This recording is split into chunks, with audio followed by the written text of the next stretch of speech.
All right, I think everything's working. Well, actually, let's see. Nope, that's not working. Um, let's see if we can fix that.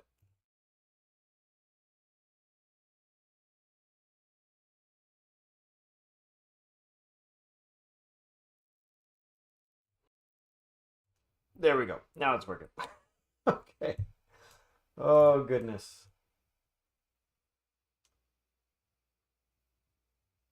All right, okay. All right, okay. All right, okay. All right, all right. Okay. All right, okay. Uh,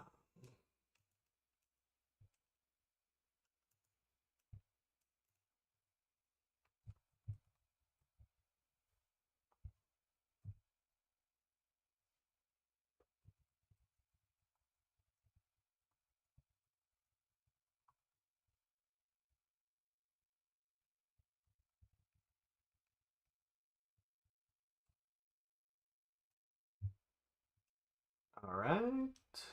Let's go through this stuff. Housekeeping. You're live. Manage stream. All right. Edit stream info.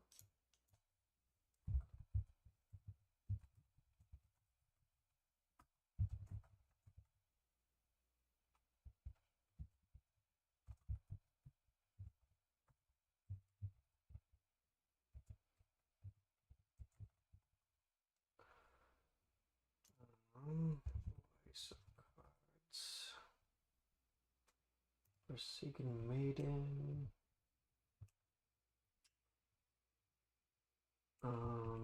Ba-doop-doop-doo.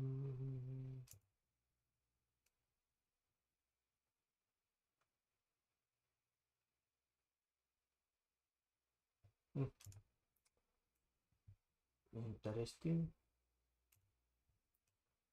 All right, that should be all of that. Run over here to YouTube. YouTube. Go to content and live.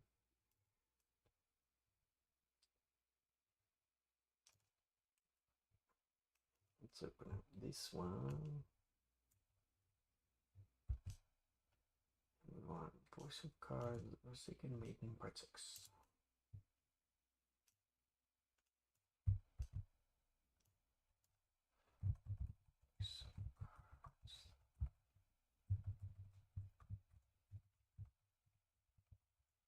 Good evening.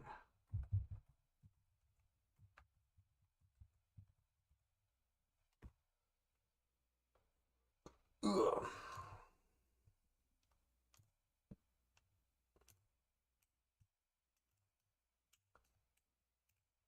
Okay, done. Save.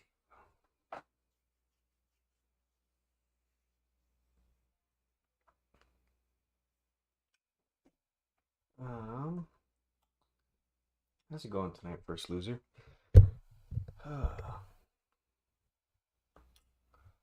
My kids keep asking when your kids are going to come over to play again, which is a very good sign. So we will have to see if we can get that on the calendar.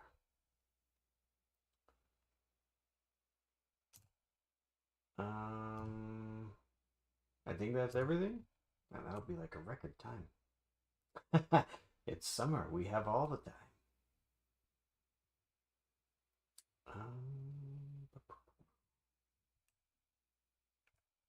All right.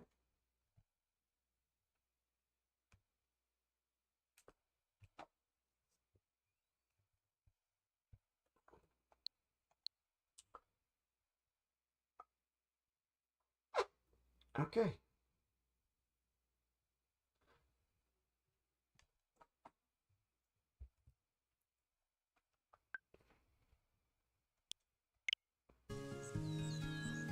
Alright, so we are going to play some more Voice of Cards. We just got off of a really successful stream, at least I counted it as a success, when we were playing the dungeon on Friday.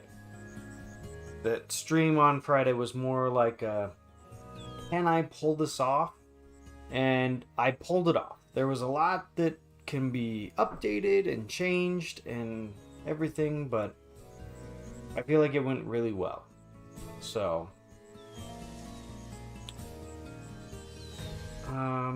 yeah, can't think of any reason to stop. So let's just jump right in. Oh, should go over the summary from last time. Let's see. Forsaken Maiden Part 5. So this was last time, a week ago. Laddie wanted to travel back to the Omega Village. The last time we visited, she insisted that Lack used magic to conceal her identity, but this time she walked right in. Then we found out why she hid last time. All of the villagers despise Laddie for some reason. We traveled to the mayor's house, which is Laddie's father, and searched for Laddie's mother's diary. After we found it, and as we were about to open it, the mayor returned home, roared in anger at our party, and then threw us out of his home and then out of the village before we could learn any more about Laddie's mother. After that, the game opened up, allowing us to explore the rest of the ocean and opening the ports to the north and the east. We chose to go north, and this landed us in the White Kingdom. We started the story of the Ivory Maiden. The story started out with a stereotype. These people clad in white abhor filth and impurities. But we soon find that the maiden and her attendant agree to help us, we find the maiden and her attendant and agree to help them on their quest to kill a deserter from the town. We chase through the forest, but when we corner the deserter and they reveal their face, this stranger has the same face as the maiden we are traveling with. Could the pure people of the White Village have a checkered past? The game says that our next quest is to leave, but we're sure that something will stop us on our way back to the boat. We will continue again next week. So, yes, there was, some very obvious, the game explicitly said that a few times. They're like, oh, is there something impure about those people who enjoy purity so much? Ooh. So yes, if I pop up the next objective, it says return to your ship anchored at the North Isle Pier. So,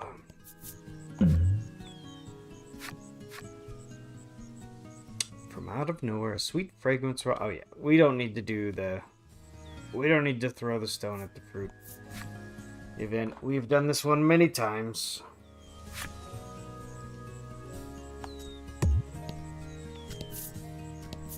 I will continue to go off of the... Oh no! There's a potential reward in a box. We don't need it. I like that that's part of the channel lore.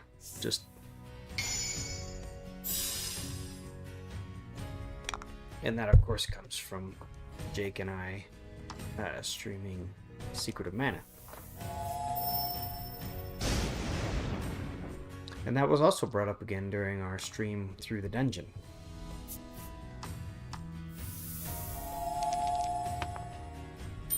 Which was a very fun stream. I very much enjoyed it. We got all the way through the whole game in one session, which is unusual.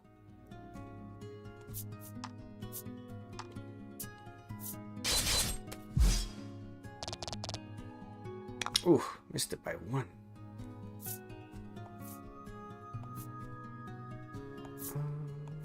We don't have any AoE, so we'll just do white light as our attack.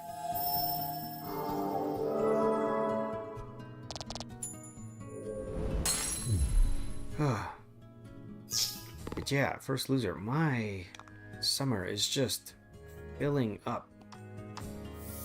I don't know how I feel about it. My kids have so much that they want to do. And I'm like, there's only so many days in summer.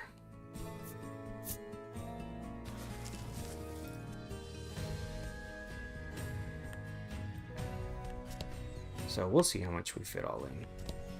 I do remember last time we got the sea grapes from the woman. So we will have to, if we do end up making it all the way back to the boat and setting sail again, then yeah, we'll see. First Suzu goes, I agree, and you still have to work. I know, what the heck? Although I'm definitely not griping about that right now. It was funny, I just had a like a 30-day check-in with HR. You know, it was nothing big, nothing important, just, you know, 30-day check-in. Were you able to sign up for benefits? Do you have any questions about any of the company policies? Just a 30-day check-in. And I had like this bad reaction to it.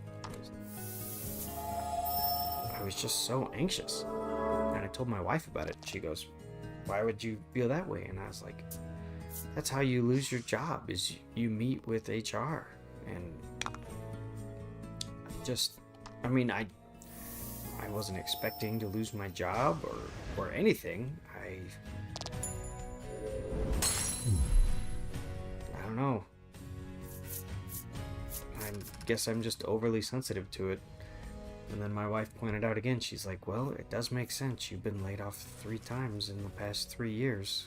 And I'm like, it's just sad. So, alright. Now, we did not explore a lot around here. I don't think there is too much to explore, but...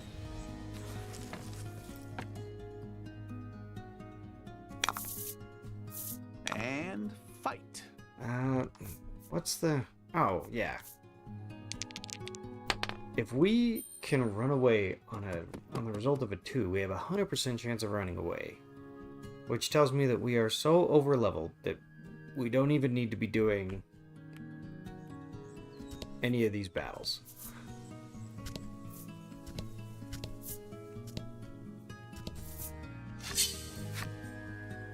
So, but I do like uncovering the map. So we'll do a little map uncovering and go from there. Run away on a 4. Got it.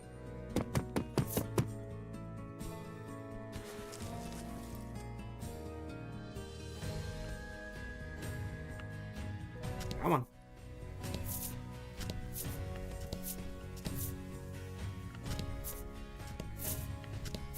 Sometimes there's a treasure chest, you know, on the outskirts, but I doubt we're going to find one here. I'm pretty sure everything is bordered with mountains. Ooh, 2 times experience? Alright, we can do this fight.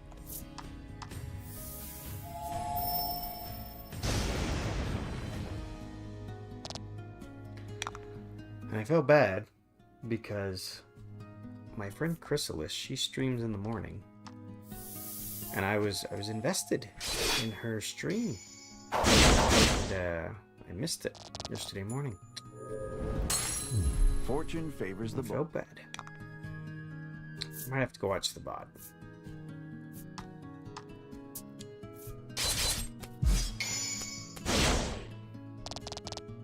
Magnificent. Alright, boom. Double XP. Double XP.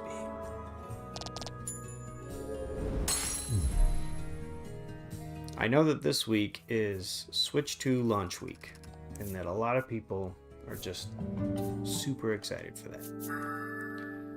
And I admit, First Suzu says, what is this game called? This game is Voice of Cards. Voice of Cards, The Forsaken Maiden. And it's Pixel Knights here, and it's part of a series of 3 Voice of Cards games. We played the other one, which is Voice of Cards, The Dragon's Roar, which is shorter than this one. But one of the reasons that I chose to play through this one is it's very much a cozy game for me. You know, other people like to play Animal Crossing and whatnot, and for me, just playing a classic RPG like this is the best example of a cozy game. But yeah, Pixel Knight's here. Pixel Knight, if you would, give me your best feedback on the stream on Friday. What did you feel went well? What would you hope would be different the next time I did one of those? What do you think? Alright, so this stall is selling things at a discount. So I honestly don't know how much money we have.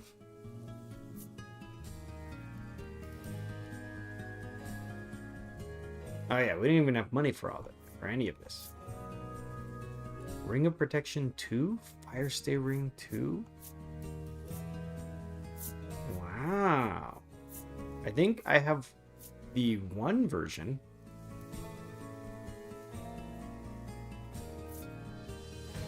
But not the 2. So, that's cool. We didn't have any money though. Or we didn't have enough money to buy any of those.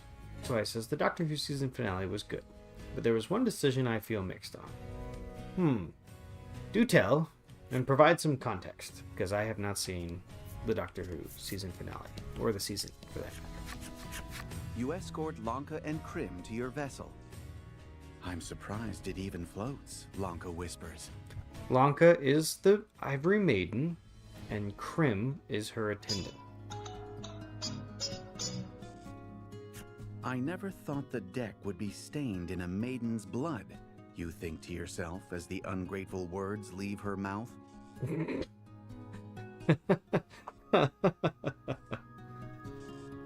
Pixel Knight says, honestly, I can't think of anything that wasn't already.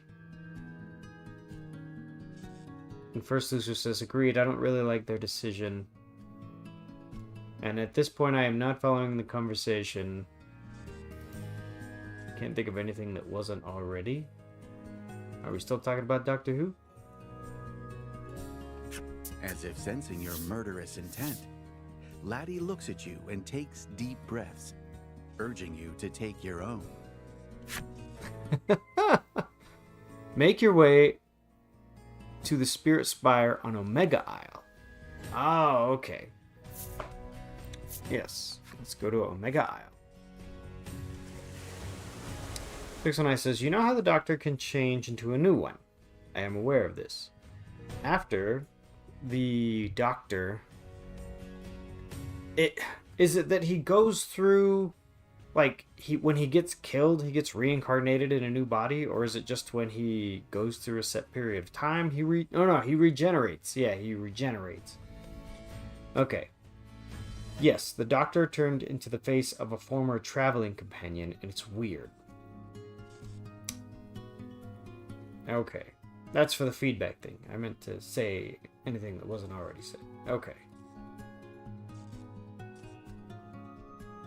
So, they took an actor that was on the show already and promoted them to be the Doctor?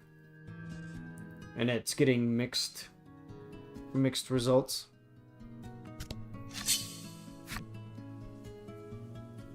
Yes, he regenerates when he is dying. That's right, that's right.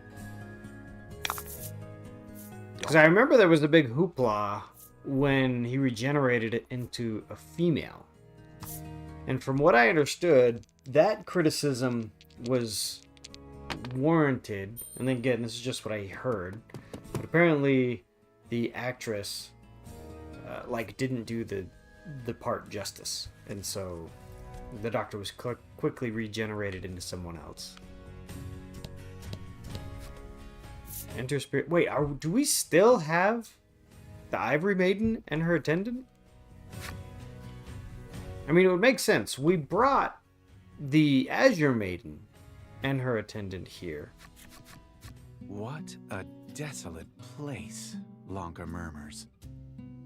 You suppose it is, especially compared to Alabaster City. This is true. Pixel Knight says, yes, it's been done before, but the actors were always very minor roles and not a main character's actress. Oh, so they promoted the actress, but she's not reprising her old character at all. It's just because they did that on like Home Improvement. The character of Heidi, the actress for Heidi, appears in an earlier episode in a just one-off role. And then she comes back in the role of Heidi. So this is something like that, but it would be something a little bit different. Pixel Knight says, I and a lot of fans think that the actress did a good job, but it was the writing that didn't do her justice. Okay. That makes sense.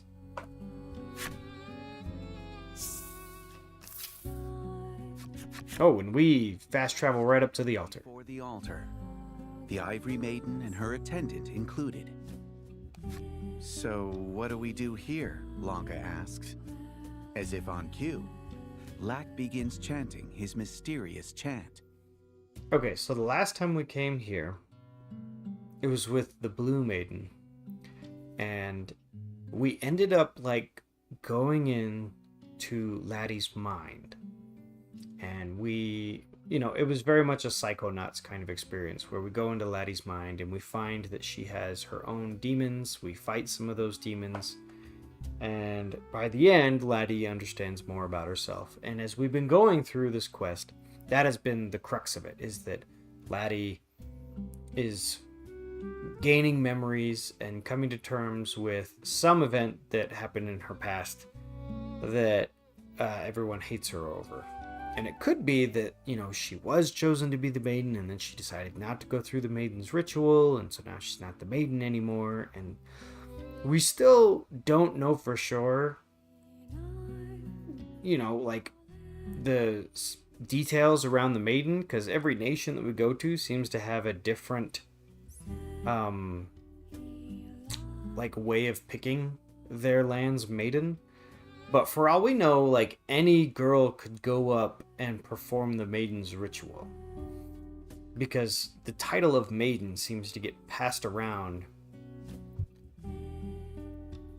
Well, maybe it doesn't, because everyone that we go to and claims to be the maiden is always the maiden. So I guess I can't say that the title gets passed around. That's not really true. Pixel Knight says, yes, she is not reprising her role. By the way, this is separate from the female doctor you heard about. Funnily enough, that doctor briefly appeared in the finale, which was cool. Oh, okay. So, new female doctor, but a familiar actress to the series. And that's why everyone's mixed. Plot twist, Laddie is just on vocal rest for a musical. Yeah.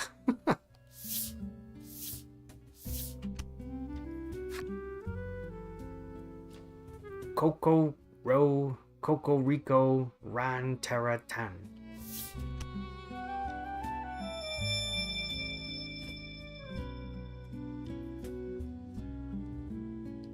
As the screams of Lanka and Krim fill your ears, you surrender yourself to the dazzling light.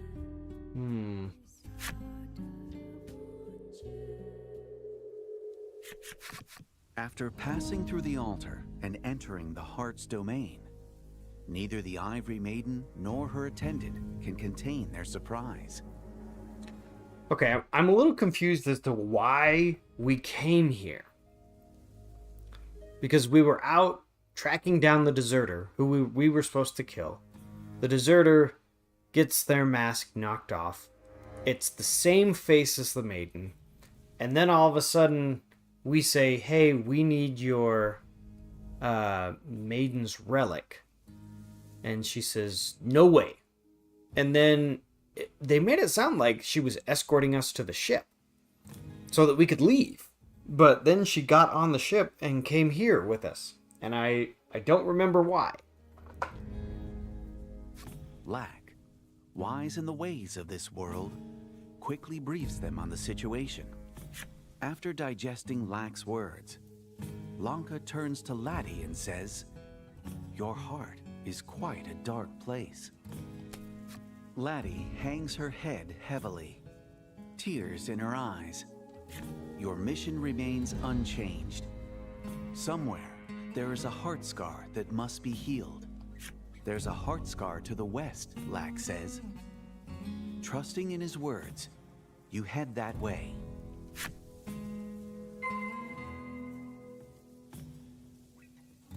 Find the town that lies west of the Spear Spire. Okay.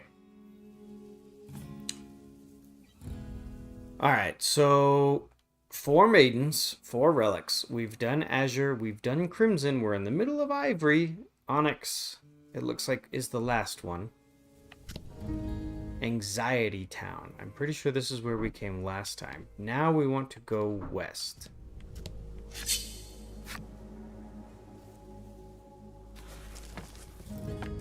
I don't think the enemies are going to be any more difficult. And fight. Yeah.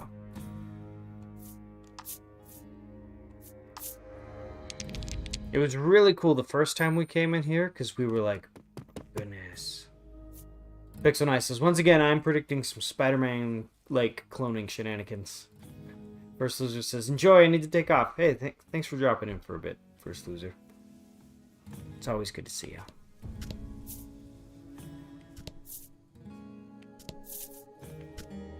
No, not that way.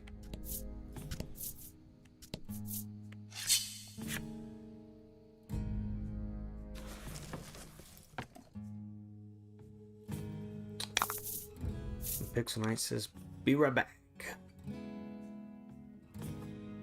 I don't think we have fought the butterfly-looking guy before. So I feel like we should fight him just so that we can add him to the compendium.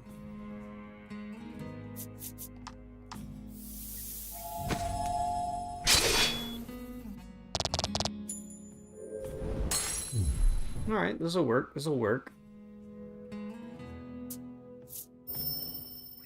I'm surprised we don't outspeed all of them. Slice. Nice, nice.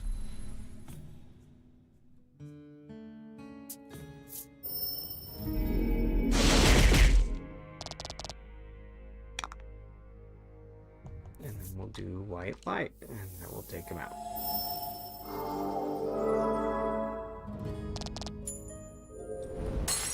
May need to do a heal on the next round.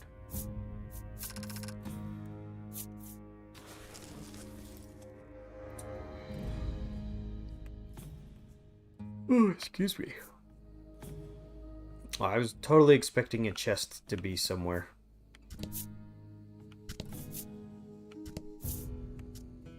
Not that way. Come on.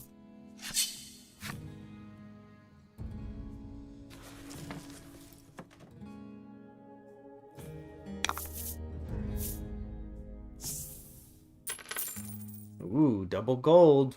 We'll go for it.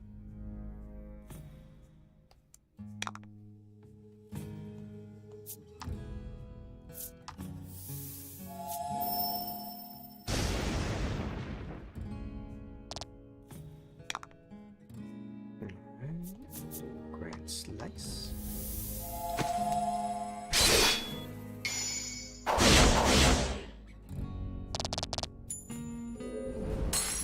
Alright, what healing spells do we have access to? Seal.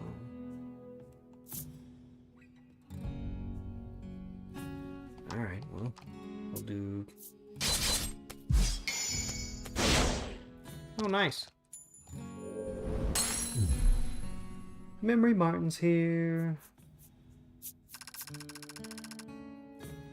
Well, Memory Martin, I recorded all of our characters' backstory, or not their backstory, but their story, and posted that in our Dungeon Discord chat, so hopefully I represented your character to your liking.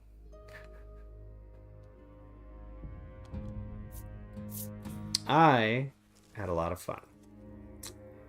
I do apologize for throwing off your sleep schedule, though. I honestly expected you guys to say, like, I'm done. Or we can pick this up another time. But everyone kept saying, let's do it.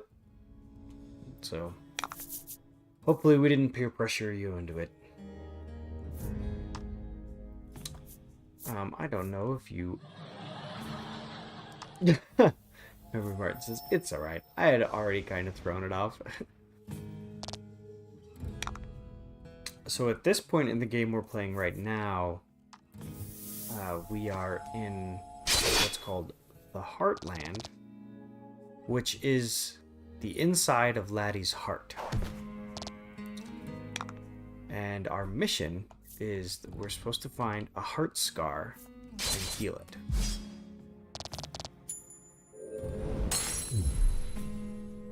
So that is why all of the glitchy effects are going off. And that's why these enemies look so shadowy and demonic. Fortune favors the bold. Alright, so let's do a heal. There we go. Memory Martin says, honestly, I'm surprised Evie didn't headbutt me that night. I guess she was having too much fun. And so yeah, when other people asked me about it, they were like, oh, you know, how late did you... Because that was the question I got asked by friends, was how late did your stream go? Not how did the stream go? A lot of them tuned in to watch it, but they all asked, well, how late did your stream go? And I said, oh, it was a record. We went for 7 hours. And then they were like, oh my goodness, you know, have you ever streamed that long before? And I would say, no, that's my longest stream ever. But, and that's what I would always follow it up with, was, yeah, it was a 7-hour stream, but I was having fun the entire time. So, it was all good for me.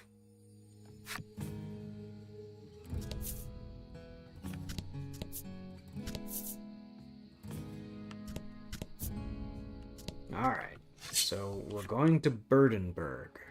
Let's see if we can find a heart scar. I will say I was surprised that by the end of the stream, you and Mana were both like, oh yeah, we want to play this game.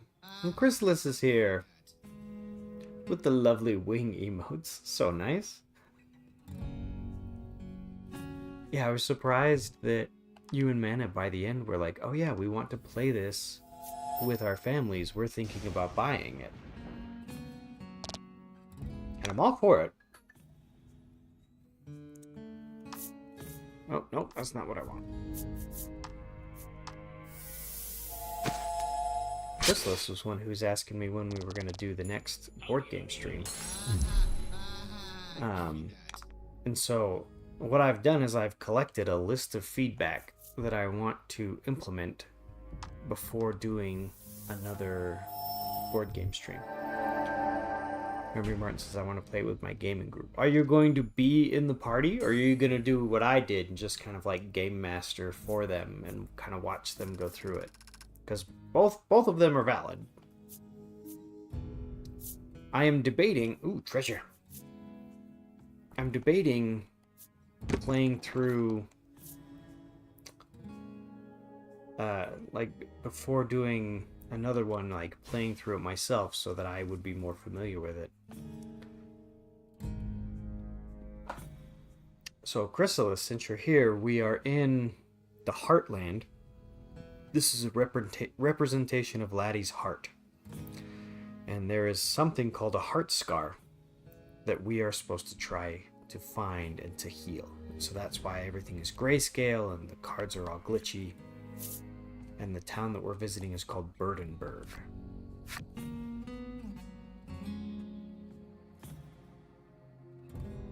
You reach Burdenberg, a town rife with Laddie's woes. The residents here cannot help but hate those who lay bare their true feelings. Memory Martin says, it is. I got a good amount of training done with help from my dad, and we're going to tackle it some more tomorrow after I get some blood drawn. Good. Glad your day's going well. As soon as you enter the town, your nose is assailed by a strange odor. It appears a muddy marsh has inundated the place. Chrysalis says, yep, when I took my human anatomy cadaver lab. The heart was notoriously grayscale inside. Yes. And Chrysalis, I feel bad that I missed your stream yesterday morning. I need you to post what happened in your Discord. But I'm really thinking about just putting it on in the background when I'm working tomorrow, just so that I can listen through it. Mary Martin says I'd probably run it with them and play it by myself. I want to figure out how to get that diamond. You know, there was a part of me that almost looked up how to get the diamond. Speak with the residents of Burdensburg to find the heart scar. Chrysalis says, I will. No worries. We're going to resurrect Zero this Thursday. You won't want to miss. Aha! That was the big question. The big question was, you know, we found where to get the resurrecting item that we needed.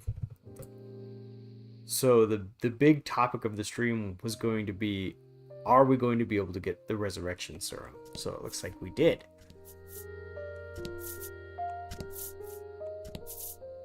Oh, I thought for sure there would have been a person at the end of that path. All right. Oh man, there's even enemies in the towns. I forgot.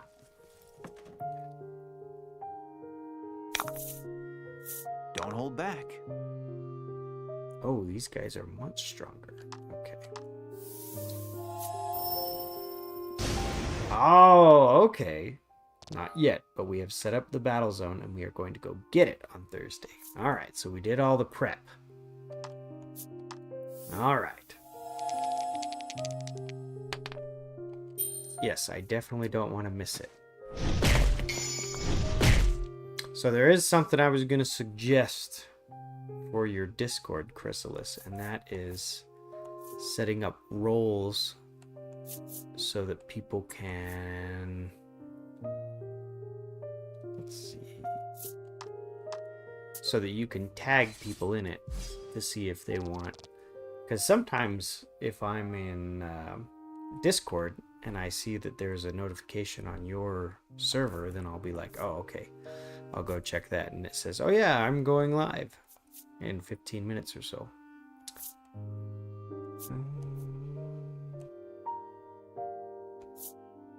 Oh yeah, we have that over there. And if you want to implement something like that and don't know how, I can definitely help you with it.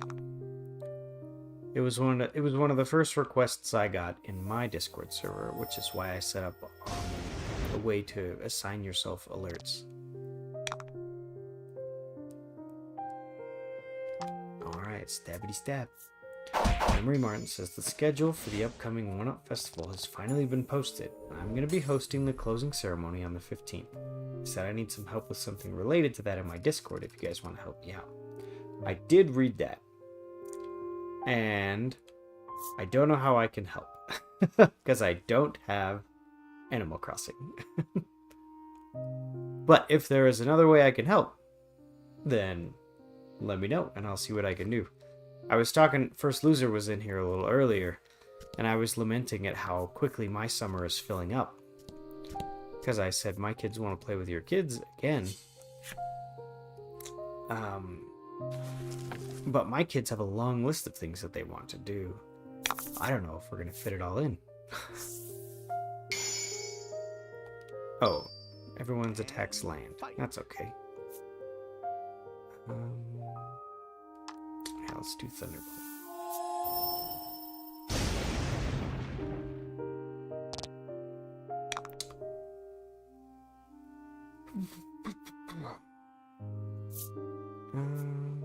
Let's do Grand Slice.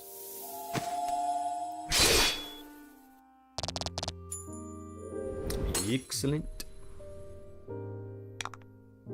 Alright, and we'll do charge here. Oh, okay. Mary Martin says you don't need the game, just any ideas for builds, island, and villagers I should get for that island. Once I download Animal Crossing New Horizons on the Switch 2. Oh, are you planning on getting the Switch 2 this week? I know that's a big deal for a lot of people. Alright, everyone's back to full. I think it's the enemy's move now. Oh, okay. That's easy. we can just knock them back. Pixel says, I'm back. I will admit, there is a part of me that just kind of like wants to go to Walmart and Best Buy that are around me just to see, oh, is there one there? But I really don't have the time. I'm gonna post this in Discord, but I'm probably gonna take another break from streaming after I'm done with this game. Because I found that I really need to upskill some of my software engineering techniques. What is this? Whatever it is, we can't go there. Oh, an NPC. They're usually useful. So I'm gonna finish this game, and then I'm gonna devote all my time to upskilling some skills for engineering, and then hopefully I'll come back big.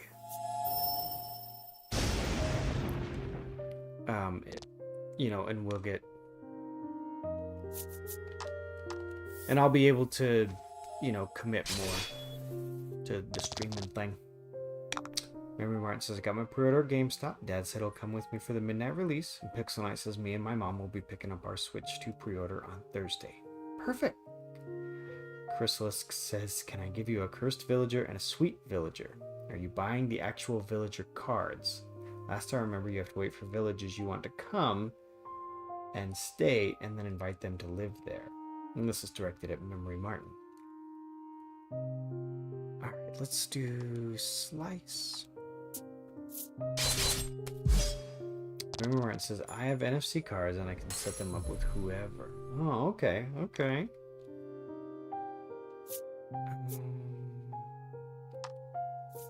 White light should take him out. Did the little kid with horns attack already?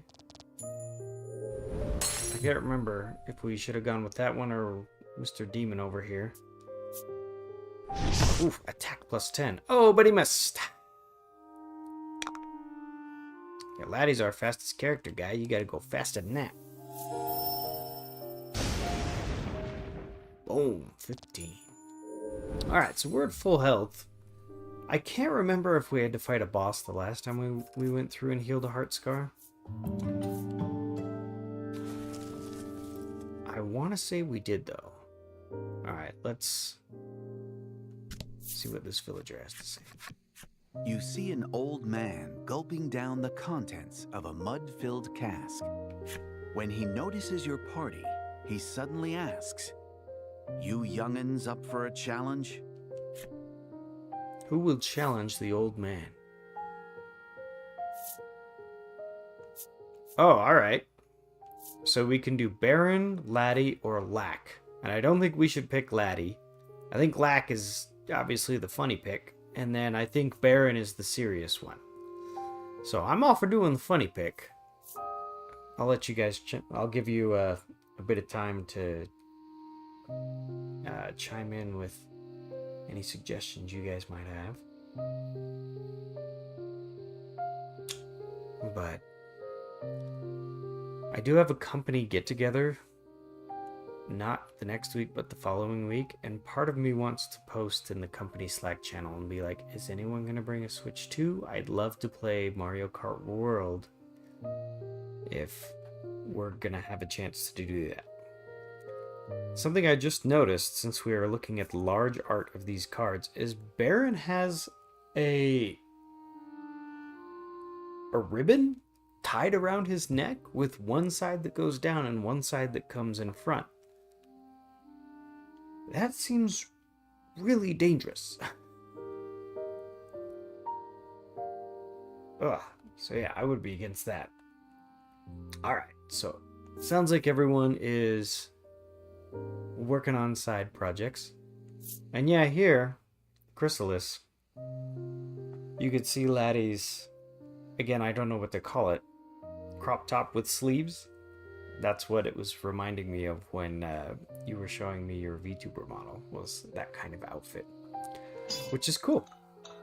Remember Martin says, I'm thinking of having one character in each of the following colors: red, orange, yellow, green.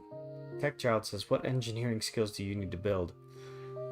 I need to be more familiar with some AI tools. Like, everyone at my company uses Cursor. We just had a training on Claude Code. And I feel like it's just expected that I should be able to code faster by using these tools. And right now, I am juggling getting familiar with the code base and getting familiar with some of these tools. And so I'm going to take some extra time in the off hours to get familiar with these tools and still try to get familiar with the code base during work hours. Crystal says, Memory Martin, I love Maple and Marina. I despise Pietro. Memory Martin says, red, orange, yellow, green, blue, purple, pink, white, gray, and black. Oh, okay. Tech Child says, hit me up. I can help with some of that. I will bring it up tomorrow when you come to my house. As if a human could ever compete against me, Lax says. But then, the old man flicks Lax's forehead, sending it soaring. Black and power-hungry old man. Okay, yep. There was your funny option. Pixel Knight says, for trivia, I'm doing 8 days of bad superhero costumes. Somehow the first 3 were 80s costumes that gave the blonde heroes headbands. Memory Martin says, I have Maple on my nature theme island. Oh, alright. Alright, let's do Baron. Do it, you caution him, well aware of his age, when suddenly his fist comes flying at you. Despite his elderly appearance, he moves swiftly. He can easily hold his own against you, and your duel results in a draw. You've got a long way to go, the old man tells you, as he drinks mud from his cask. Oh. Well, can we use Laddie? Oh, no. Okay. A long way to go, the old man tells you, as he drinks mud from his cask. Alright, we've got an enemy. Pixel Knight says, unsurprisingly, half of them are from the 90s. Well, it makes sense to me. I feel like the 80s and 90s were like the... And I shouldn't say this, I have no idea when it comes to comic books, but I kind of feel like the 80s and 90s were...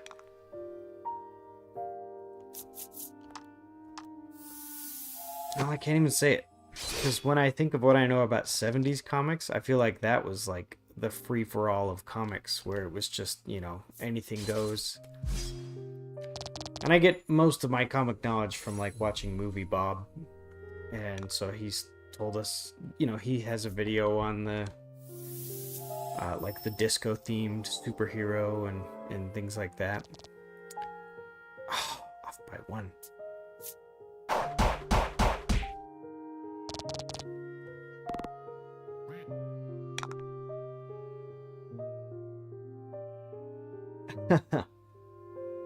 Memory Martin says, I need to get back to finishing my Critterpedia and museum on my main island before Mana gets back to streaming. And I do hope Mana gets back to streaming soon. And I know that he also wants... Oh no, not Charge Spell. I know that Mana also wants to get back to streaming soon. But I know he has other extenuating circumstances that... Magnificent. ...are delaying him. Also, Seth, her jacket cardigan thing does look a lot like what my VTuber may have. Yes!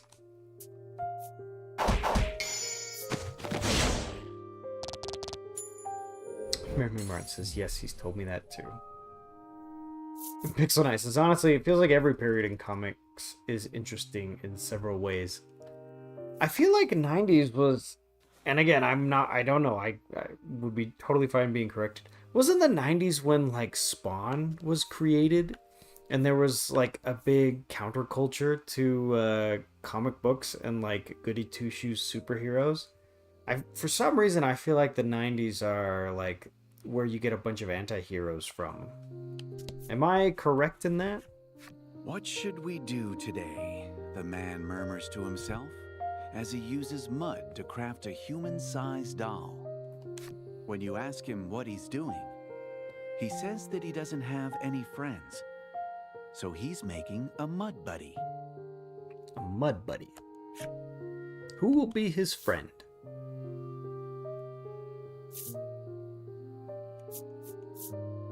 We'll send Krem. You introduce Krim as a potential friend. "Nice to meet you," the man exclaims, offering his muddy hand to the attendant. Krim gives a strained smile, tears running down her cheeks. She's got some heavy baggage. Aw. Who will be his friend? Well, what if we do the Ivory Maiden? You introduce Lanka to the man, and he extends a mud-caked hand for her to shake. "As if I'd let anyone so filthy touch me," Lanka shouts at him, contempt in her eyes. It looks like he's out of luck with Lanka. Even so, you see the man's cheeks turn red, as if he's realized something in the process. Who will be his friend? Baron. Thinking it might get lonesome with the mud buddy as his only company, you decide to become his friend. The doll begins to wriggle and writhe before transforming into something that looks just like you. Oh. Here we go, Pixel Knight. Here's the cloning shenanigans. "This is all possible thanks to the mud," he says cheerfully, happy to finally have a friend. To your surprise, the residents seem rather grateful to the muddy marsh at the town center. Oh, that's what those cards are. That it may be worth investigating. They drink the mud, they craft people out of the mud.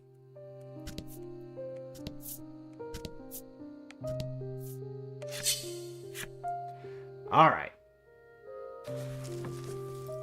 Pixel Knight goes, "Yep, you pretty much nailed it. There were anti-heroes before then, but a lot of major ones are from the 90s. Okay." And Crystal said, "Maybe if he wouldn't wear a Speedo, he would make more friends." And Pixel Knight goes, "Yeah, this dude looks like a rejected He-Man character." Oh, and when we ran into this guy in the first game, I said that he reminded me of Rock Lee from Naruto, solely based on his haircut. He has that bowl cut that's a total Rock Lee stan.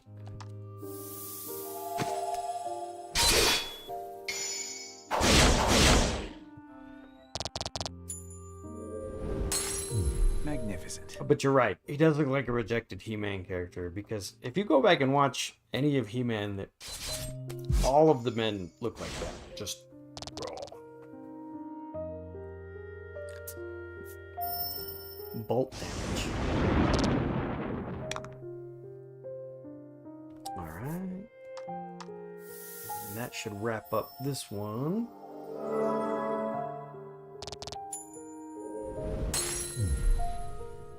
Alright, let's go see what is up with the mud bog.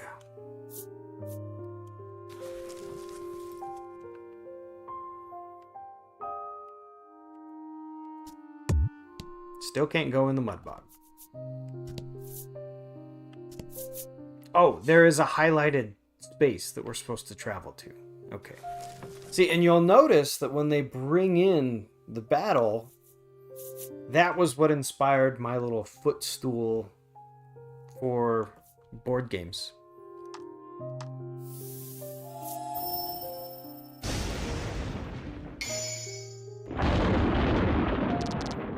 Excellent. I gotta say, I am curious about this mud. Oh man, but it's clear that we are way over leveled again.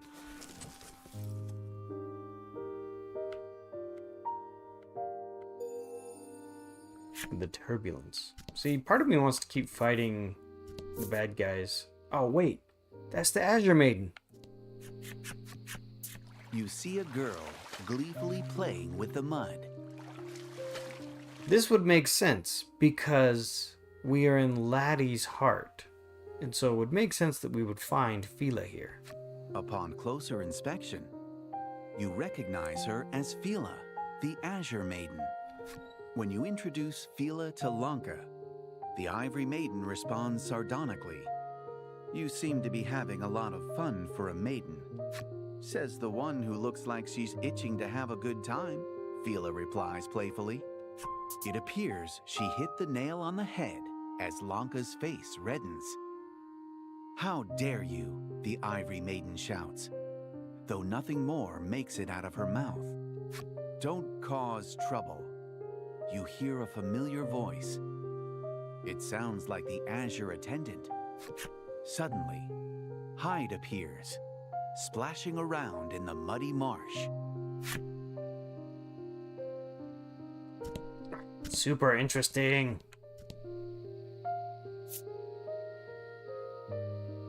It appears the volume of mud in the marsh has decreased. Perhaps because of all the uses the villagers have found for it. From within the marsh, stairs appear. Pixelite says, also reminds me of the fact that in some versions of Wonder Woman, she was born by being molded out of clay. That checks out. I mean, there's a Greek myth of a woman who was molded out of clay and then brought to life by Aphrodite. Oh, hey, Fila, how's being dead going? And that's the thing, Pixelite. I don't know if she is dead. I know that she is gone. But it wouldn't surprise me at all if we run into Fila later in the game. I'm sorry, was the happenstance card a buff to water attacks?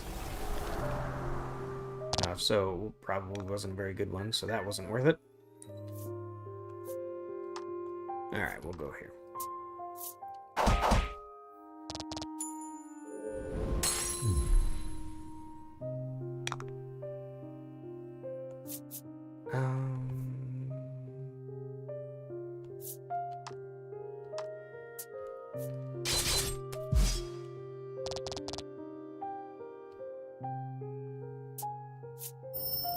I would like to finish the Ivory Maiden's tale tonight.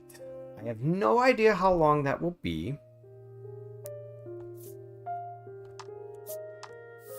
But I think that's a good goal for this session.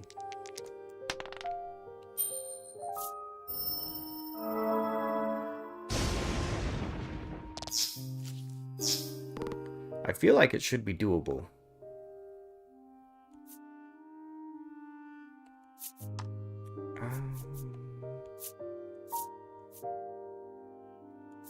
Yeah, we'll do a heal here.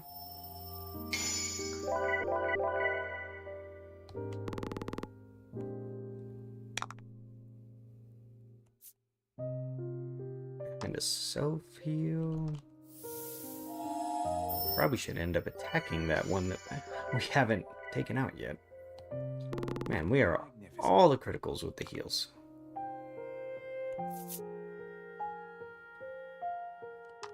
Alright. This should be like exactly 12. Yeah, what a bummer.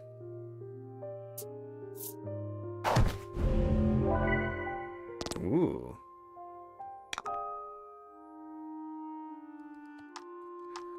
So, I did start another season of what might be my favorite television show.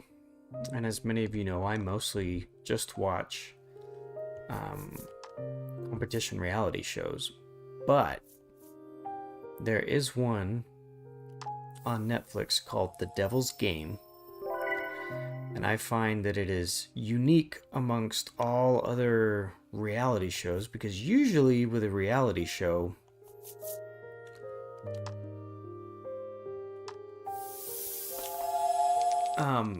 usually there's a lot of physical competition. And this game, The Devil's Plan, what they do is they bring all the contestants together And instead of competing physically, they all compete in what are essentially board games. So I just watched the first episode of season 2, and they played a hidden movement game. And so out of the 14 players, the game was called Crooked Cops. And so first, everyone draws a hidden roll. Feel it and hide. Pay you no mind whatsoever as they frolic in the mud.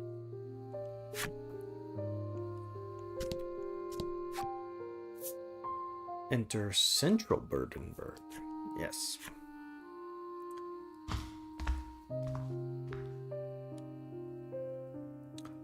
So, everyone draws a hidden roll, and the options that you have are you can be a cop on one of 3 teams, red, blue, or green, or 2 of you are crooked cops. And all that is known, Pixel goes, first I was basically imagining Mario Party but live action. Kind of. So in Mario Party you get coins, and in this game you get pieces. And you're allowed to do pretty much anything with these pieces. But the only rule is if you run out of pieces, then you're eliminated from the larger game. And so in the game... Oh, that didn't work. In the game of Crooked Cops, there are 3 teams of cops, but there are only 2 crooked cops. So one team does not have a crooked cop on it. Come on, stun. There we go.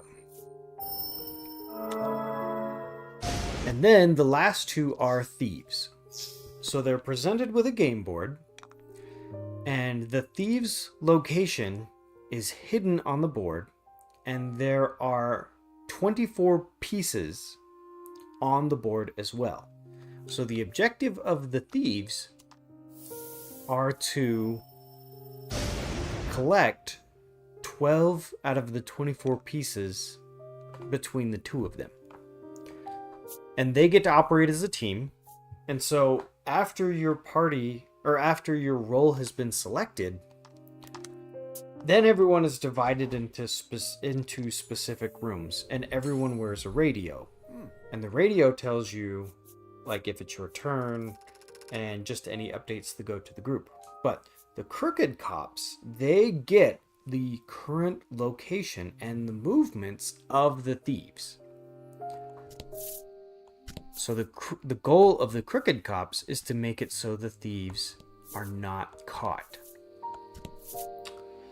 And so the way that the cops work is you get 2 movements and actions on your turn for each cop. And so on your turn, when you're playing as a cop, you can move somewhere and investigate. And if you investigate, then you alone get to search for clues. And no one else knows what you find. But if you find a clue, that means that the thief was there at some point in the game. Then, so if you're playing as a crooked cop, you can see a clue and then just report that there is no clue at this location. So this is one of the ways you can catch a crooked cop, is if you think someone on like the red team sees a clue and denies it, you can go investigate that same space and see if there's a clue there for yourself. Pixel says that does sound pretty neat. And this is just the first episode. They play a game like this in every episode.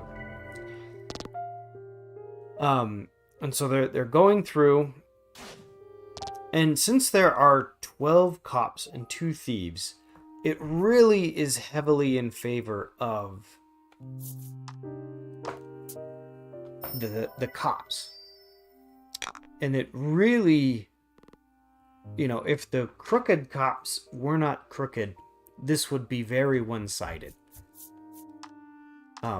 The thieves would just get caught. Oh yeah, sorry. So you can investigate a space, and that will tell you if the thief has been there. And you can also perform an arrest at a space. And if you perform an arrest, then this is public information. It will say,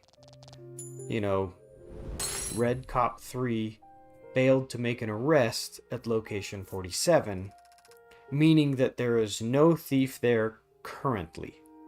But if a crooked cop tries to make an arrest, it will automatically fail. So a crooked cop can go and make an arrest where the thief is, and it will still say, Red Cop 4 failed to make an arrest at location 18, or whatever the case may be. And so they go through and they play this game. And this isn't like Survivor, where it's just the cast and you don't see the crew, even though it's pretty obvious that there's a big crew that's helping facilitate the game. Here you can see all of these attendants. So they'll walk into a room called the dealer's room, and the dealer has all of the roles there, and it'll say, oh, please select one of the roles, and you'll flip over a tile, and that'll give you your role, whether you're a thief or crooked cop or a not crooked cop. And so that was the first episode that I watched last night. Now, in the first season of this show, they play what's called the virus game. And in this game, it's also a hidden role game. So in this game, and I might not explain all the details correctly in this one because it's been so long since I've seen it.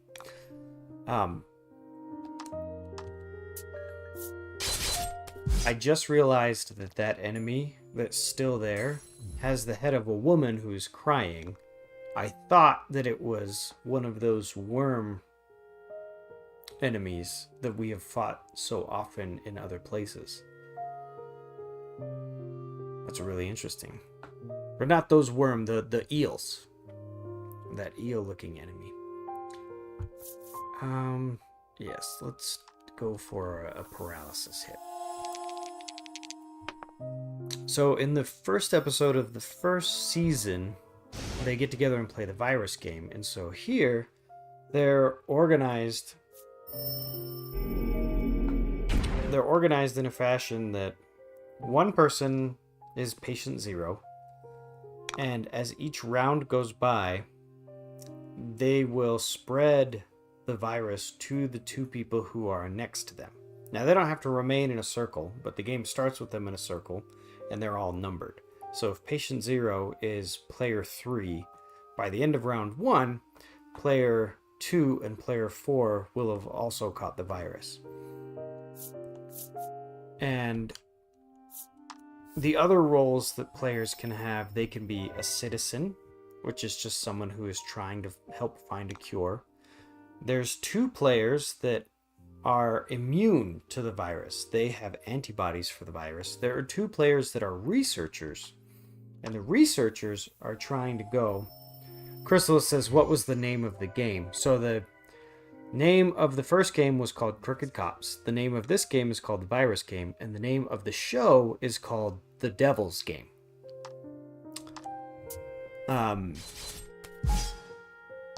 And so in the Virus Game, the 2 researchers are trying to find the players that are immune to the virus. And if they can find both players that are immune to the virus and get both of those players into the laboratory, a cure will be developed and the villager or the citizens will win.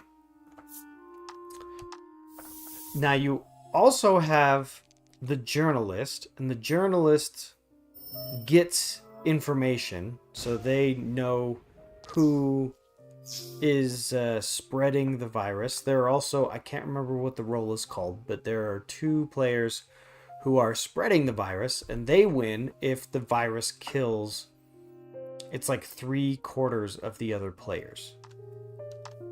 And then you have one guy who is the police officer, and he is able to kill another player.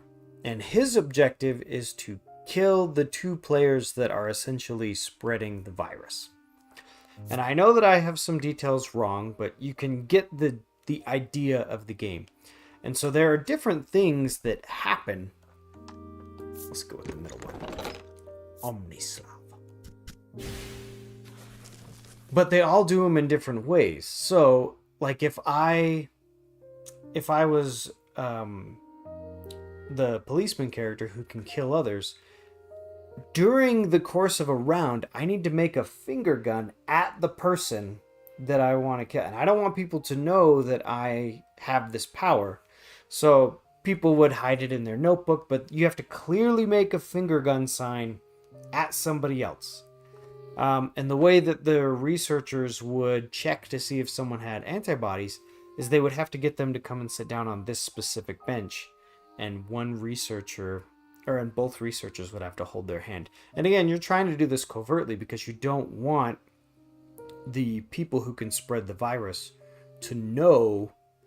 Otherwise, they'll try to use the virus to kill you off faster. And so it's super interesting for me to watch a show like this, because instead of, who can run the fastest and jump the highest, there's more of pretty much the skill that they are testing in this game is how fast can you learn a game and how fast can you execute a strategy for this game.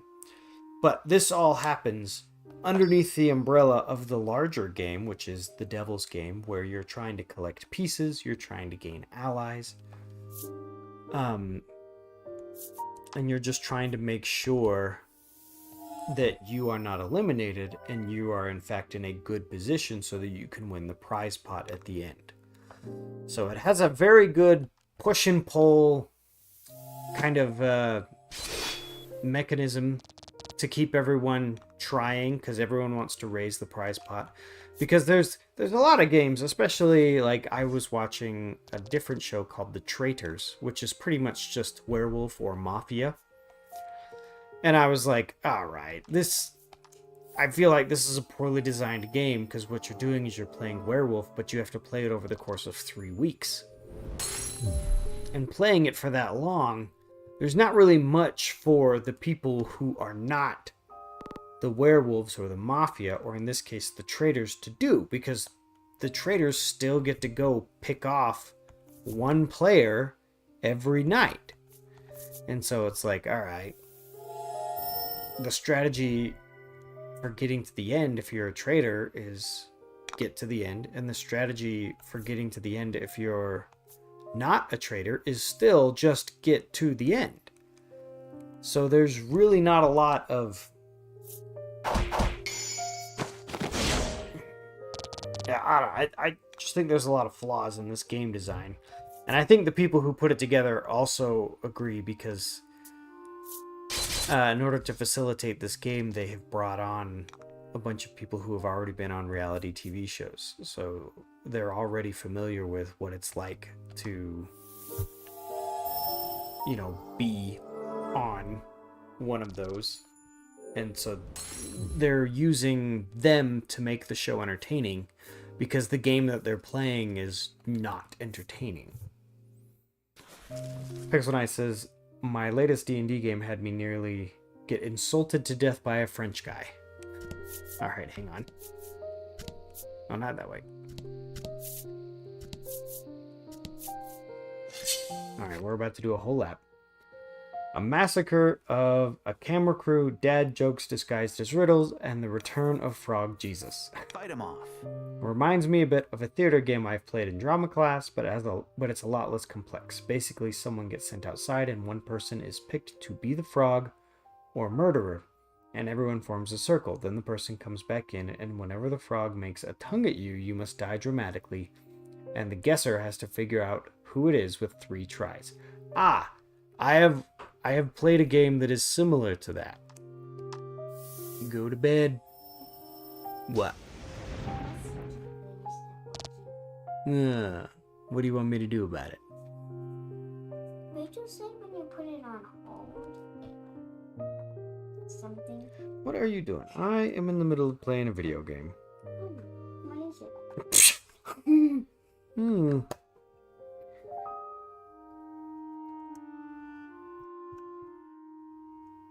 Alright. Heard that before in a few.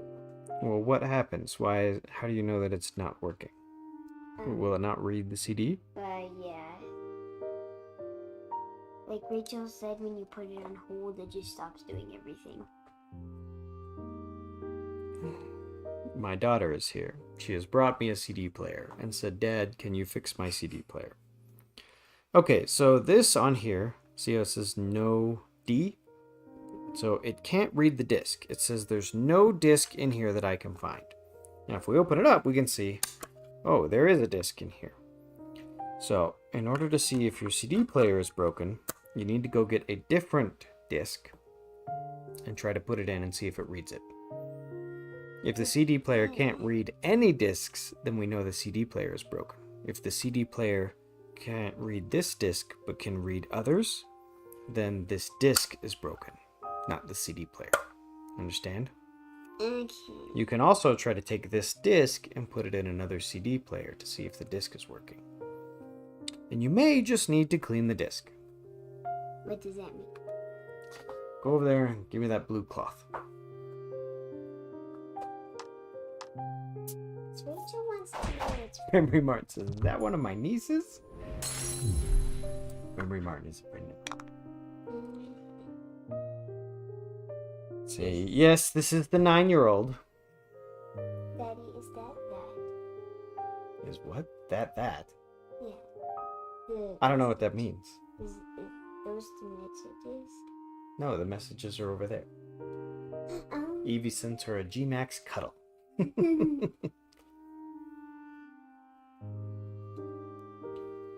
Alright, so we have cleaned the disc a little bit.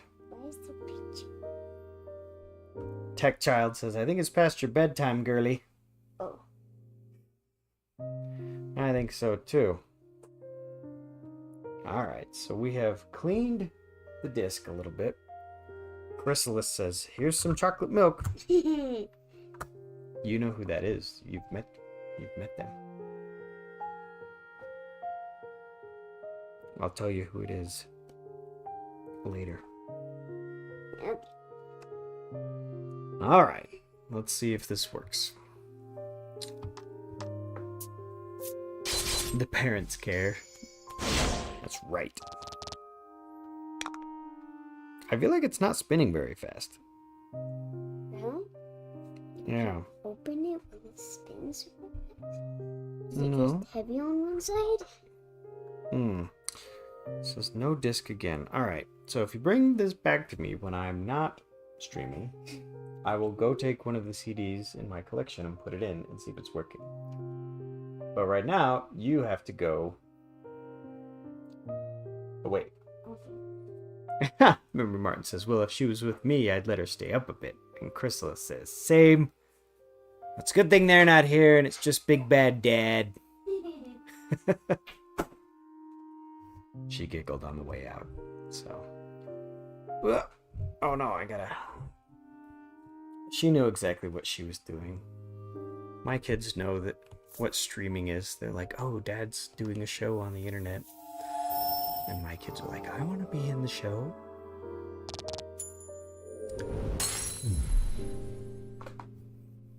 And while I know that not everyone does that, I'm okay with it for the time being. My family went camping over the last weekend, and they came back exhausted. Ah, we found a chest. Quality Omnisalve. Omnisalve.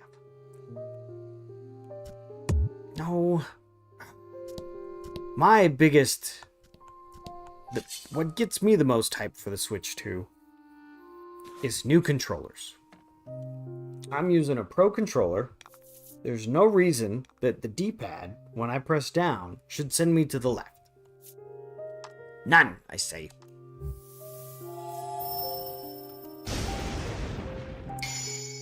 Henry Martin says, see, I told the explorers I stream, but not the name of my channel, because none of them are old enough to have an account. Otherwise, they wouldn't be in an after-school program. Yes. Tactile says, yes, you tell that D-pad. Yeah. Yeah, Favors the bold. I am very much in the... Alright. You know, let's just get a better controller. Pixel Knight says, you see, I was a boring kid who wanted to go to bed at my bedtime. When I do go to sleep now, I would rather not disclose this information. See, and I've always been a night owl. I've always enjoyed sleeping in. Every time I have been unemployed or otherwise have the freedom to go to sleep and wake up when I want, my body naturally drifts towards going to bed at 2 a.m. and getting up at 10. This was also the pattern during the pandemic. I would stay up until... because my first meeting during the pandemic wasn't until 9:30, so I would stay up until about 2 o'clock, and then at about 9:15 I would roll out of bed. I would put a shirt on and a hat to cover my bed head, and then I would come downstairs. Not in this room, but in the unfinished basement office. I had to put snow pants on during the winter because it was so cold. And it would be one thing if I was up and moving around, but a lot of the time I'm just sitting at my desk. And it was just so cold in the winter, so I would have to wear snow pants. And I would get close to 7, or I'd get a little over 7 hours of sleep each night, and that was just fine. 224, just a little shy. Okay, that's right. We got white light. We got this. We got this.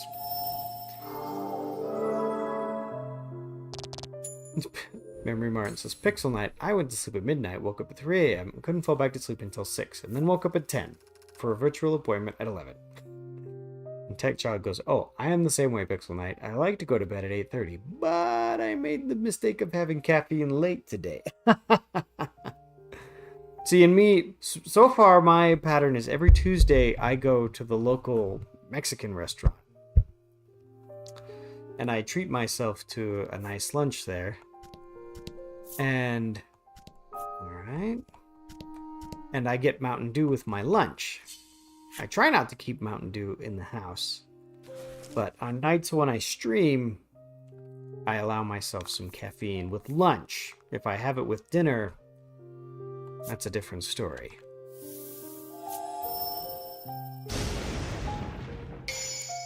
Let's see. Pixel Knight says, Memory Martin, sometimes for me it's 1 a.m.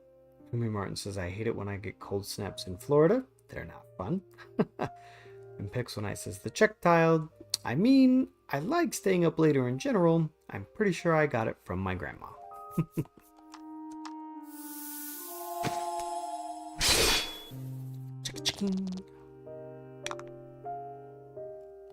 We'll do a slice on whatever this eyeball looking thing is, which won't even be close to good enough. White light, that'll take them out. So let's see. Yeah, we've been going for almost an hour and a half. And right now it's 9:48 where I am. I think Pixel Knight has said that we are in the same time zone. But Memory Martin, that puts it at like almost midnight for you.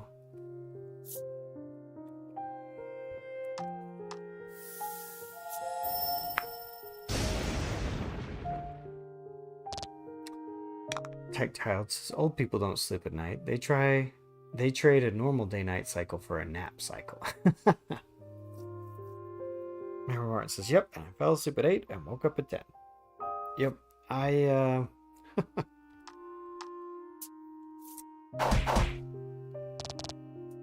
Oh, that's alright. Oh yeah, we're still doing fantastic when it comes to health.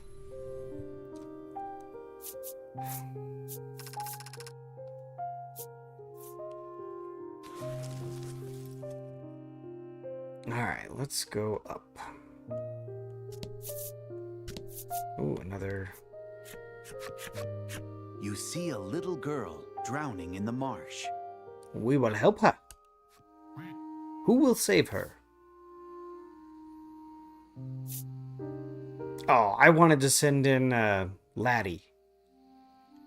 Well, I know that Ivory Maiden over here is not going to go into the mud. I don't think Lack is going to do anything. So when it comes to someone who's drowning in the mud, we'll send in the A-team first. Without a moment's hesitation, you leap into the marsh to save the girl. You swim to the girl and grab onto her, but she smiles as if her drowning had been an act and praises you. You really are a hero, aren't you? That was mean. The girl then gets sucked into the marsh and disappears.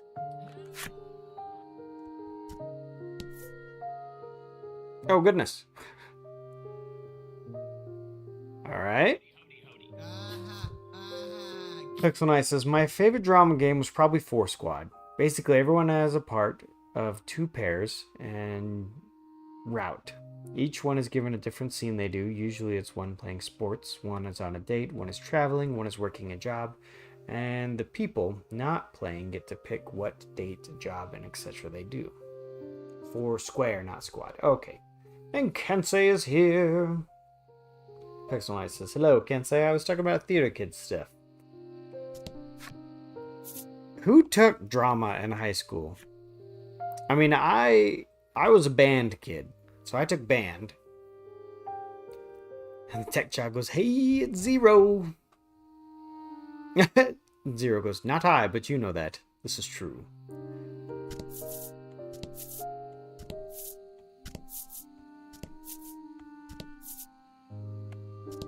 So Zero, we are in Heartland, which is a representation of Laddie's heart. We are looking for a heart scar that needs to be healed. We still have the Ivory Maiden and the Ivory Attendant with us. And being in the Heartland, we have like Laddie's demons that we're fighting and things like that. The specific scenario in the Heartland that we are fighting is there seems to be this mysterious mud bog that the people in this village are very grateful for. We have seen one guy drinking the mud. We have seen another guy making a friend out of the mud. And the friend ends up looking exactly the same as Baron, which is the main character in the party. And then we just saved a girl who we thought was drowning in the mud, but when we went to save her, she kind of mocked us, being like, oh, you are a real hero, and then she disappears into the mud, so for all we know, everyone here is made out of mud. And so it's a bit of a mystery that we're going through right now. Chrysalis says, even more embarrassingly, I was pre-acting at one point in university. I don't know. I don't know if that should be considered embarrassing. Kryptonite says, I'm a junior in college and I'm still in drama. Memory Martin says, I took Tech Theater senior year, but that was more because I needed a filler class since I didn't drive or have a job to leave early. And Kensei Zero says, I summon Blue Eyes White Dragon. Do I win? Pixel Knight says, calling it now. There's going to be some representation of Baron in the heart somewhere. Maybe the boss will be a very dark version of the party. That could be interesting. I never did drama as part of a formal education, but I would volunteer for plays a lot in elementary school. I remember I was in the play Sword Guy Looks Like Zuko.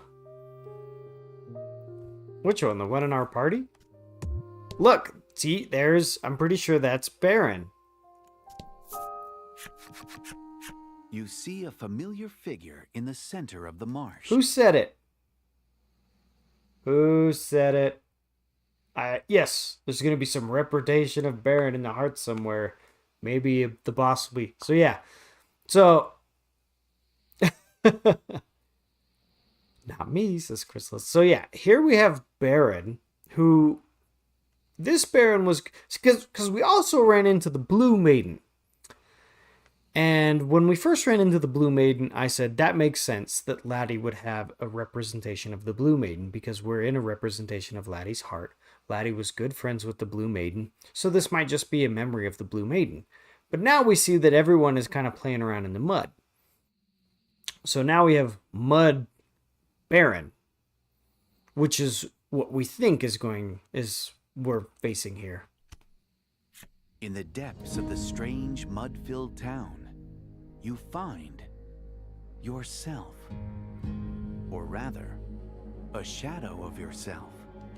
As you look closer, you realize that mud oozes forth from his feet. It appears that he is the source of the mud. The source of the mud? Expression. He scoops the mud at his feet and calls it talent. Talent. The talent for fighting. The talent for making friends. You have used your various talents to lead Laddie on this journey. Okay, so this is like a literal representation of Baron, and the mud represents his talent. The shadow points at Laddie and speaks. Talent, yes.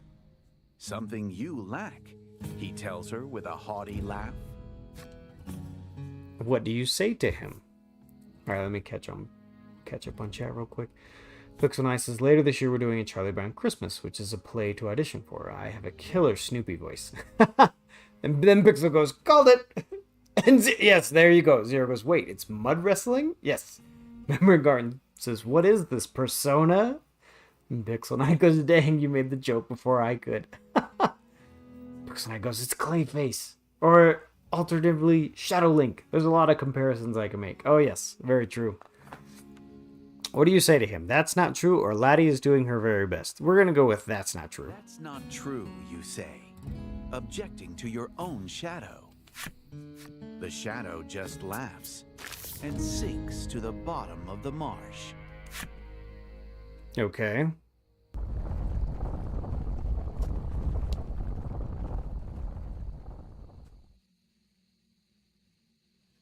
Oh. So this is the heart scar, Krim gulps, as she stands before the horrendous light. Okay. So yeah, these heart scars are pretty trippy. I don't know what all of these languages are, or what all of this means. So, we have Voglio, Sparie, and Sosis Gentile. Maybe they're all different versions of Be Gentle. Haas, Odio, heal the heart scar deep beneath Burdenberg. Okay, so but then that one says leave me, and one says be gentle. And so, yeah. Okay, so the reason that it does this is so we could save the game, I'm pretty sure. So we'll do a quick save.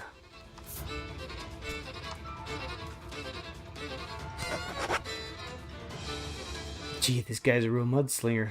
This song sounds like it's from Majora's Mask. Yes. Would it be really funny if at least one of them was a Klingon?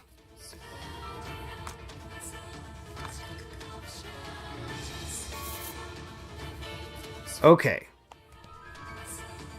Oh. Wow, yeah, it even has... The movement is more jerky. Mysterious voice. Why can't I? Along with the voice, a giant shadow emerges from the scar. You stand ready to fight the monster.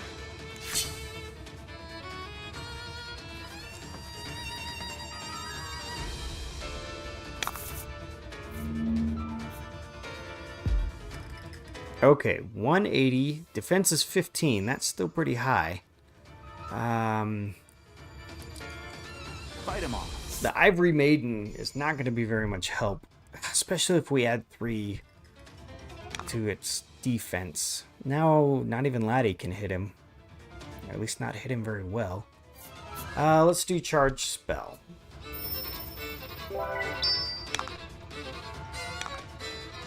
Okay, then we can do Thunder Strike.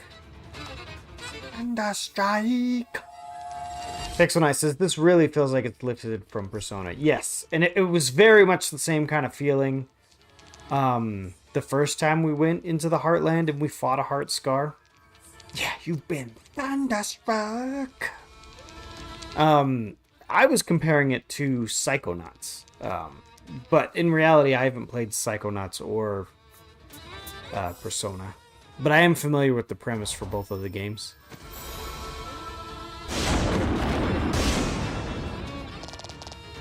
Two fight as one. Oh no, it resists lightning. Okay, so no bolt damage. We could do light damage. Yeah, let's do light damage. At least it will do a fixed amount of 12.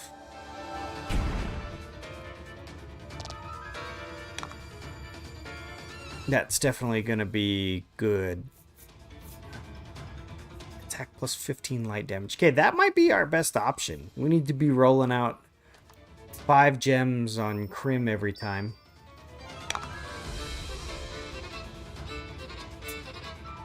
Star damage equal to... Okay, so 3 to all enemies. Alright, we can handle that. Whoa, whoa, whoa, whoa! Did I misread that? Dark damage equal to the value of 2 rolled dice to all enemies. And he rolled a 3. And all of my guys got hit for 10 plus damage. What the heck? Okay, we've got an attack buff for our team. So let's do Charge Spell. So we won't heal. We want to do big attacks while we have the attack buff. What? How many gems do we have? 4, 8. So we have 8. Okay, so by the time we get back to Crim, we will have the 5 that we need. And even though he resists bolt damage, we will still use this because it's one of our strongest attacks.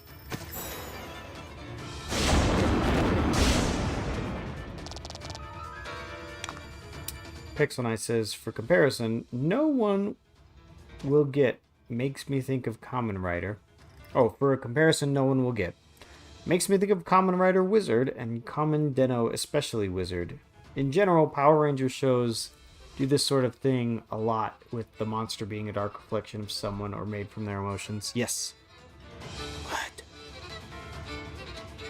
No. You shouldn't be borrowing anything. It's 10 o'clock. Go to bed.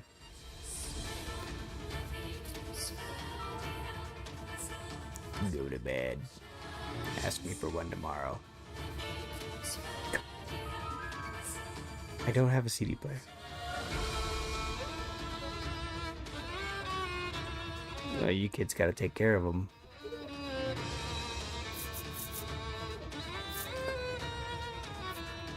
Alright.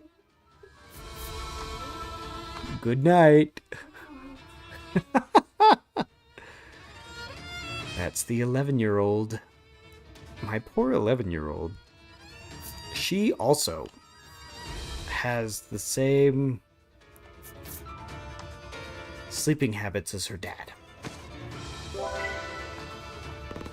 Her favorite holidays are the 4th of July and New Year's Eve.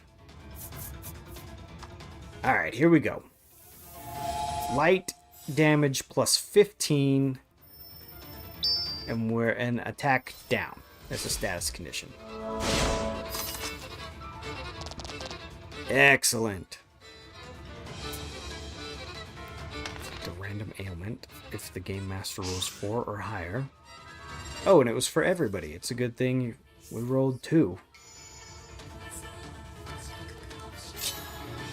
Okay, everyone gets an attack boost. Okay, so let's do charge spell. Let's get some more gems. Alright, so we're not going to do light damage this time. We will do...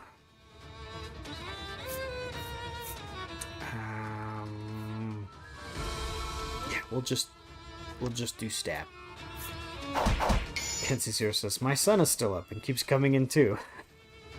Oh, nice. We did a critical. I don't know how much it was, but... I mean, we're on turn 3 and we've done 80 damage. I feel like we're doing great. Yeah, we'll go with the... yeah. If we do 2 gems here, we'll get 1 for the beginning of Crim's turn, and that'll give us 5.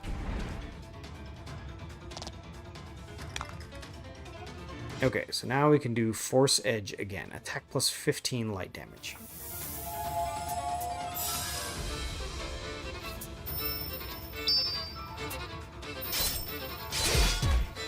Yeah, I used to be much more strict about bedtime, but it is summer. But 10 o'clock is still late enough for my children. Okay, so yeah, we have a guy with high defense, but these happenstance cards keep giving us attack buffs. So we're still doing great when it comes to our damage output, and as far as healing, we're also doing amazing. Probably should have done it the other way. I should have done charge spell for Laddie and then just done self-heal for Baron, but... or I need to at least pay attention when I attack. So that should take us down to what? Less than 50? Ooh, critical. Yeah, 42. Alright, so we'll do Contemplation. Generate some gems. Pixel Nice says, Deno didn't have them like going into someone's heart or anything, but they usually made wish to the monster, and the titular Deno would have to stop them, and usually had to time travel during it as well. Well, technically you could say there's multiple Denos, since each form is a different demon possessing the same guy. And there's also a train, because Japan. Alright, where are we at on health? Okay, so yeah, this time we'll do charge spell to get the gems up. And then we'll do self-heal.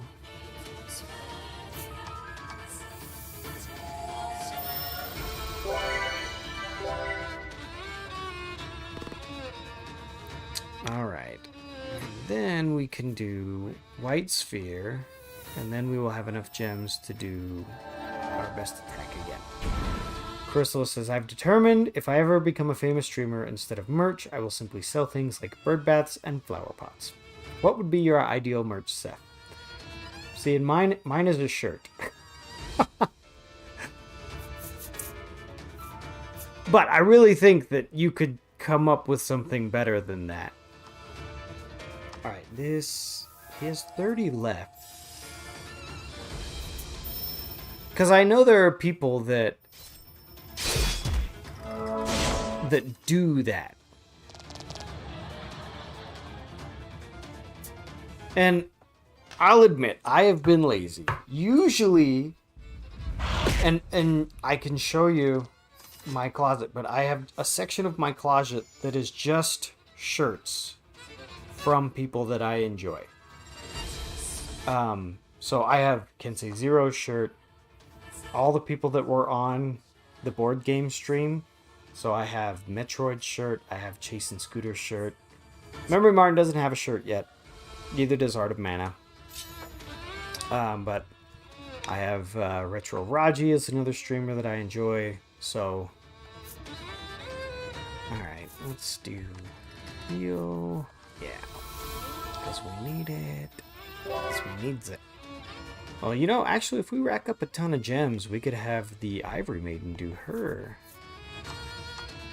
Oh, we're not going to have enough. What a bummer. Off by one. Alright, well, we'll finish him off. Memory Martin says, I don't have enough of a following for a store or merch yet. Because I know that for me, because I have also thought about this, Chrysalis, like if, for me, instead of selling merch, I would like make a video game, like a small video game, and just be like, hey, if you want to support me, go buy my video game. So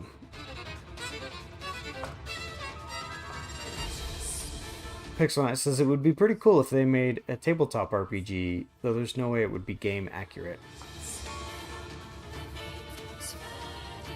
If I could ever make whatever merch I wanted, I would design a mecha and make it either a model kit or a figure people could buy. Oh, there you go. Pixel Knight says, really, last time I saw those two, they were wearing shirts. Yeah. Memory Martin, because she says when she has 670 followers. I know that for a lot of people, they feel like 1,000 is the mark. And I know that's what it was for Chase and Scooter and Metroid. When they hit 1,000, they were like, all right, I'm going to have merch. I don't know how many followers Art of Mana is at. I do know he's been at this for 10 years.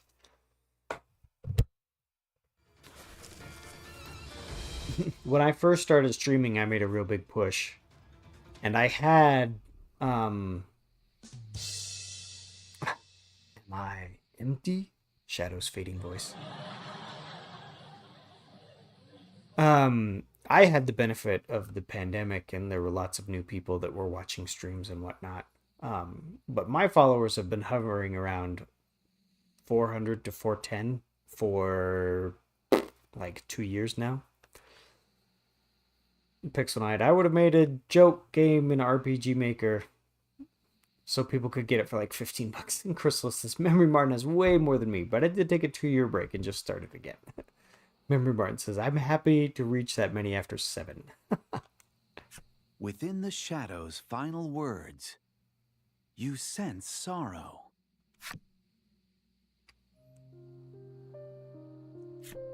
Laddie was entrusted with the duty of becoming a maiden.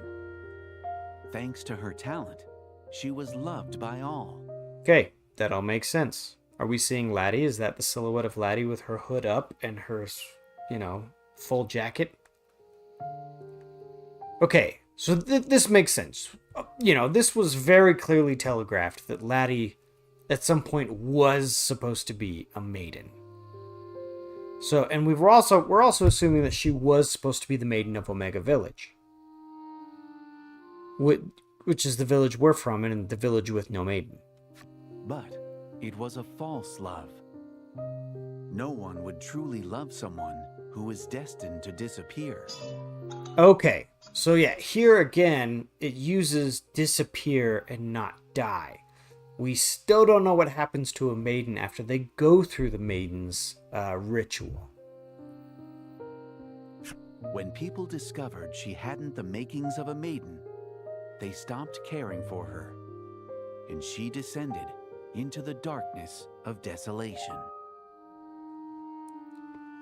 She hadn't the makings of a maiden. So what are the prerequisites for being a maiden or doing the maiden's ritual?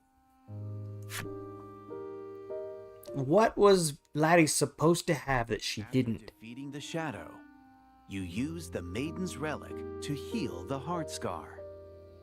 Ivory Maiden's relic.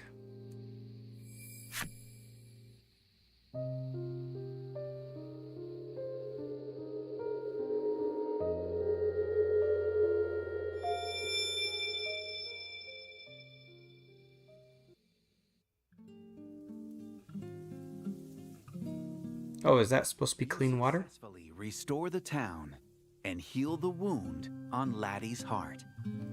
Your mission fulfilled. You decide to return to the world you came from. The relic is reacting to Lanka's integrity.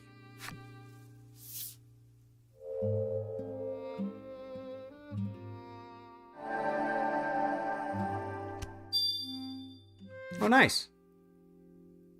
Ivory Memories Relic. That's true, you know, she might be high mighty and conceited, but she was always honest. Head for the altar on the second floor of Spirit Spire.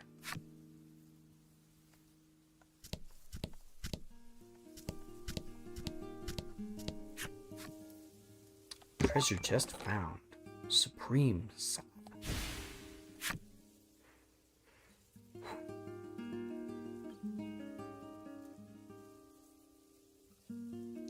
Pickle Knight says, maybe it's her as a kid. She's a lot shorter. Wait, Omega? Insert Doctor Who Worf flashbacks. Okay.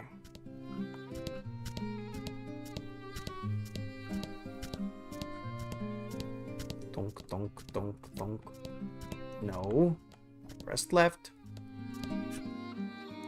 Central Burdenberg. Yes.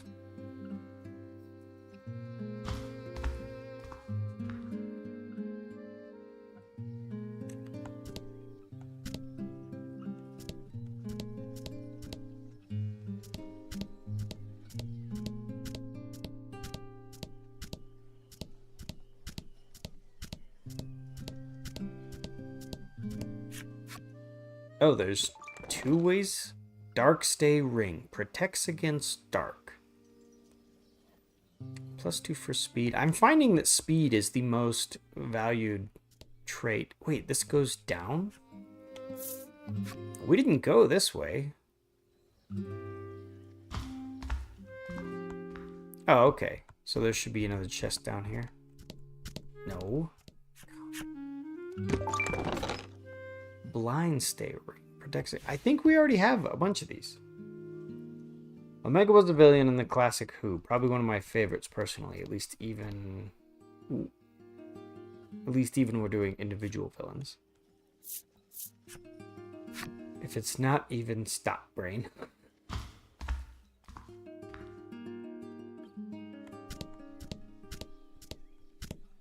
Okay. Up we go.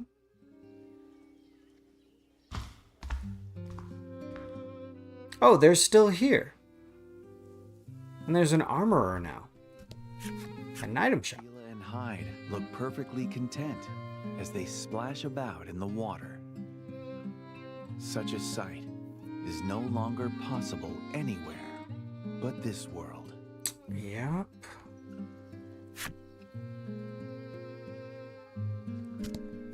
Okay, so yeah, I'm leaning back on that is a manifestation of... You spy an old man vigorously working out and ask him what he's doing.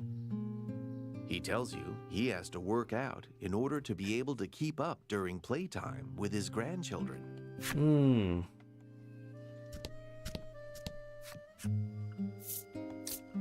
Alright, what you got? Explorer's sword. Man.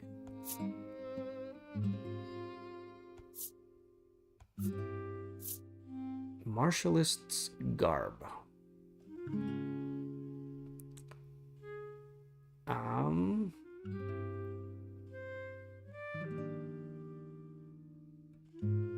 It looks like we need this for Baron. Man, he must have like nothing. Buy and equip. Who will equip? Baron. Baron is all set. We are out of money. Will that be all? Yes. We will take our leave. My favorite villain, species, race are the Cybermen, with the Daleks as a close second. Yes, I know I'm very basic. And Tech Child says, man, if each coin only weighs an ounce, 8,000 gold pieces would be so expensive. Ah, that's why they're all cards. We were able to hand over 8,000 gold pieces with a single card. It's so good of you to stop by. The man booms as soon as he sees you, throwing his arms around you for a giant bear hug. See, Rockley bowl cut.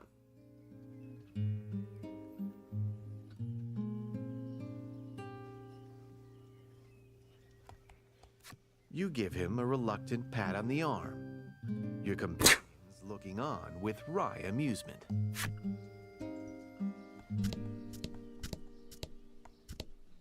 Okay.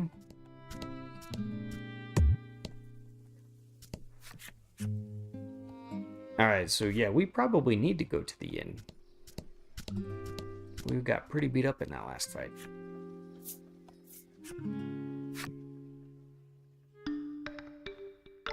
He looks like he could be on Attack on Titan. This is true. And once again, no money charged.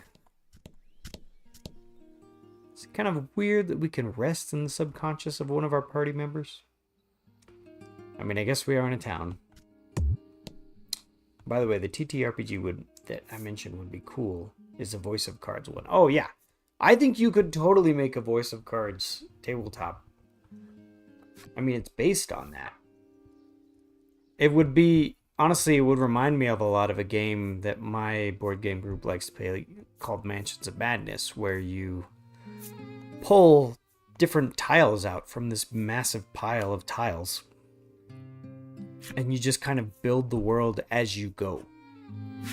So instead of doing it with cards like they do in this one, you would maybe if they made the cards bigger, like tarot cards, and because it would just be a pain to lay all these out. But if you made them bigger, and had like every tarot card had 2 or 4 spaces on it, I think it would be doable. Pixel Knight says, "Look, I watched 3 episodes of Naruto and gave up. Pink-haired girl was too annoying." I was talking with my friends about anime, and Naruto was like it for me. I watched Naruto for like 5 seasons, and then it got boring, and then I stopped. But they were talking about like One Piece, which I know has been on the air forever, and Attack on Titan. What was the other one that you were trying to get Zero to watch, Chrysalis?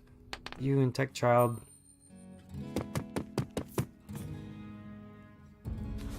There was a few other ones. Anime was the topic of the night for that conversation. Solo Leveling, that's what it was called. Yes.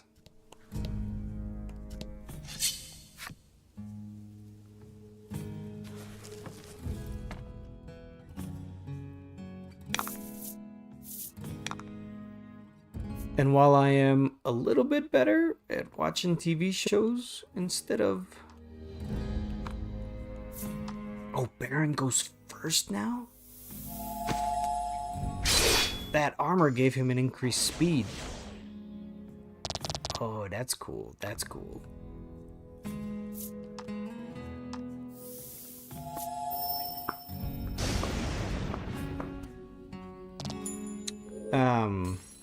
Dang it, what was I? Oh yeah. While I'm still better, I'm a little better with TV shows than movies, because people don't expect you to have seen all the TV shows, but people expect you to have seen all the movies. Congrats. So I'm a little better. Like if you say, oh, you know, we're gonna talk anime, at least I have a couple that I've seen. Memory Martin says, I can't stand One Piece, never seen Naruto, haven't seen Solo Leveling, but I played the game. Oh, it's based on a game? Pixel Knight says, for me, I watch Dragon Ball Z, a ton of giant robot stuff, Pokemon, and adaptations of stuff I already enjoy, like Kamen Rider, Double Anime. And my biggest contribution to the conversation was, you know, I was saying all the shows that I've watched, I'm pretty much waiting for my kids to get old enough, and then I'm just going to rewatch it with them. So, like, for me, that's altar on the second floor of the Spirit Spire. Okay, we're on the first floor of the Spirit Spire. So, for me, that's Avatar Last Airbender. So I'm just waiting for my kids to get a little older. and then I'm going to watch that with him. I think my oldest is there. She's 11. And I think she would appreciate it. But you quickly learn that you cannot just watch something with just one kid. This was something that we discovered as my oldest got into Harry Potter. I said, okay, you can't watch the movies until you've read the books. Because I'm your dad and haha. And she was fine with it, but when it came time to watch the movie, all the other kids were like, oh, movie night, we're in. And, you know, there was no stopping that. So all of the kids have seen all of the Harry Potter movies. We did have to cover some of the younger kids' eyes for some of the scary parts. My 6-year-old, she was not having it for the basilisk attack. And we were very glad when the 4-year-old fell asleep during a lot of movies 7 and 8.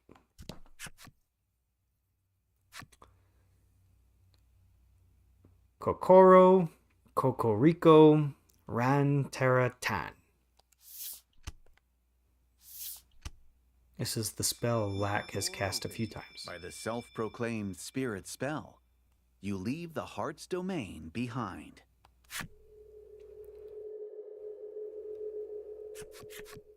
Upon your return to your original world, Lanka and Krim look weary from their unbelievable experience. Laddie, meanwhile, is fast asleep on the floor again, recovering from her sudden change of heart. Her sleeping face, which you'd seen occasionally at the grotto, seems to have softened a bit from the anguished way it looked before. Thanks to the Ivory Maiden and her attendant, you've accomplished your mission. You prepare to take them back to the North Isle. You kindled hope within me. You stopped me from sinking into the mire of my despair. The bond between you and Laddie deepened. See the Ivory Maiden and attendant safely back to North Isle.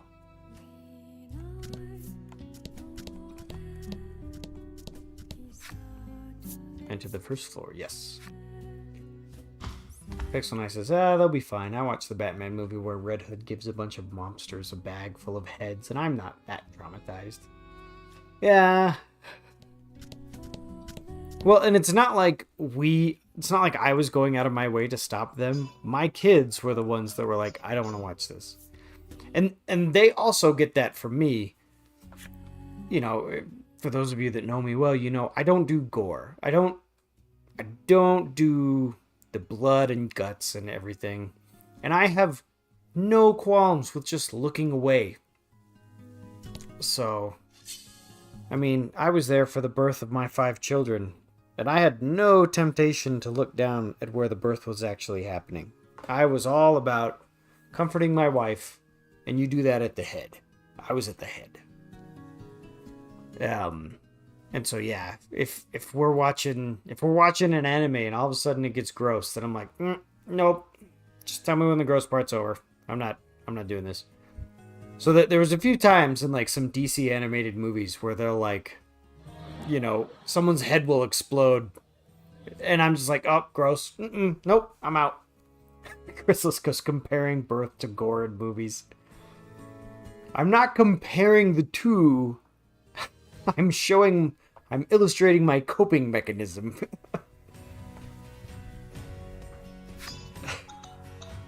Pixel Knight says there's also Gandalf, and the girl was...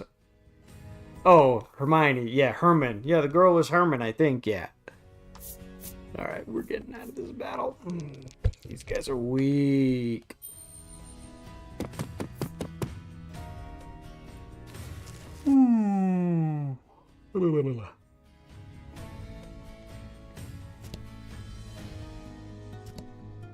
Alright, out to the ocean. Wait, don't we have the option of, like, fast traveling? Come on, we're...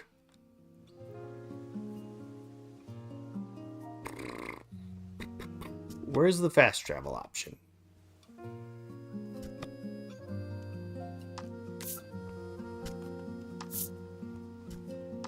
I don't see a fast travel option. Alright, well, we'll just travel up north then. Still gotta work on solo leveling, among other things. Yes, yes. Okay. An event. Oh, Laddie wants to go fishing.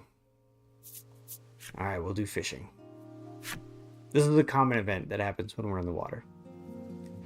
Laddie's eyes dart towards you, pleading for guidance. Alright.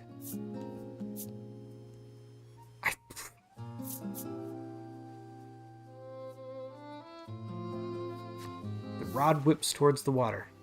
This is it, the big one. You turn to assist Laddie just in time to watch the fly out of her startled hands.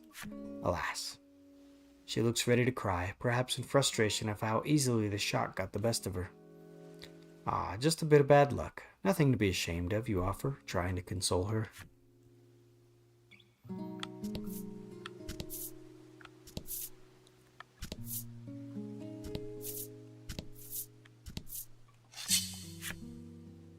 Okay.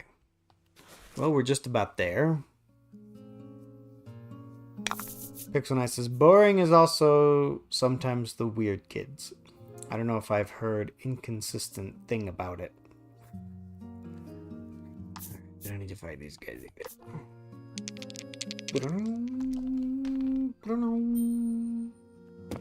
I do so like the overworld tune for this game. Just that.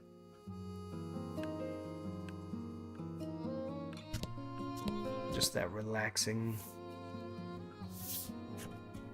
I would listen to that while I was fishing. Totally.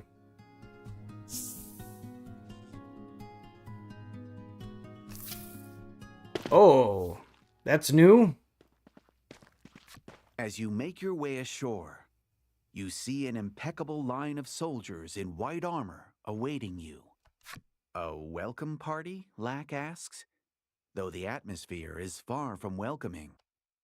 In accordance with national decree, we have come to apprehend the rebellious Maiden, the soldiers say, pointing countless blades at you. What do you say to them? Rebellious Maiden? According to the soldiers, allowing the masked soldier to escape in the forest was a huge infraction of national decree. Ah. Well, we didn't let her escape. We're still on the hunt. So, not rebellious. How's that? Lanka hangs her head. Apparently, national decrees are matters of utmost importance to maidens. A soldier, who appears to be the squadron's captain, claps Lanka in restraints. Oh, man, we don't even put up a fight. The maiden must be educated, the captain says. Dispose of the others, including the attendant. Oh, okay. So we do put up a fight. Just not the maiden.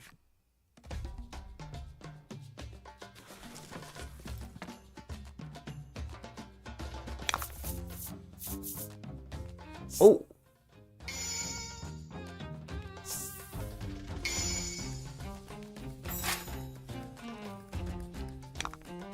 Well, this is the first time we've been outnumbered. Alright, let's start with Grand Slice. Pixel Knight says, geez, you go on one day off and suddenly you're a traitor. Yeah, I initially thought, oh no, the problem is that we are, you know, that they left the island or something. But no, apparently it was the traitor deal. Alright, well, we're just going to stock up on gems while everybody has a defense buff. We'll wait for an attack buff. Well, let's see how hard these guys hit. They do have high attack stats. High meaning as high as Baron. And I think if they all gang up on Laddie, she'll be out. Oh no, I resist attack down. Okay, good. This guy... Okay. Prem does not. resist attack down. Oh, but that's okay. We're gonna have Laddie do Blizzard, and I'll do Grand Slice. We'll just do a bunch of AoE attacks because there's 4 of them. Magnificent. Oh yeah. Come on, Laddie. If you get a critical with Blizzard, we might just win here. Yeah, take that, Mr. White Knights. Boom! All gone.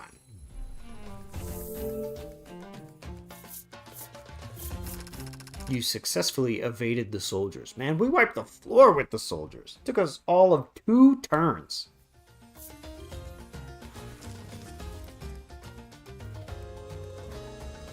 After defeating the soldiers, you spot neither hide nor hair of Lanka.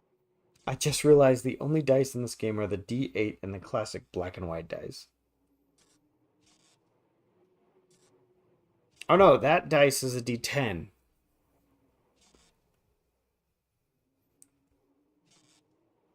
But yes, I think you're right. It's just the D10 and the black and white with pips.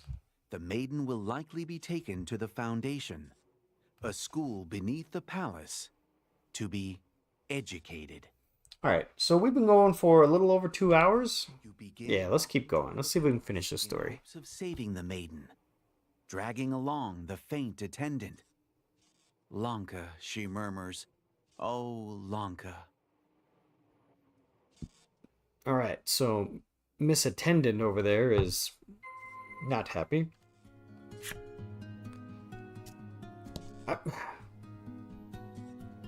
Okay, so apparently being educated is clearly terrible. I'm starting to think being educated is where they like kill Lanka, create a clone, and educate the clone, and then release the clone. Because the person that we ran into, the deserter, was a clone.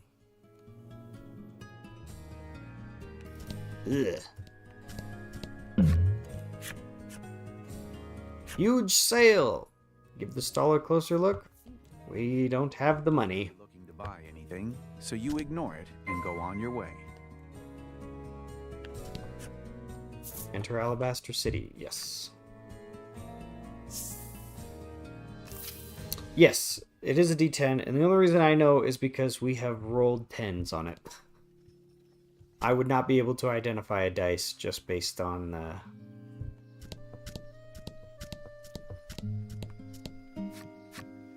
its shape.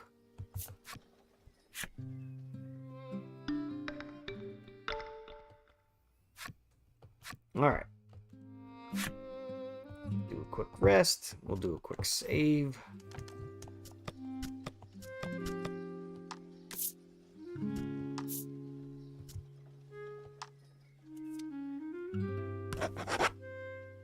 Very good.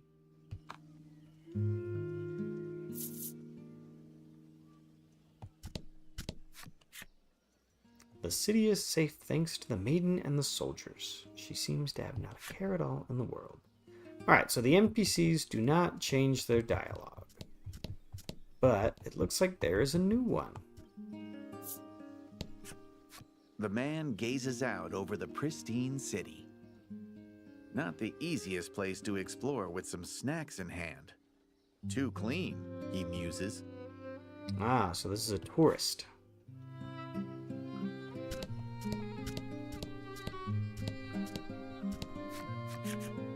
The palace gate that leads to the Foundation is blocked by a burly soldier. It doesn't look like you'll get past easily. Yeah, but I bet we get past. You place your hand on your weapon, but before you can strike, Krim beckons you over to a different route. According to her, there's a hidden passage leading from the Maiden Shrine to the Foundation. Ah. To the Maiden Shrine. Pixel Knight says either it's cloning or they force her to watch bad PSA films. Man, that's the worst. Beneath the edge of the shrine is an old door. Could this be the entrance to the... Could this be the entrance? Yes. You push open the door, and descend the stairs dug into the very earth.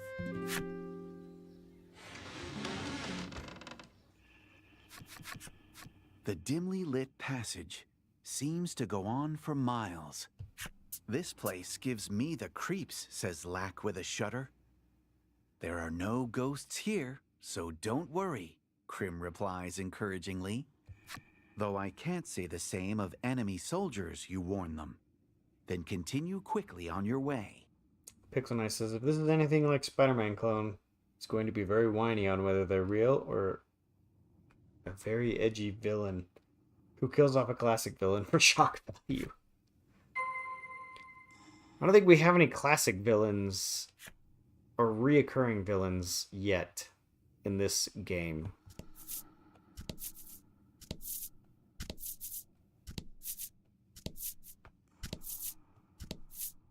Something that this game gets away with that I would not like is every time I take a step, I have to wait for a split second for the cards to flip over. When other games do that, I hate it. But in this game, it adds a certain measure of suspense, and I like it. I'm like, I don't know what's going to happen as I enter into this dungeon. But other games that try to have like a fog of war or something bother me. The foundation. Within the sunless corridors echo the sounds of writing, day in and day out. And to be clear, it's not a fog of war mechanic. It's a mechanic where every time you take a step, the game has to pause to do some reveal. But this game gets away with it. Oops. That time I just hit down. I really thought I could go there.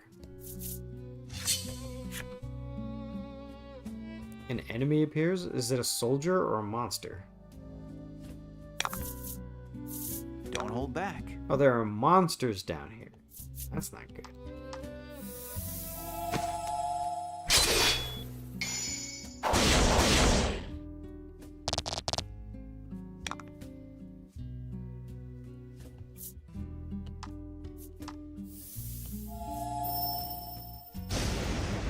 Bonk.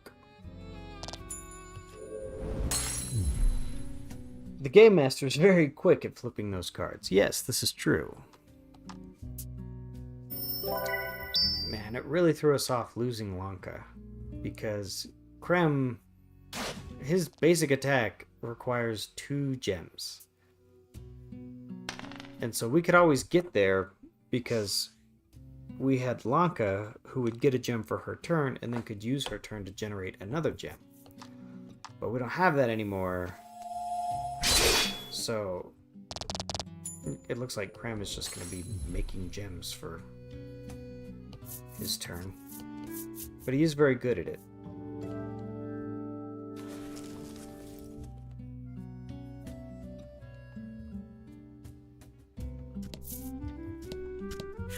It appears a diary of sorts has been left on the desk.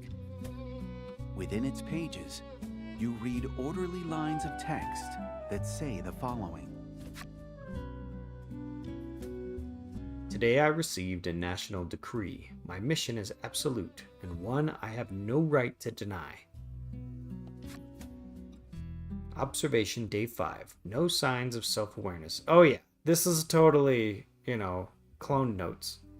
Observation Day 11. Transferred 2 self-aware persons to the classroom. Observation Day 20. Received notice on how to deal with those who do not reach appropriate levels.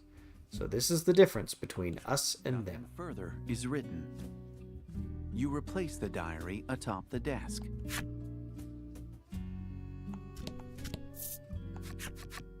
You see Lanka peeking out from behind the door. But something's not right about her. It's not her. That's not Lanka, Krim whispers, her whole body trembling. Oh man, this is getting creepy. The mysterious girl then dashes off somewhere.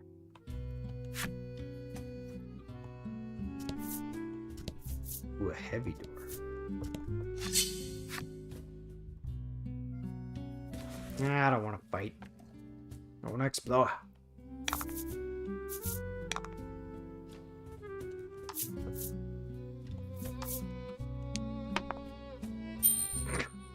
Oh, good.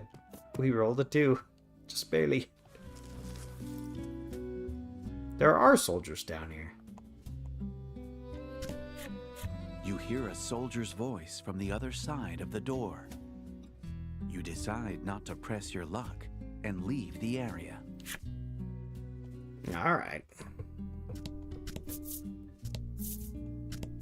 Alright, game, I hear you. You want me to go this way.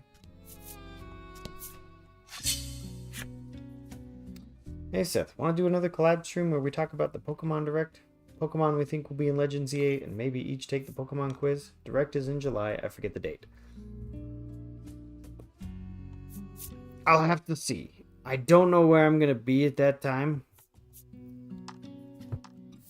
And unfortunately, for me, Pokemon goes in waves, and right now I'm on a down part of that wave. I haven't played a Pokemon since Sword. Or no, since Shield. I have Shield. So I haven't played Gen 9. I haven't played any of the Legends games. I don't even know the new Pokemon that are in Gen 10. So I don't know if I would be as useful this time around. But if something comes up, or if, something strikes me, I will definitely let you know.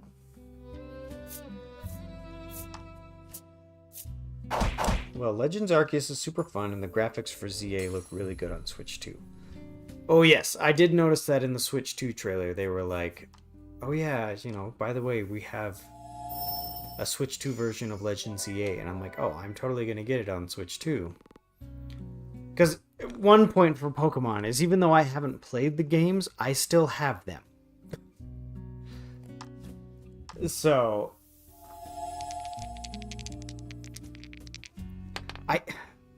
honestly, I think deep down I am waiting for...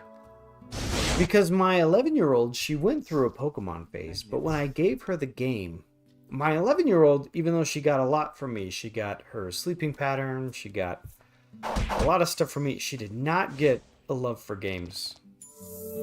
Because she will play a game, like a video game or a board game, until she gets stuck. And then she's like, alright, well, I guess I'm done. She's very much more of a book reader. She just wants the story fed to her. And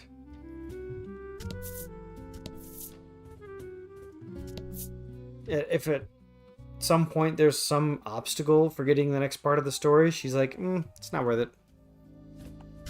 Let's go to the desk first. Oh, okay. The Maiden is property of the city, the girl recites repeatedly. Lanka's lookalike. The Maiden is property of the city. Okay. The Maiden shall not ask for anything, the girl reads aloud. It is an honor to be chosen as a maiden, the girl whispers to herself. So I wonder, is this... An empty basket lies at your feet. What could this possibly be for? Oh, I don't like the sound of that. I have a few assumptions on what this basket might be for. I don't like it. Yeah.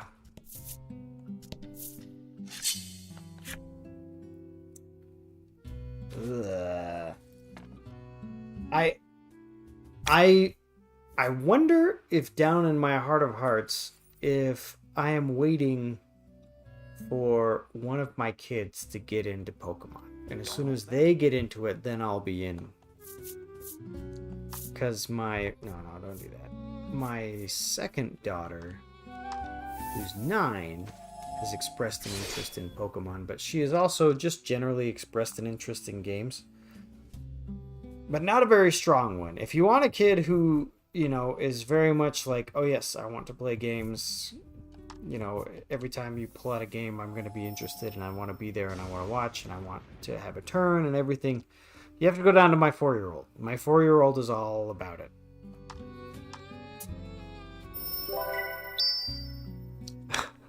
Pixel Knight says, are we going to have one of those I don't know which one to shoot moments?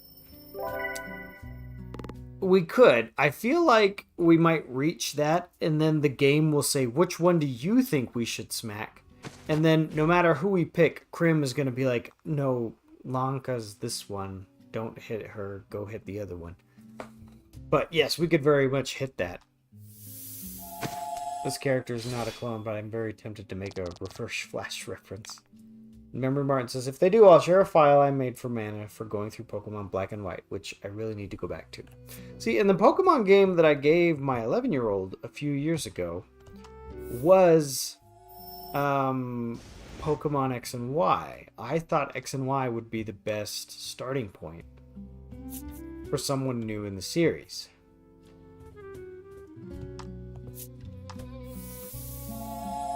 So, we'll see.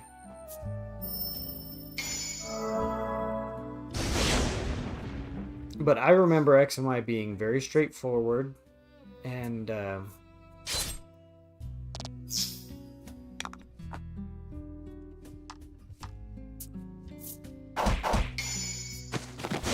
I mean, it's very linear and everything. Pixel Knight says, it was me, Barry. I deleted your 100% Pokemon Emerald save file. Yeah. Alright, we'll do a quick heal. The best part is reverse flash is totally petty enough to do that. Oh, Barry is in reverse flash. There's a Pokemon character named Barry who's generally considered to be very annoying. So I thought it was him.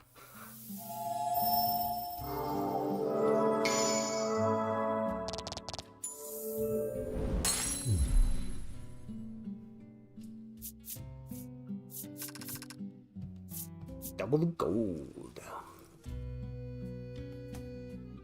Alright, so we're going around the baskets. The choices are yours, and yours alone. Good luck. Alright, so yes, Memory Martin says, not a bad choice. I personally told Mana Black and White was the game that helped me understand the mechanics of the franchise. The first one I played without a walkthrough, aside from Mystery Dungeon Explorers of the Sky, and uses only the Pokemon introduced in the Unova region. Yes.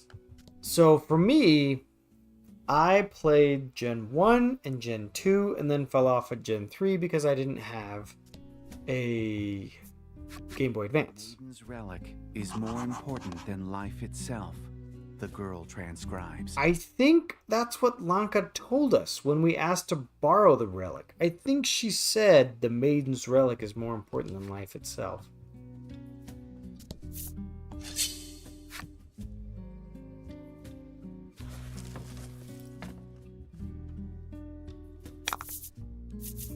So yeah, I played Gen 1, Gen 2, fell off at Gen 3, and then I was in college, and I started playing Pokemon when I was 10. And then I was in college, and I decided to get a 3DS.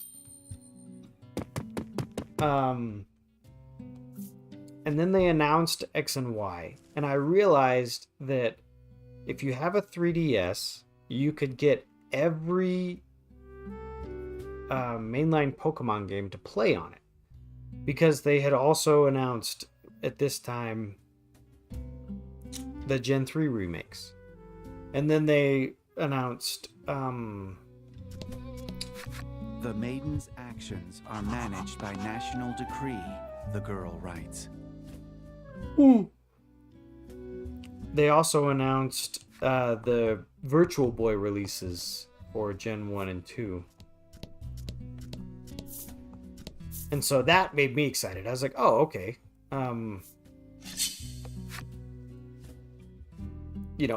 My 3DS is essentially just a Pokemon machine. And so between the 3DS and the Switch, you could play every Pokemon game that has been released. And so that got me back in. I started playing Gen 5 first. I played Pokemon Black and Black 2. And then X and Y came out, and so I played X. And then I just kept playing them from there all the way up until Sword and Shield, which I played Shield. And then when they announced Scarlet and Violet, I was so disappointed with how it looked and the reviews that came out that I decided I was going to wait.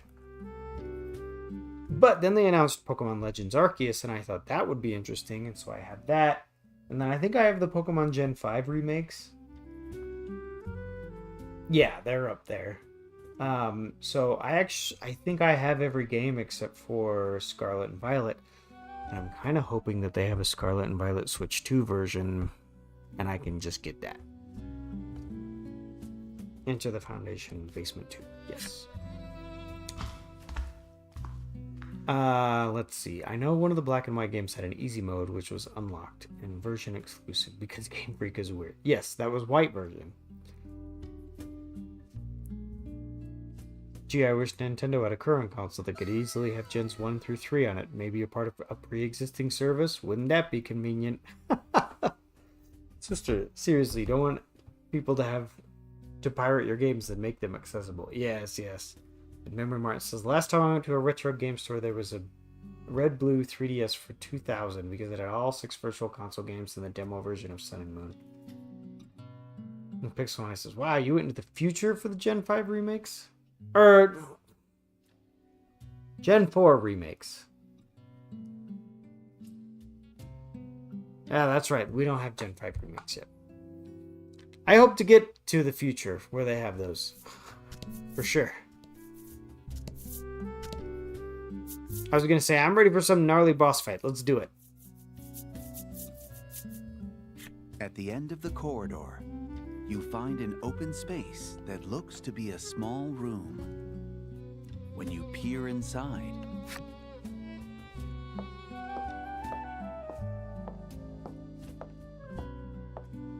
oh, he's just patrolling?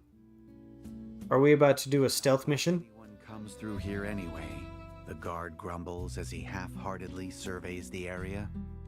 I doubt he'd notice an intruder until they slapped him in the face, you say in astonishment.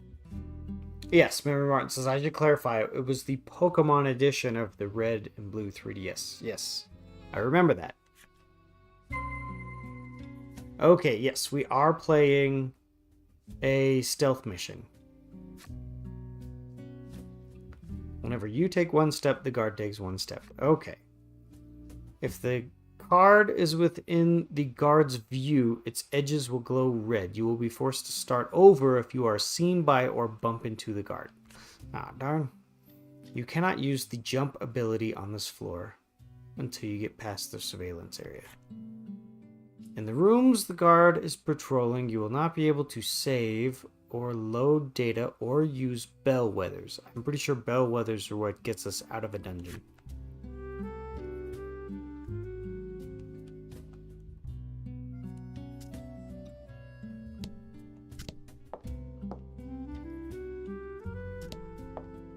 So we're going to go to better guards that are going to be more difficult. And I'm going to be real mad if my stupid D-pad You make it through the room with screws up one of these. Laddie's expression. There you go. Chrysalis goes, stealth games are my favorite genre. Too bad there aren't very many good ones.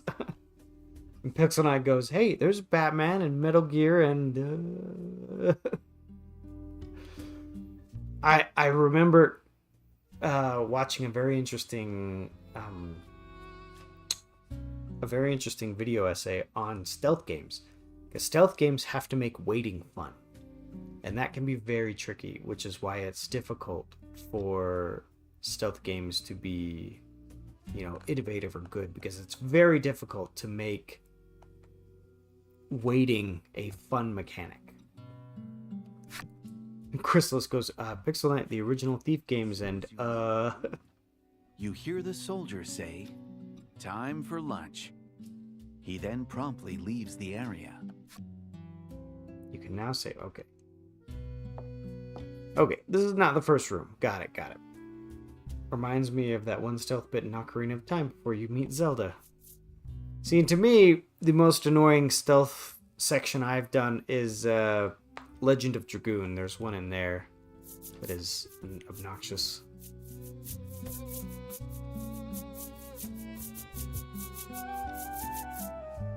Two soldiers survey the area. Alright. Oh, so he's gonna... Alright.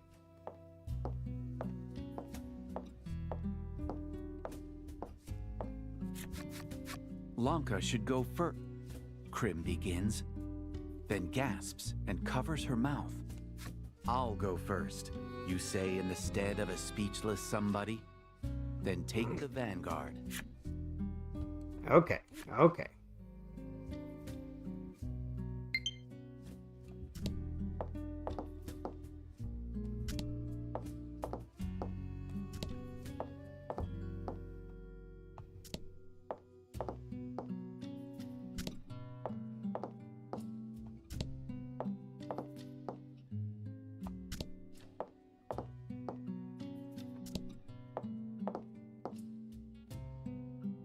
Oh, I see. I see.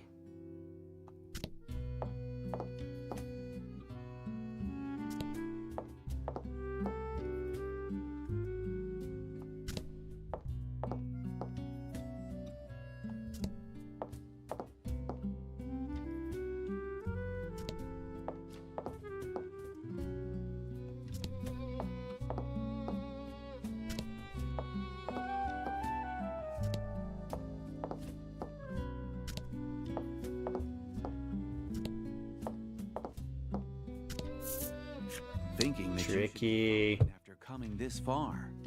You Pixel Knight says, I seriously love the Arkham games. It's been a bit since I played one. Arkham Knight especially had one of the best stealth. Has the best stealth in my opinion because of the gadget integration. Especially the remote hacking device which lets you do stuff like make henchmen fall down from an escalator.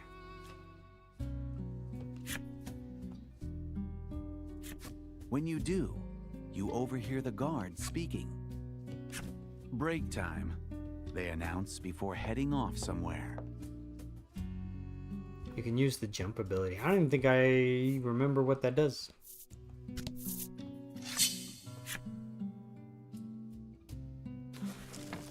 Oh, I don't want to do another fight.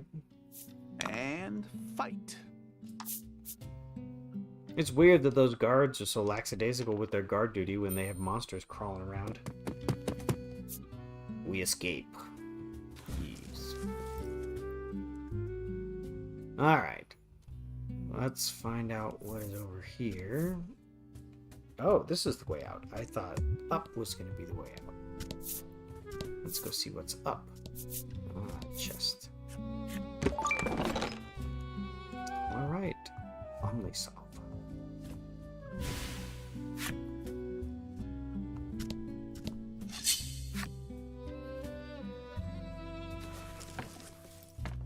Pixel Nest says, I need to finish Arkham Origins on my Steam Deck. Alright, let's run away. Won't be surprised if we eventually fight some failed clones. Yeah. That does look like it's in... Although... I don't know. This will be interesting. Ah, here's your failed clones. A single corridor extends in front of you. Either side is lined with countless baskets.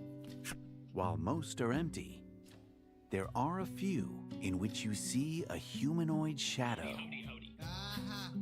Hey, what's up, Chase? We're in the middle of a creepy part of the game. As you bring your face closer, the shadow does as well. Then blinks its eyes. Whatever is within the basket Don't like that? undoubtedly alive. Chills run down your spine, and you step away from the basket.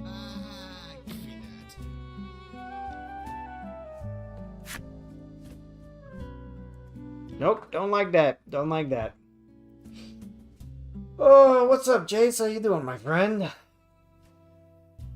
We are in the middle of trying to find our friend. But our friend is one of a series of clones. And we are trying to find the clone that is specifically our friend. And fight.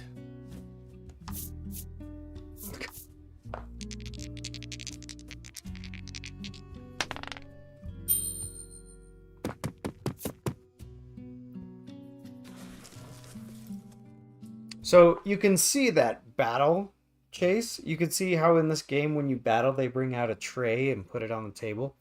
That was what inspired my inventory footstool when we were playing through that board game. Alright, basement 4. In case you were wondering, I've said that a few times. I'm very proud of that innovation. Trying to save some board space. Oh, is this another stealth section? Yes. I like these stealth sections though. They're more puzzle and less... As you reach the bottom of the stairs, you see a group of soldiers. You quickly conceal yourselves in the shadows. In fact, we don't even know what happens if you bump into a soldier. I mean, it doesn't game over. The game specifically tells you that it's going to, okay. Yeah, the game specifically tells you it's just going to make you restart. Oh, that third one is going to be a real pain.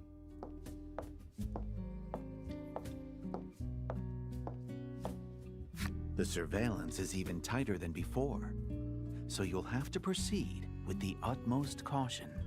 Yeah, especially if you want that treasure chest at the bottom. Okay.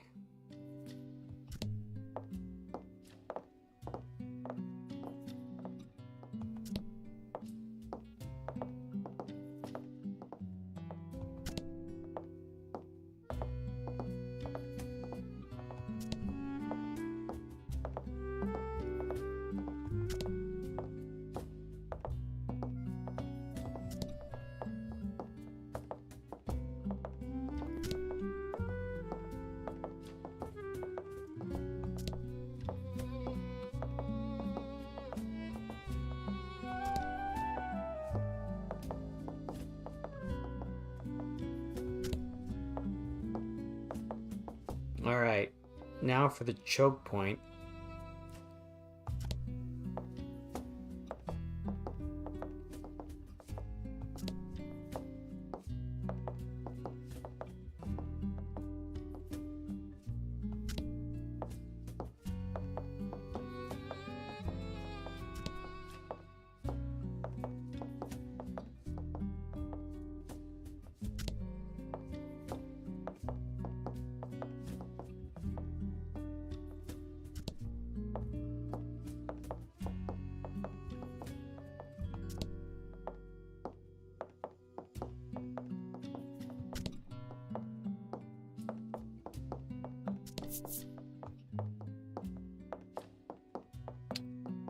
Tricky.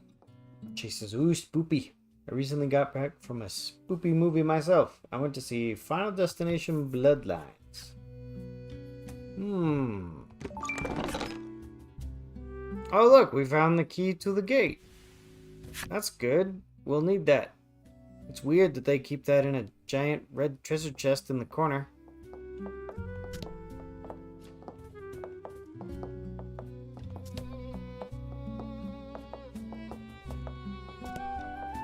Alright.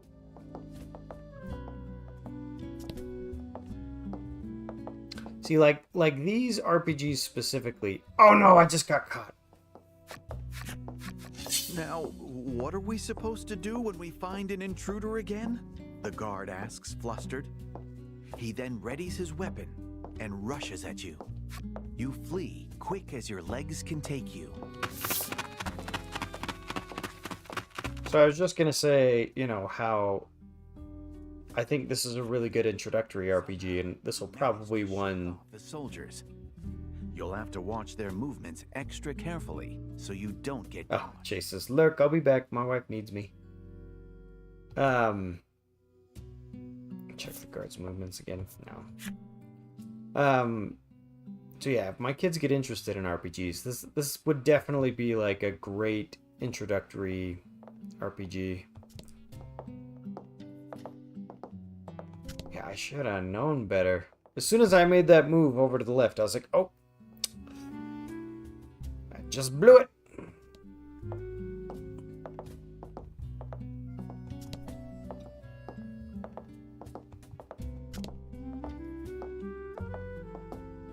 Oh, Kansas says Jarek found his Pokemon White. That was cool, because it's ridiculously expensive.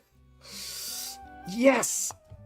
Original Pokemon carts are just ridiculous. And that's why they are pirated so much.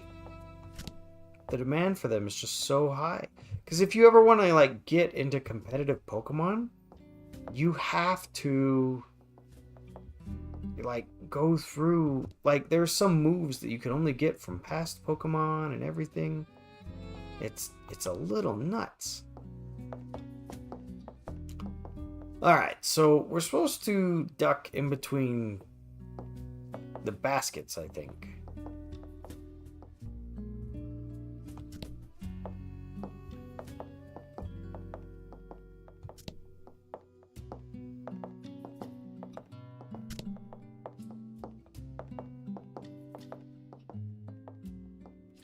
Okay, so I can't move up because that will get me caught. So if I can't move up, I have to go down. Get behind this guy, and then we'll try to go up 2 and hide in between those trash cans. Those baskets.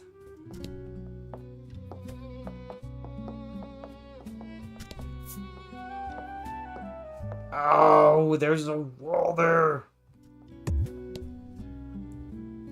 Okay, that's just mean game. There's nowhere for me to go now.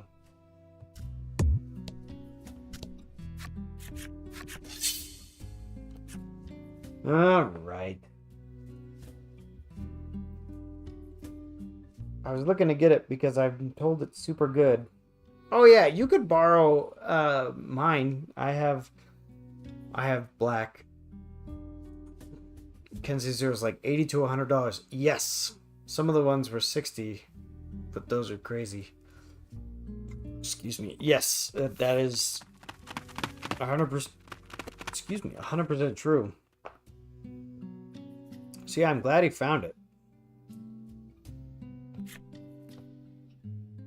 Check the guard's movements again. No. It wasn't the guard's movements that tripped me up. It's the fact that you hid where the wall was.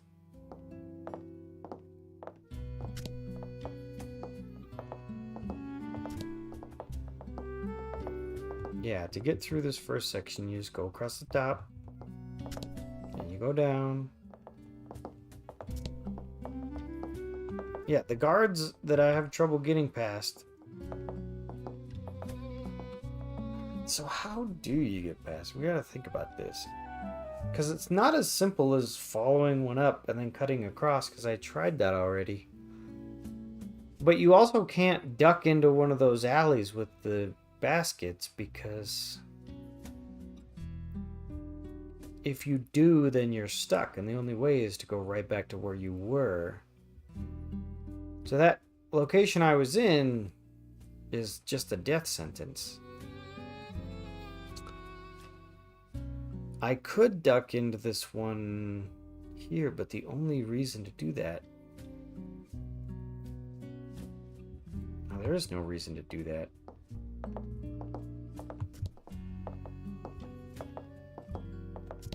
I wonder if you have to go down where the chest is.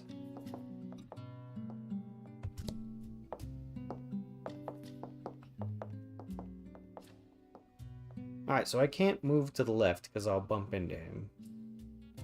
So I have to move down.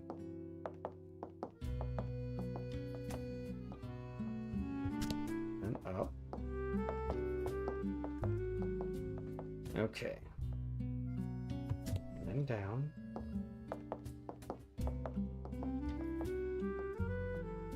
To the left. Now I only have one move, which is to go up.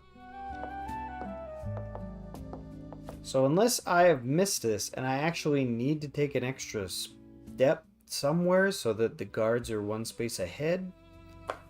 But I can't go up, I'll get caught. And I can't go left.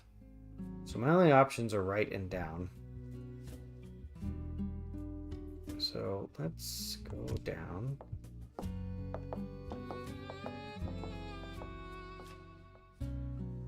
I'm glad we're playing GameCube Online so I don't have to sell my kidney to play Wind Waker. Which is good, I can't lose both my kidneys again. And Art of Mana's here, says hello! Alright, we're in the middle of a stealth puzzle, Art of Mana. We are trying to get past all these guards. Red is where they move next. So if we... Can we go inside the red? To be honest, we have never tried. Is the red just where they're moving next, or is that their vision cone? I guess we better check. Bad kids must be punished, the soldier says with a fear. Okay. So, yeah, we can't go on the space that the guard is on, nor in the space that they can see. Okay.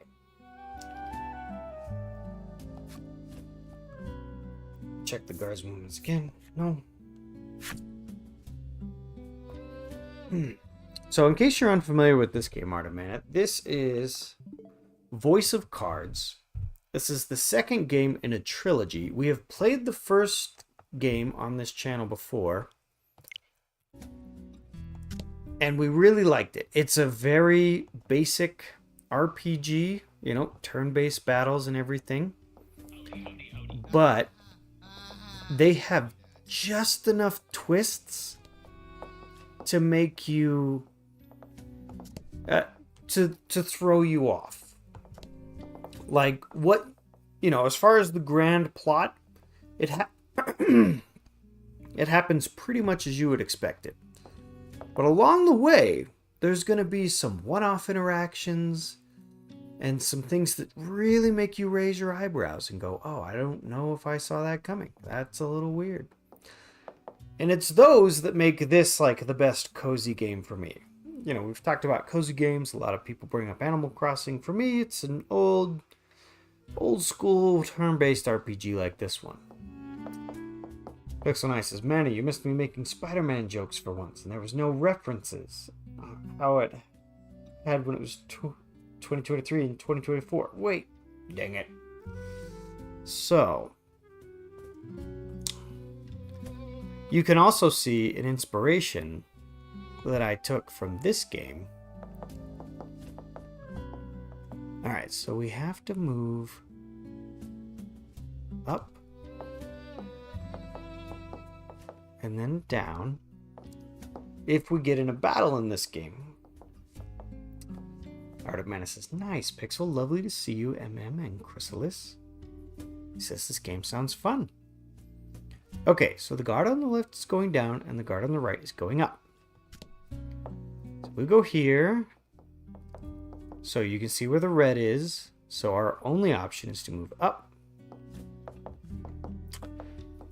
Okay, so we can't move up because that guard is going to come down one space and then he'll see us. We can't move to the left because we'll run into the guard on the left. Our only options are right and down. So let's go down.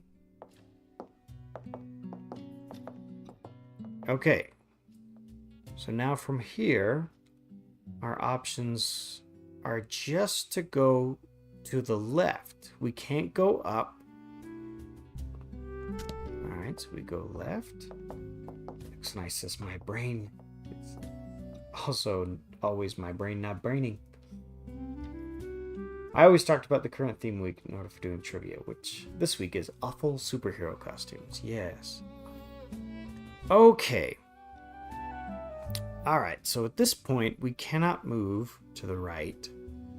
We could move to the left and down, and this would let us kill time for these two guards. We're going to go up.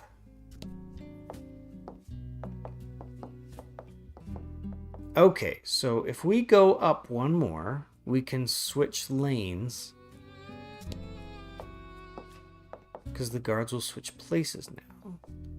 Now we can't go to the right. Because if we go to the right, that guard is going to come up and see us. And we can't go to the left, because if we go to the left, our only option is to go back to the right, and there's going to be a guard there.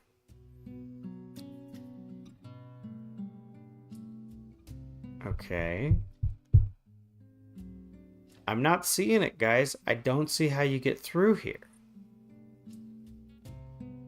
Because we were in this exact spot on the other side.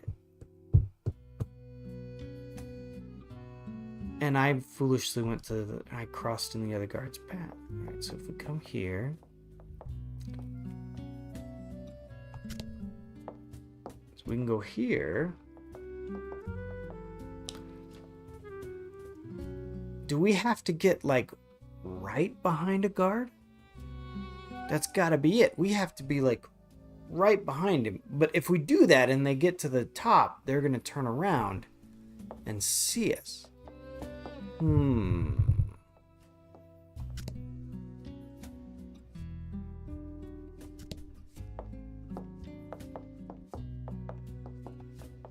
Wait, did they not move when we went to the chest?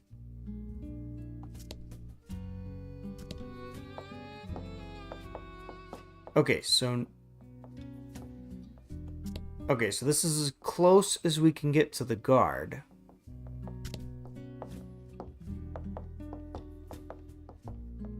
Okay. Go up. Now we can...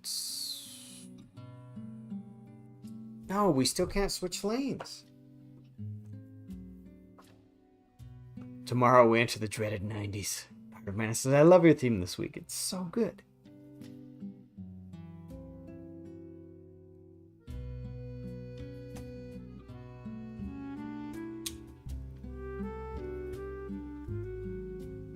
Yeah, this is just where we were before. Pixonice says, thank you. If I remember right, you're the one that suggested it.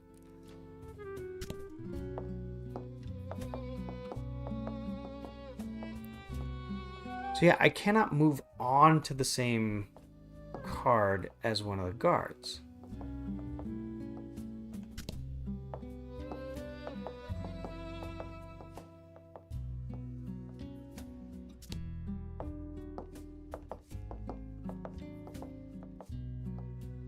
See, in here I can't move up. Alright, game. What are we doing?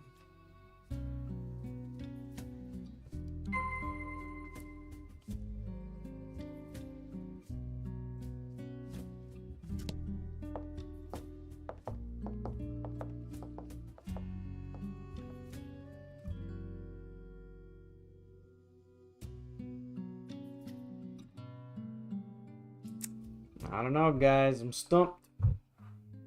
Art of Mana blushes and Pixonice says, mentioning Arkham Origins finally made me decide to get my Steam Deck out after quite a while. So now it needs to update.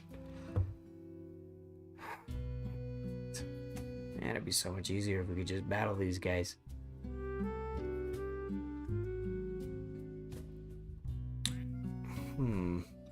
Chrysalis says, what are the mechanics? So we cannot move into a space with a guard, and we cannot move into a space where that has a red border, because that is the guard's vision cone. All of the guards move after we move.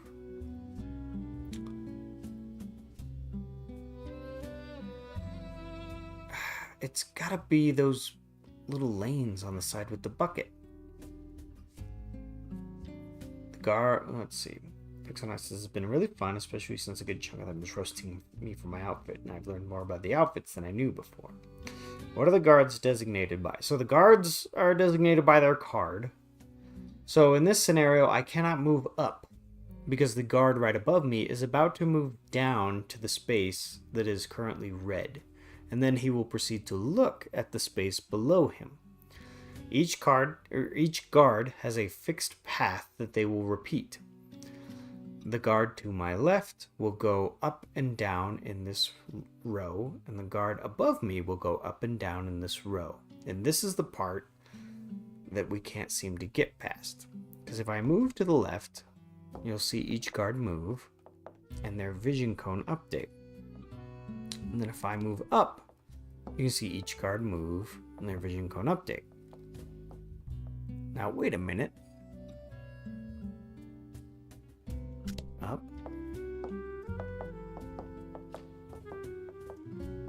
Okay, so here's the conundrum. I cannot be any closer to the guards than I am right now, but I also cannot move to the right.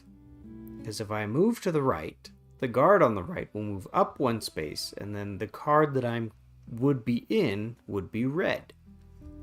But I cannot move to the left, because if I move to the left, I will be stuck in that space, and the only option would be to move back to the right.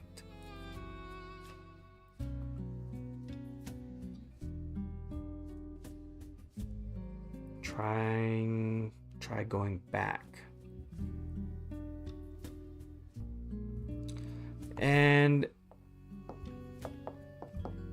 yeah, the only thing I can think of is like we're in an even number and we can't get it to work, but they've left this space down here that we can move to kind of reset the path of the guards. Because every time we go to the chest, they don't move. Every time we step here, the guards will all move forward one. Chrysalis goes, no!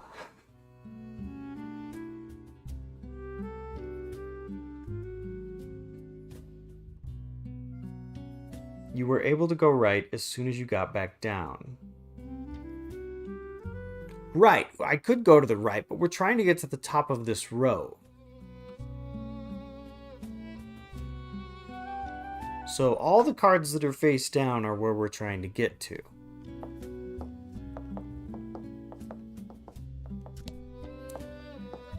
And I have experimentally bumped into a guard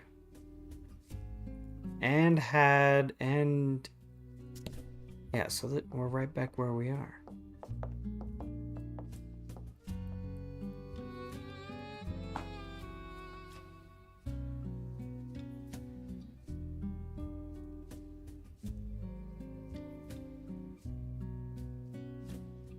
I could get to this same spot, but have the roles reversed.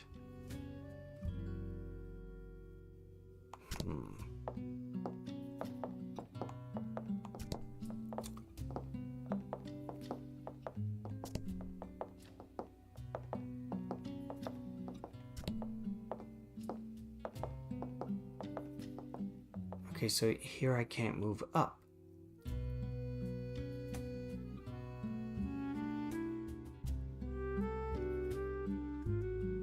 But I've been able to get to that square before.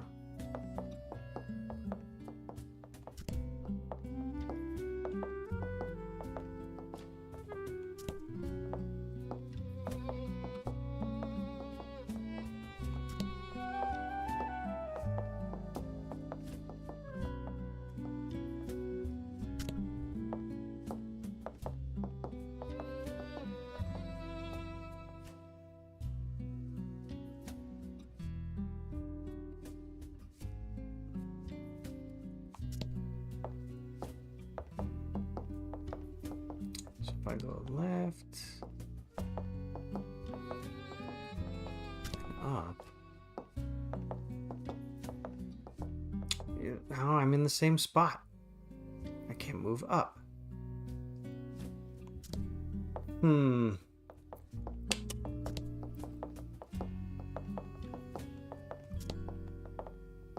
I do think that it is one of the... And maybe it's just me, but I always feel like it's the worst viewing experience when you're watching a streamer and they just can't solve a puzzle. What does the next objective say? Stay out of sight of the guards.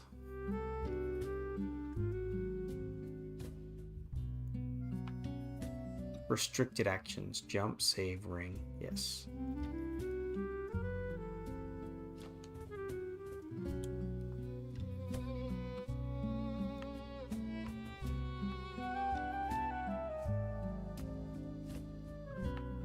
So yeah, this is where we came.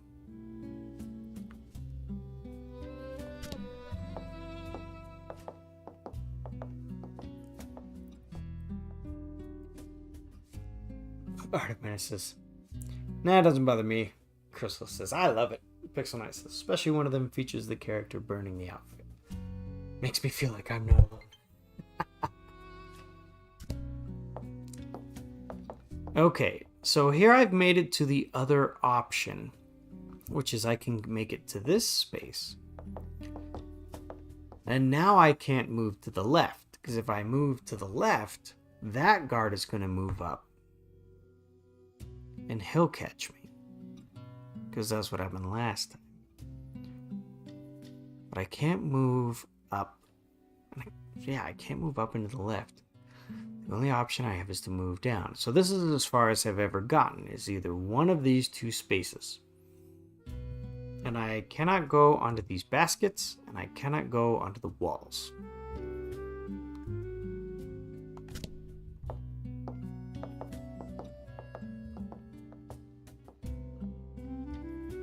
Yeah, and I can't move onto a space with a guard, that's right. Okay. Pixel Knight says the Black Canary one specifically has a real dumb universe reasoning for it. I remember when Breath of the Wild came out. It was fun to watch people do puzzles then. And chat could just like help them out because like everyone had played the puzzle before. But this is also why I would never stream a game like Professor Layton or Ace Attorney. Alright, so if I hit yes, it'll show us the guard movements, but I don't think it's going to help that much.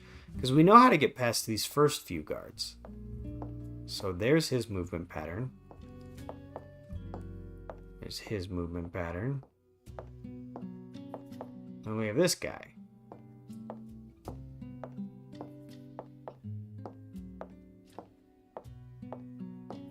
Up and down. So in order to get through this one, you just move through the top. So unless I missed something, I am stuck on this little 2-lane path because it's only 5 spaces wide.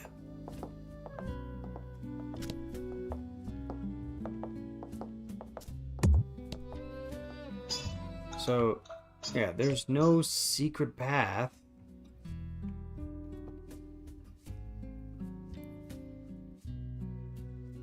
Artemis says, those were good streams. I do feel like it's worth revisiting on the Switch too.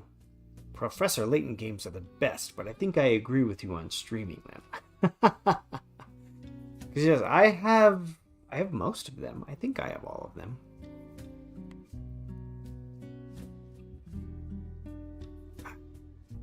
There's not a mechanic that I'm missing for these baskets. It's not like I can pass through them.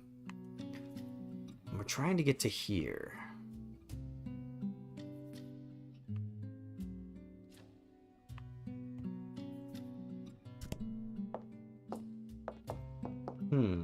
Streamer brains means we won't get the puzzles as easily as we do. Solo plus backseat puzzling would be annoying. I only find backseat puzzling annoying when I'm like trying to figure out the puzzle for the first time, and then someone comes in and it's like, "Oh, you do this," and I'm like, "No, don't. It's not fun for me to figure it out if you tell me." But then we hit this scenario where I'm like, "All right, everybody's in, no bad ideas."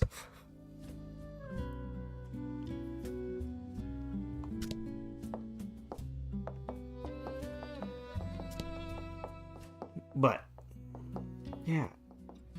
The only way for me to cross the path would be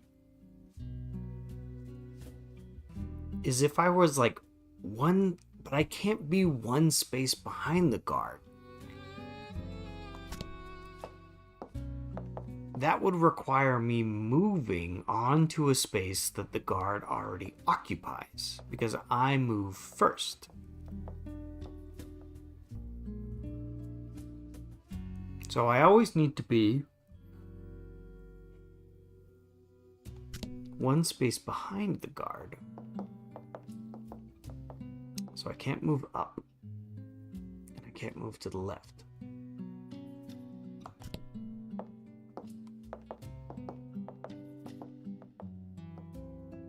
You can't stall in these alcoves at all. There's got to be... I mean, that has to be the solution. I'll see if I can get back in that one. But the last time we went in there...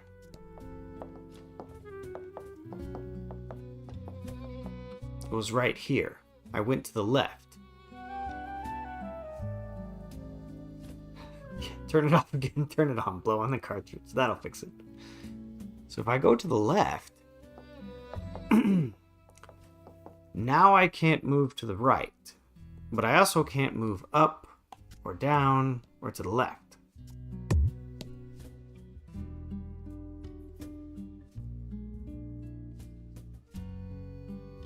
So moving into one of these alcoves just seems like a death sentence. But it seems like...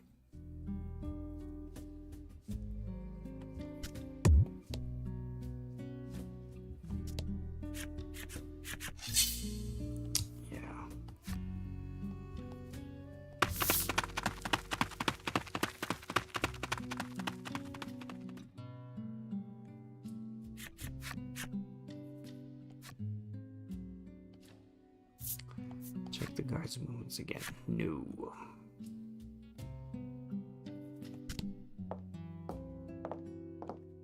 Alright, so we know how to get past this part. And we can reset the guards so that we can make it to either...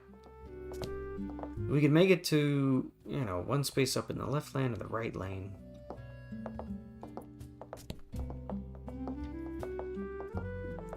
I rolled to charm the guard. Dang, wrong game. No, come on, D-pad.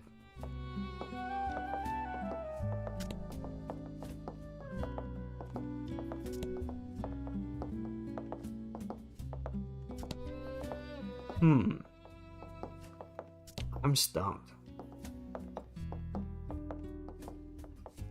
Can't move onto the same space as the guard. Can't move into a space where the guard is going to move. Can't move into a space that is in front of the guard after he moves. I must be misunderstanding one of the mechanics.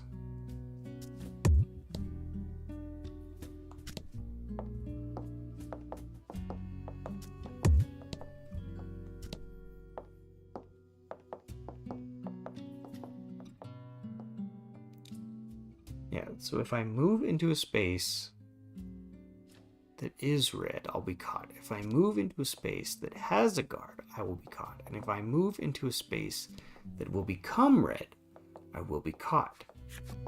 Yes.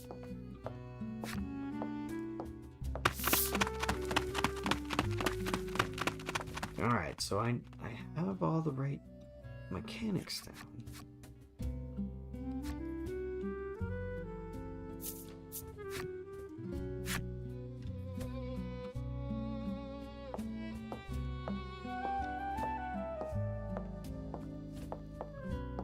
So there needs to be a space where I can go into one of these alcoves and make it work.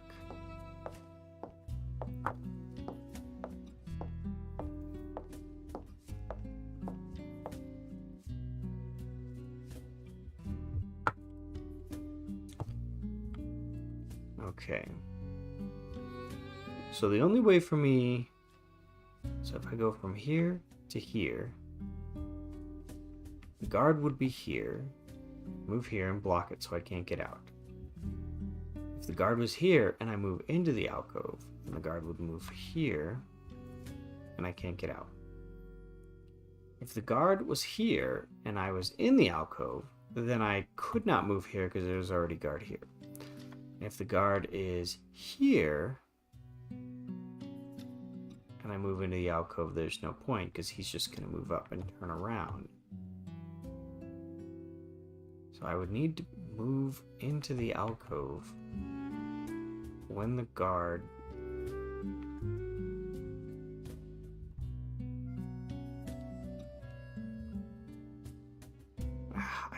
I can't make it work.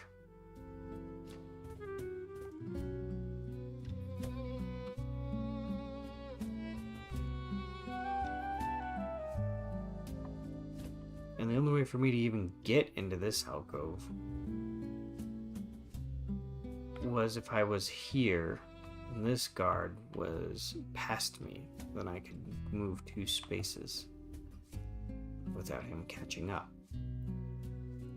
Because he would be going down. But if he's going down, that means I'm also down here. So it's not working.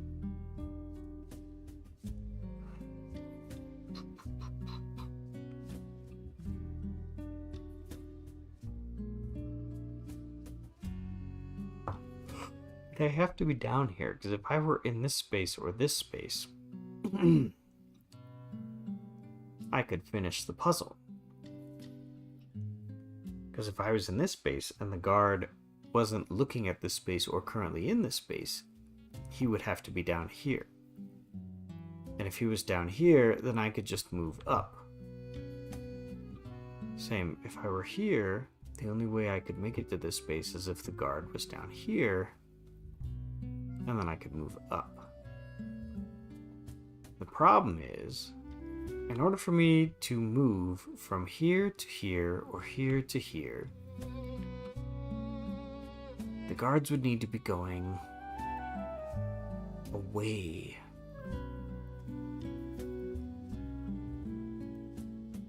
Like, I would need to be standing here, and this guard would need to be 1 space, but going in the wrong direction. And I can't be that close to a guard. I cannot be right behind the guard, because I move before the guards.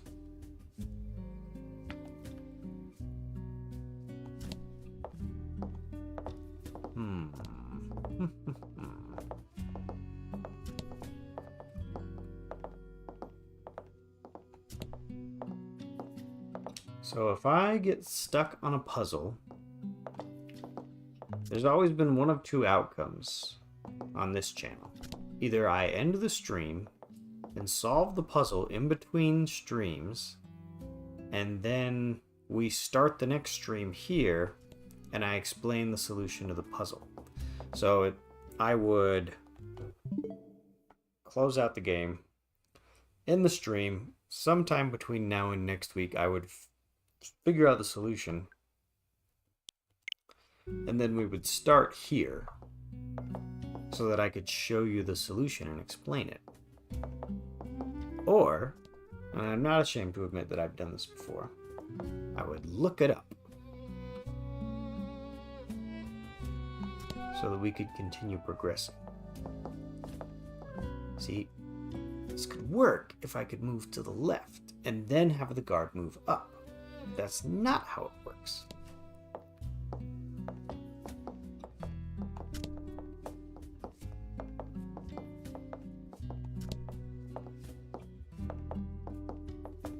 I have to move up.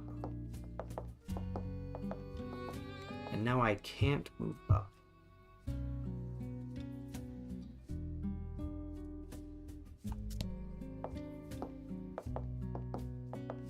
Now, this is as close as I can get to being behind a guard.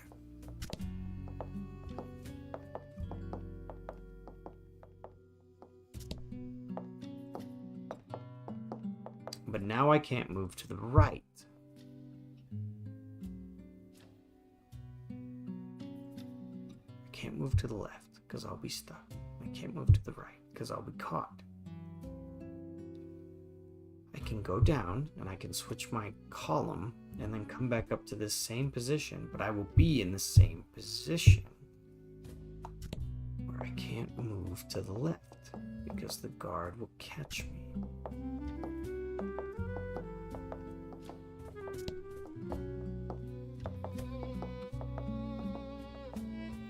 So now I'm 2 spaces behind the guard. But this just means I can't go up. So there's that. When all else fails, Google. Yes, we're almost there. So do I need to go in a circle down here?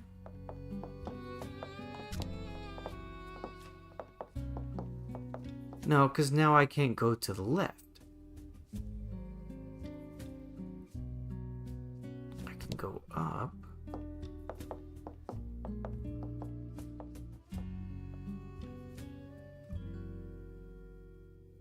But now I have to go down.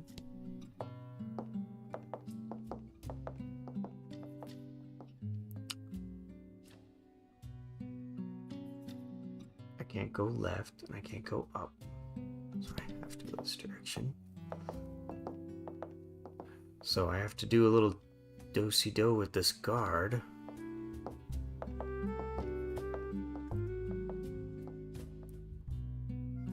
Because now he's going to turn around. Okay, so I'm in a different spot. I've never been in this specific scenario. Usually I'm left and down 1 space. And that always makes me move up. But the only direction I can go here is to the left, which would put me in the same spot. So if I were to unwind this circle,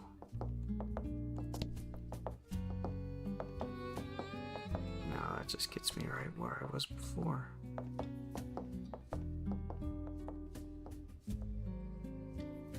So I'm in the same space,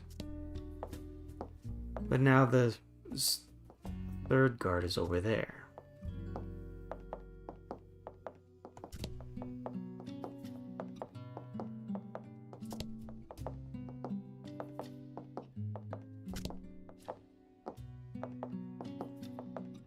Can't go left, can't go up.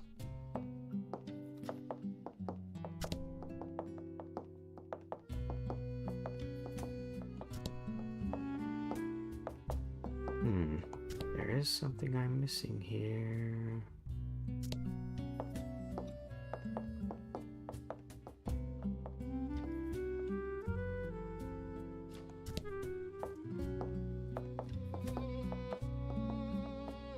Can't go up.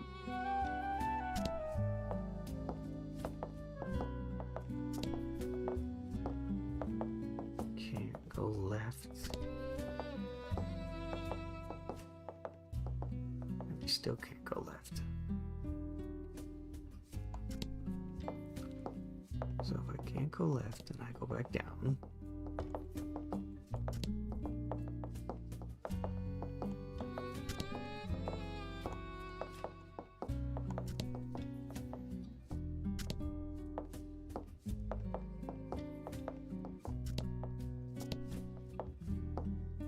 so if we advance the guards, this is one of the only spaces we can just outright stall, is right here.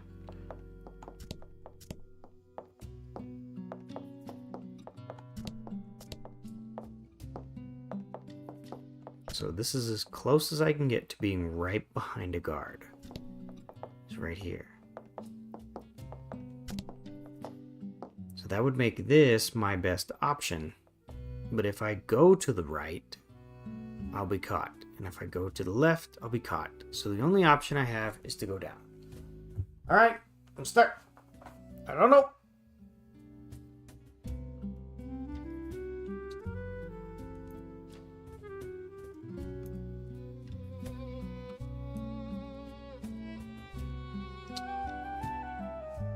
So I used to have a scene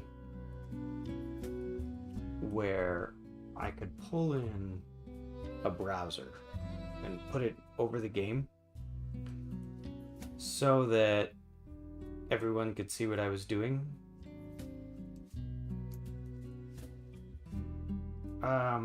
But I don't have that set up right now. Where's cards?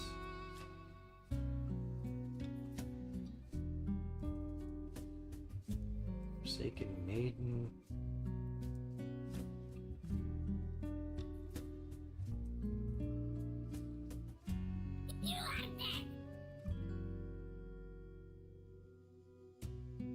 Really wish there was a skip button for this if you died enough.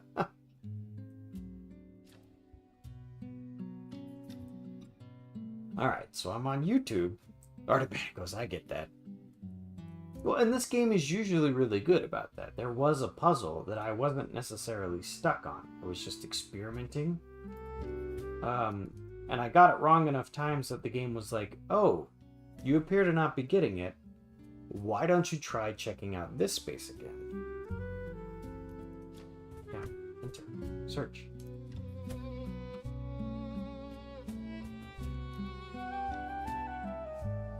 Alright. Why are you being weird? Artemis is having a scene for every contingency and updating them all is a chore and a half.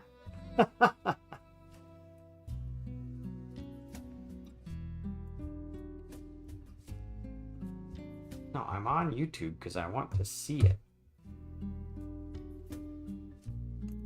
Man, why is that being weird?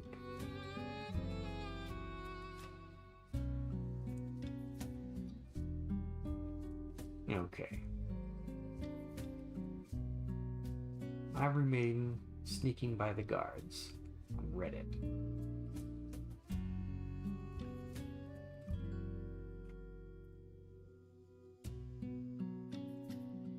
Then I discover the trick to getting past them by accident. For those who may still have trouble, apparently if you fail enough times, the GM will ask you if you want help. If you say yes, he takes 2 of the guards away. One of which is the guards is one guard near the baskets at the far end, which is where I kept getting tripped up. So there you go. They have built in the skip if it's too difficult.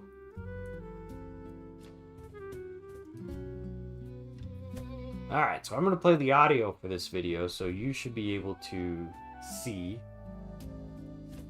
I can say Zero goes mood. Somehow, you've managed to shake off the soldiers. You'll have to watch their movements extra carefully so you don't get caught. Alright, skip ahead a bit.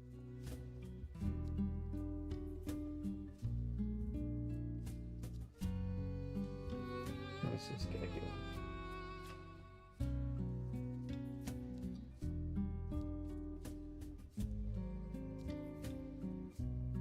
It's like he's taking a long way on purpose.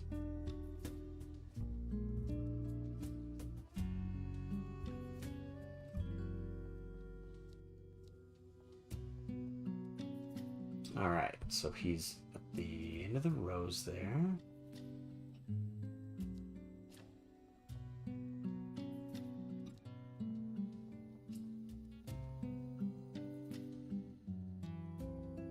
Alright, that's where I was, and I went down. That makes sense.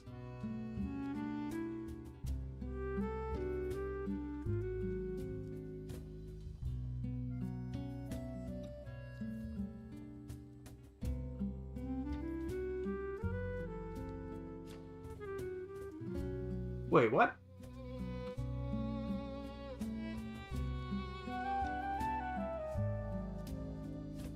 Wait a minute.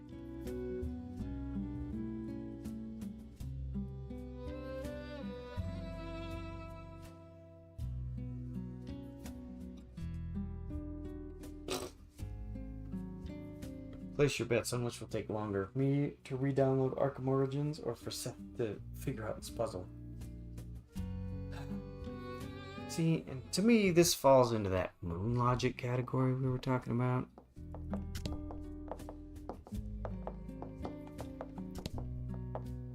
I don't know how I was supposed to figure this one out.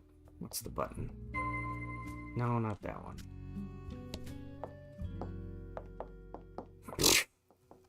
So apparently, you can stall by lifting up your piece and putting it back down again.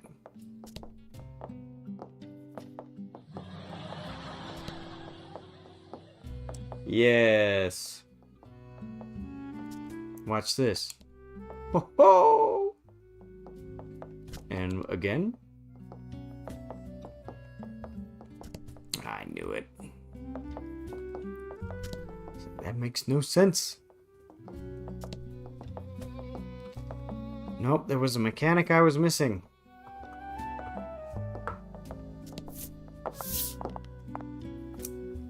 You've successfully made it past the soldiers. Yeah, I feel so proud. Chrysalis, because I knew there had to be a way to stall on the alcoves. Yes. Yes, yes. Man, these dudes are blind. Well, look at them. They have all of their face covered. So, yeah. Alright. Moon logic. Then, Lax starts to sniffle and snuffle, clearly about to sneeze.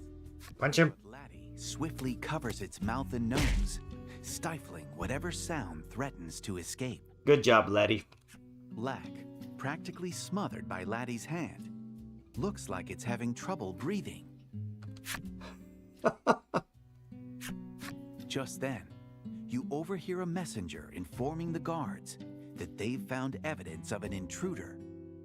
All of them hurry upstairs.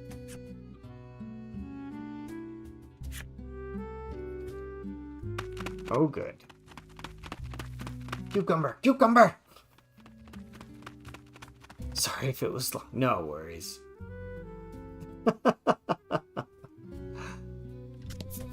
Okay. We made it.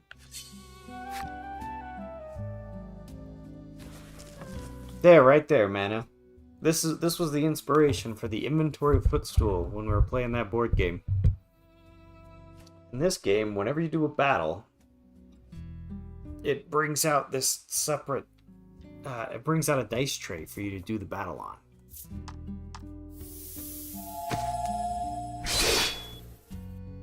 Yeah.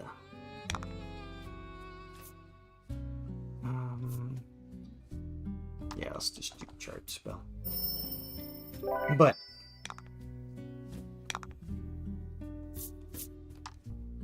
and then contemplation. Okay, Mr. Buzzsaw. Thunderbolts reference. See, so you're over there going, cucumber, cucumber, and I'm sitting there going, what is that? Is that the safe word? But for Thunderbolts, I could 100% believe it's some kind of safe word. Ouch. Go, Mr. Buzzsaw. Man, it goes nice. And Pixel says, I haven't seen Thunderbolts yet. All I know is Century, aka Marvel's Superman, but with the mental issues, is in it. Hello there. Blizzard. Hey, no shaming. Hey! I wasn't shaming. I just said if you're gonna randomly yell, cucumber, cucumber! That's what I think. Alright, so let's do... white light. That'll take out this guy. It's a bummer that we don't have our Ivory Maiden, because she does 12 damage fixed.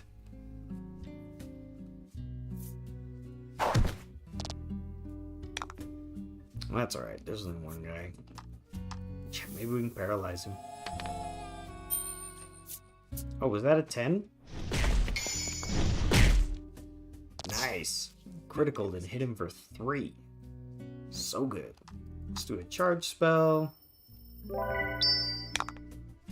Century Zero goes, Century's awesome. I love the idea of him as a character. Alright, and then we'll do Healing Force, and this should bring everyone back up to full. And now that he's paralyzed, we'll just take him out. Ooh, critical heal. Nice. Pixel says, yeah, Century's neat, but I haven't read a whole bunch with him in it. Mainly I've read World War Hulk, where he was super important. Alright, let's do Stunning Blow again.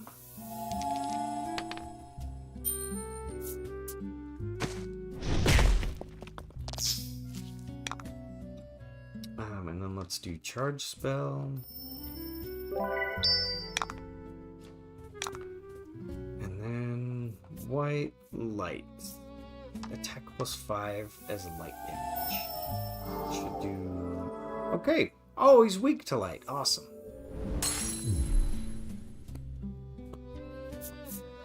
Zero goes, I mean, he's not Cyclops, but he's pretty cool.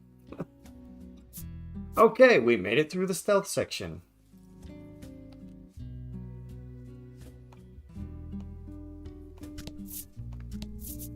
And my controller has been threatening low battery all stream. Ooh, a door. The Go to door. is shut tight. You see what appears to be a keyhole. You might be able to use the foundation key here. Alright, we have the foundation key. Let's use it. Try the key. You insert the key and turn it. You're rewarded with the sound of the lock coming undone. Alright.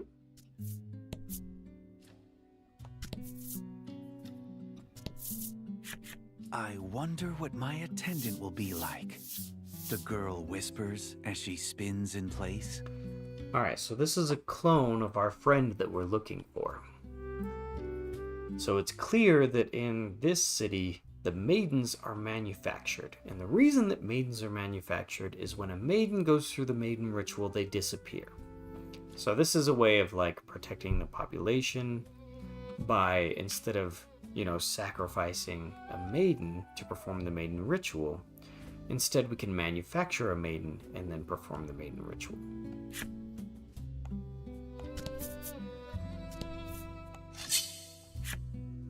Enemy appears, bring in the dice tray.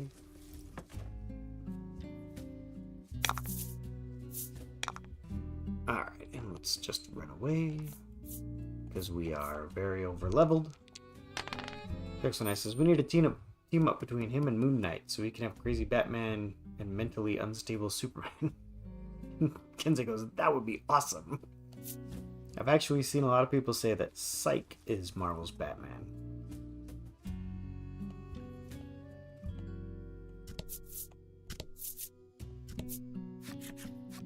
Please endorse me as the next maiden, she says, then offers you something.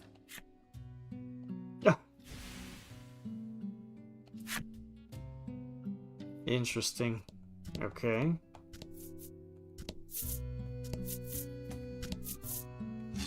Well, we're back in a big room. Pixel says, Zero, they're only comparing him to Batman, written by Frank Miller. Not good Frank Miller era. Bad Frank Miller era. Zero says, but the experience! Just in terms of plans, there's a panel where someone says, what's plan B? And he says, we don't have a plan B. Plan B in pipes, we only have 26. Oh, these guys are new. There's no plan B. Plan B implies we only have 26. Alright. Let's do the bolt here. Oh yeah, so now we're down in creepy white ghosts. Which is funny, because Krem, which is this guy that we're playing as right now, specifically said, there are no ghosts down here, we'll be fine.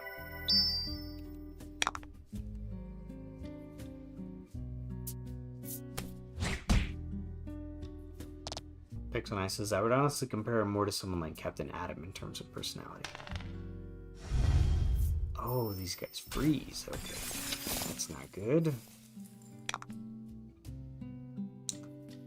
Alright, let's do another Grand Slice. That should take out the one on the left.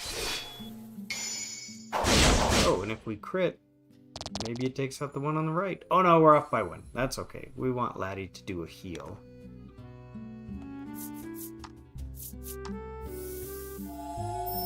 Maybe they're not ghosts, but phantoms. Yes, maybe. Maybe. Deal water damage to everyone. Ouch! Alright, let's do a self-heal, just so that we can do another round.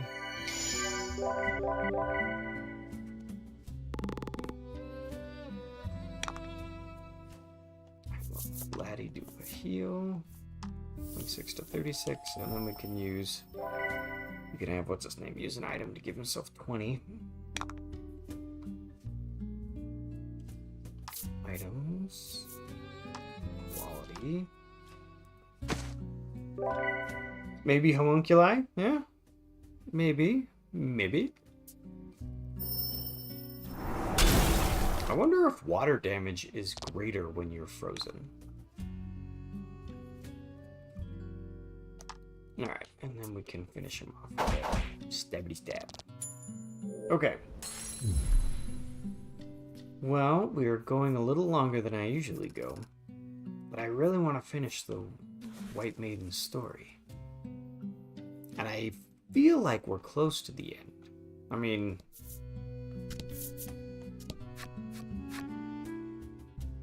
Okay. Try the key. We get into another room. With more clones. As you approach, the girl smiles at you gently, then bows elegantly. Okay, so it looks like the further we go in... As soon as the girl sees you, she steps back and looks ready to cry. It appears she's scared of something. Yeah, it looks like the clones get more refined the further we get into this dungeon. Don't hold back. Yeah, C0, if we succeed on running away with a result of 2, that means we're over-leveled. You know, if it said almost anything else, like, hey, you have to roll at least a 6 in order to get out of here, I'm like, alright, well, maybe I need the XP then. Is there another room down here? Yep. What about over here?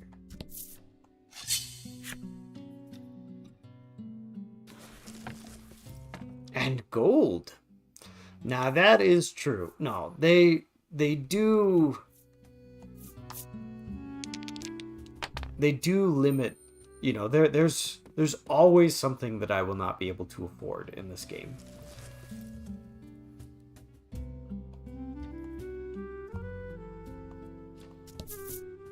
So they do that. Okay, heavy door. On the door, you discover a device with numbers on it. It looks like you need to input the right combination of digits to open it. Right combination of digits. We haven't come across any digits yet. So I wonder...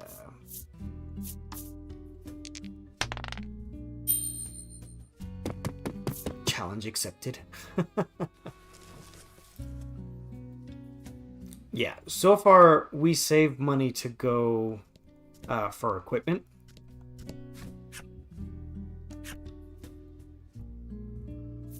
But there's tons of accessories and just other items that You pull the key from the keyhole. It snaps in half. you won't be able to use this key anymore. That tells me we've unlocked all the doors we need to with that key. The girl sobs. I'll do my best, she wails. So please, spare me. Okay, so these clones definitely have a will to live. If I become a maiden, will I forget this place? The girl asks. Cause yeah, we're getting in the sad, creepy territory. So all the clones here are bribing us and begging to live.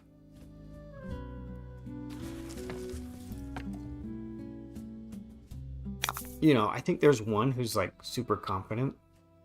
Oh, that's a new one. You guys got a bunch of stuff in the air. Dude, are you maidenless? Yes. We are trying to find our friend who is the maiden, and we're wandering around this facility where these are all clones of the maiden.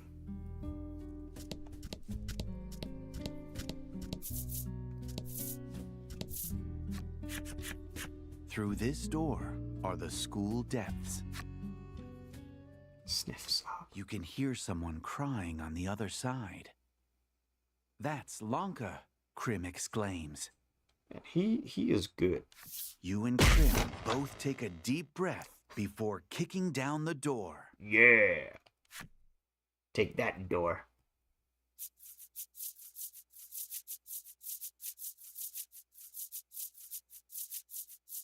Oh, that's just creepy. Next objective, move further into the chamber. By the way, Seth, I know you like Beast, so if you don't read it in comics, don't read his Kuroka stuff. He becomes pretty bad. Pixel Knight goes, wait, they blonde and wear right. Oh, great, now we have more Emma White, Emma Frost clones. All right.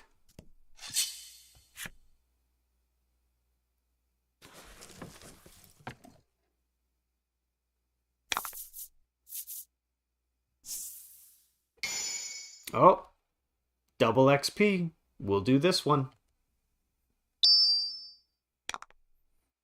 I'll give you that, Zero. Anytime they're like, all right, you won't fight. Will you fight for double XP? We go, oh yeah. Yeah.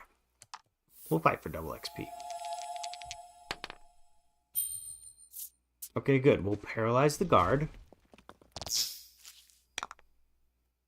And then we'll have Lana do a charge spell. Zero says, yeah, there's been a fair amount of out there X-Men stuff to happen. Yes, double XP. And we will use white light because this will be dealt as light damage, and this little gargoyle thing is weak to light damage. Add 5 to defense? Man. That is just mean.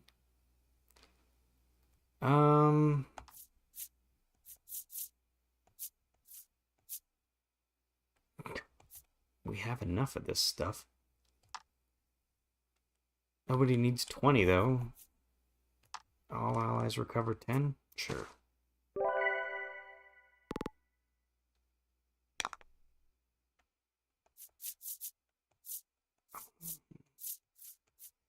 I'm pretty sure this guy resists bolt damage, too. Okay, he doesn't resist bolt damage, but...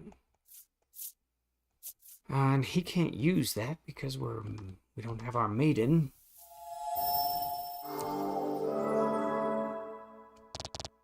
Alright, well, we will get him next time. Deal dark damage. Oh, he missed. Haha. So, let's do... yeah, let's do Thunder Strike. The guard. That might take him out. Pixel Knight, it got so bad they had to replace Beast with a clone. It only remembered up to the 80s. Teamwork makes the dream work.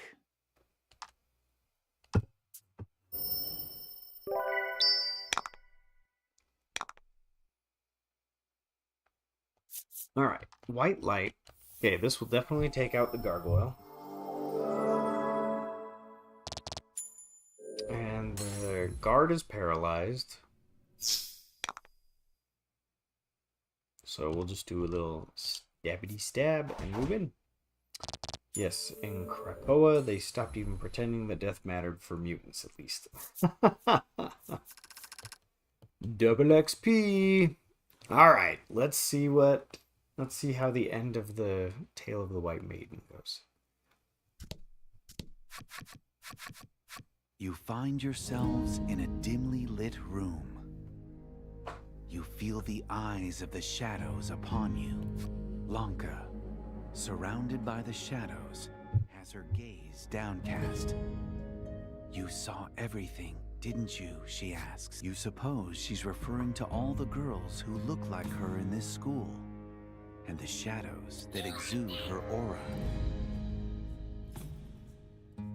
The Ivory Maiden tells you the truth of the city, which was locked away deep within her memory. This school is a maiden farm. We gathered that.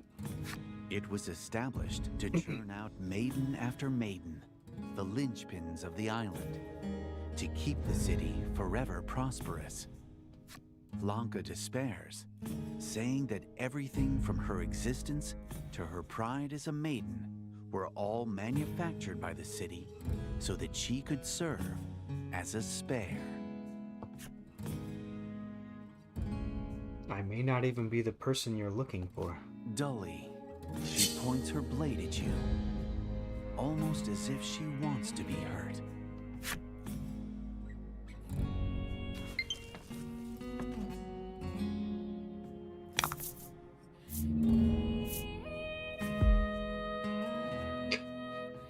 Nothing. There's that meme of the character in your party and the character as a boss fight. No game does that better than this game. There have been multiple times where we will get a character in our party and their stats are similar to ours, and then we'll have to fight them later and their stats have all tripled. Okay. This is the cool mechanic, is happenstance cards. Sometimes they show up. But they're just little random effects that will take place turn by turn. Alright, so it's a boss, so we cannot stun. Or, yeah, we cannot inflict paralysis. So if we roll a 4 or higher... Ooh, we did roll a critical. Then it will just say that she resists paralysis. Yes. Alright. So what we really want is to charge spell, and we want Baron to use our ally attack. And I'll bet you she resists light damage as well. Cucumber? Unfortunately, I didn't suspect my Steam Deck's loose stick is messing with my game's camera. Oh no! Alright, I missed it. But that was bad. Okay, attack buffs for us. Alright, let's do Thunder Strike. So it'll deal attack plus 12. Still won't inflict paralysis, but attack plus 12 will do good. That was a lot of damage. Hey, Art of Mana. Looks nice. As long as I keep it flat, it should work, but it's annoying. Yes, that would be. Alright, so let's use an item. Let's get some quality salve.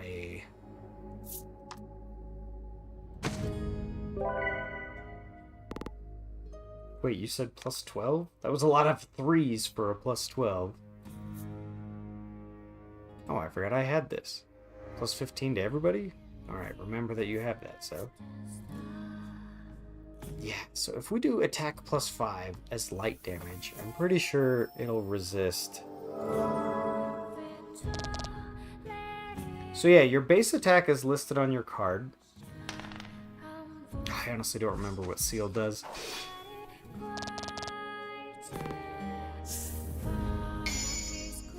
Add plus 3 to all allies recovery. Alright, well, we're going to take Baron. Thunder Strike. So his attack is 22.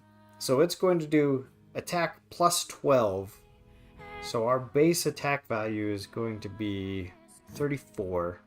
And it's going to be inflicted as bolt damage. So if she has a resistance to bolt, it'll do less. All that good stuff. And then it will take away, so if we're doing 36, oh, she does resist bolt.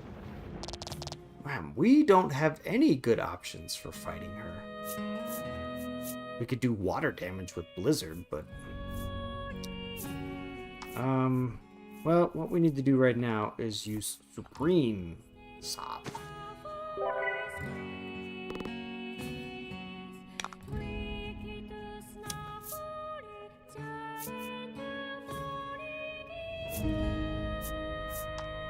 Wait, did she resist light damage? This guy might be our best bet. She didn't. She just resists bolt damage. Yeah, deal damage now that your attack is 26. No, she didn't resist light. I was gonna say your buddy's gonna die. Okay, so we don't want to inflict bolt. We want to inflict light. Stunning blow just deals vanilla damage, but it costs 2. So really, just doing vanilla damage might be our best bet, especially if we crit. And then let's do heal for Laddie.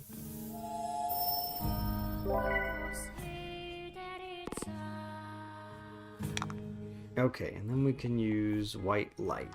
Okay, so we have the optimal strategy figured out. So it should only be a matter of time unless she decides to do an AoE attack that crits everybody. Sealing Edge. So, Seal may mean that you can't use any... Oh, plus to light damage. Okay. Seal may mean that you can't use any gems. So if that's the case, we want to remove that. So we have a refresh that should get rid of Seal. Now we can go back to using white light because we have a buff for light damage.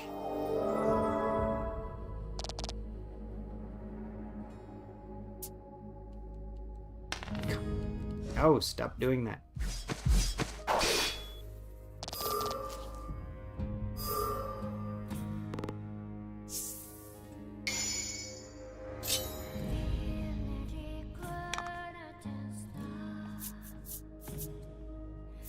Alright, so I am curious.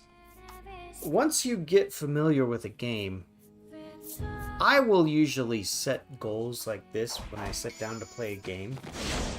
Like, I know I'm in the middle of the Light Maiden story, and so I will set a goal to finish playing through the Light Maiden story, even when I'm not streaming. Like, if I'm in the middle of a chapter, I'll be like, alright, my goal for this play session is to finish this chapter, or whatever the case may be. Now, we might have doomed Krim here. If she attacks him again, he might not... Oh, nope, the battle's over. But, like, if I'm playing Pokemon, like, my goal would be, okay, I want to get to the next town. Or I want to, you know, beat the gym leader in this town. I'll usually have some kind of goal that I set before I start. You pray this is enough to restore Alanka to calm.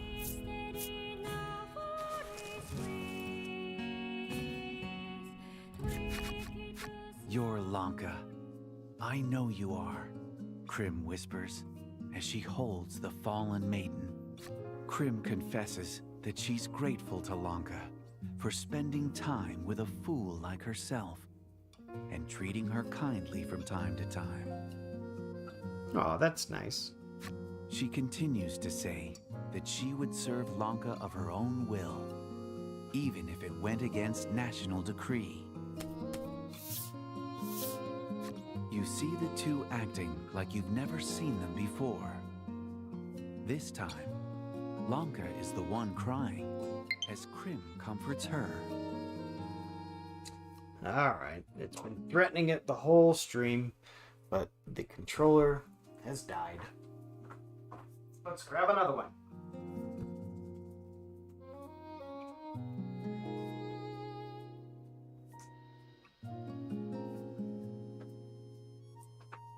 Alright, new controller required. So yeah, for the entire story, Lanka has been the one who has been forceful and in charge, and Krim is the more timid and less outgoing member of their pair. Having reopened their hearts to each other, the Ivory Maiden and her attendant reflect upon their newfound happiness. I must say, this was a splendid rescue, Lanka says, looking a little more like her old self, though her eyes are still red and puffy. Zero says, yeah, I've had the same goal for the last 4 Monday streams. When I was streaming Castlevania for the first time, there was 5 straight streams where all I did was play level 5. Hey, welcome back. So glad Oh! you joined us today. It's Dash Magnum. Welcome. Yeah, when I was playing Castlevania, I had 5 streams in a row where it was just 3 hours of me playing level 5. Dashing in with a Magnum raid. Welcome, Dash Magnum. Zero goes, yeah, 100 points is tough for the level I'm on. Yeah. Duck and cover, it's a raid. And Memory Martin says, hi, Dash. Well, we are just wrapping up the Ivory Maiden story in this game, Dash Magnum. It's an old school RPG called Voice of Cards. Hello there. You have And we successfully think we've beat escaped the, Now, to escape the school. we might have one more battle ahead of us now that we need to get the Ivory Maiden out. Escape the Foundation. If you make any noise, the soldiers will find you. You must flee as quietly as you can. Okay. You cannot use the bellwether until you escape. That would make sense. So we can't make any noise?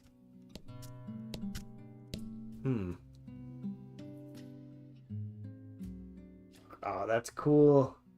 Chrysalis, that's really cool. Raid emote. And Pixelnight says, Dash, you missed me ranting about awful superhero costumes. And Dash says, oh good, just in time for the finale. Well, what were you playing, Dash? Dash Magnum was always playing something interesting, for sure. Now that we have the Maiden with us,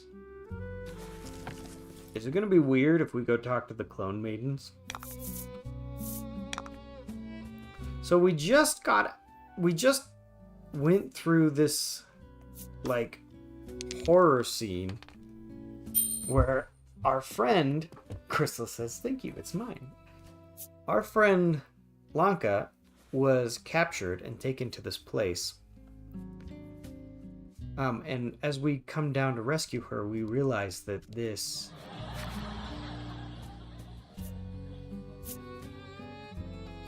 Okay, they don't do anything different. We realize that this is a clone farm. Alright. So we can't make any noise, so... no fighting. That makes noise. And we still flee with the 2. Jess says, played some Star Wars Old Republic tonight. It was a lot of fun.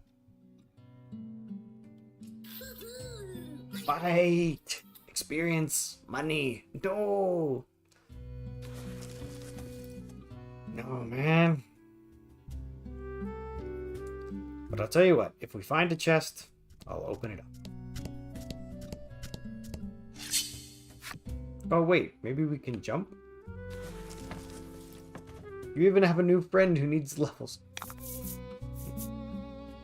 Yeah, you can see now that Lanka's back on our team. She's back to, being super weak.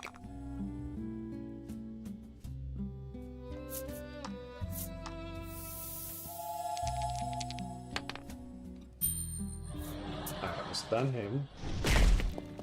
Chrysalis says, gotta head to bed. Have a great night. May light keep you safe. That's right. Kensei says, can you not rescue the other girls? No, I guess not. Only had her HP cut by a 5th. Yes. I'm telling you, no one does that meme as good as this game.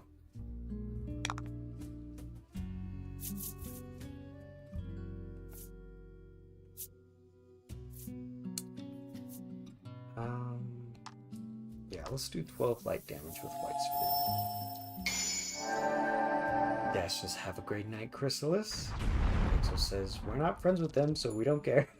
And Crystal says, you too, Dash Magnum. Have a good night. Have a good sleep. It is midnight 30 here, so I get it. Let's just, restore 15 to everybody. Neither 17 nor 8 are 12. Oh, wait. What was the 3-digit combination that we needed to get through that door?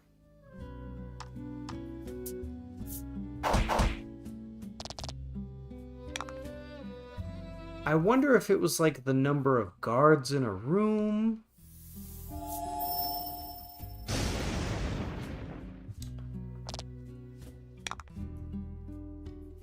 Oh yeah, there's a randomness modifier for sure.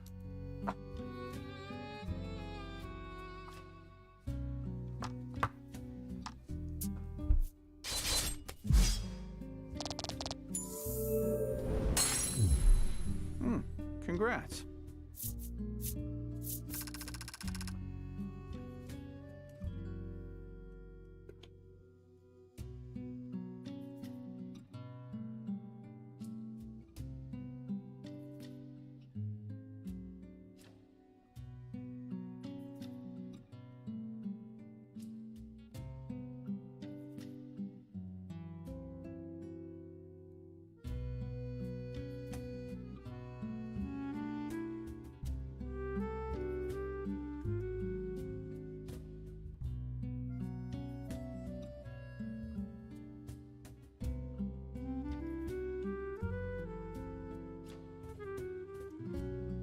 We've already looked up one tonight.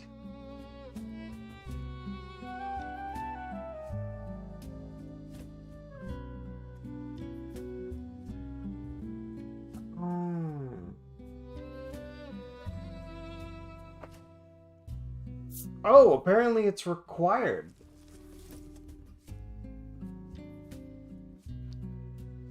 Oh, okay. Alright. So I guess it's good that I looked it up. There's a 9-point difference, and I assume it's equal on both sides, which means it's at least 10, 5 up, 5 down. So just under 50% of the damage. That's a huge damage, huge percent of damage for RNG.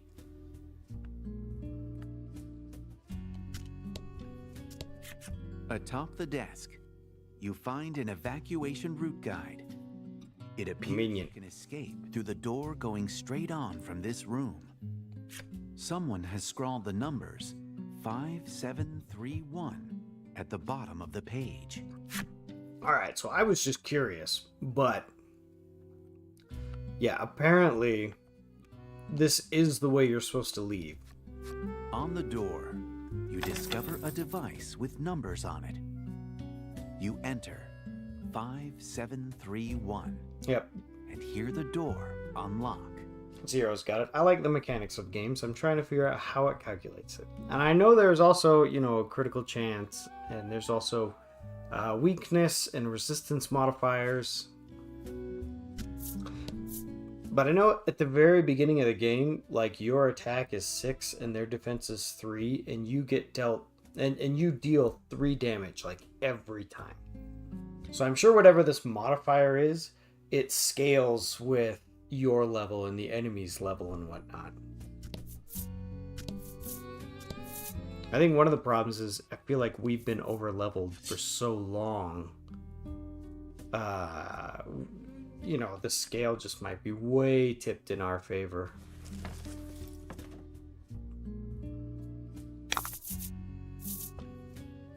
So yeah, you can see these guys both have an attack of 21 and a defense of 10. Fight. So if I just do vanilla damage, so here, deal damage and then inflict paralysis. Or yeah, in fact, let's do deal damage to all enemies. So if there were no modifiers, I would do 12 to each one, and they'd both have 20. But we criticaled.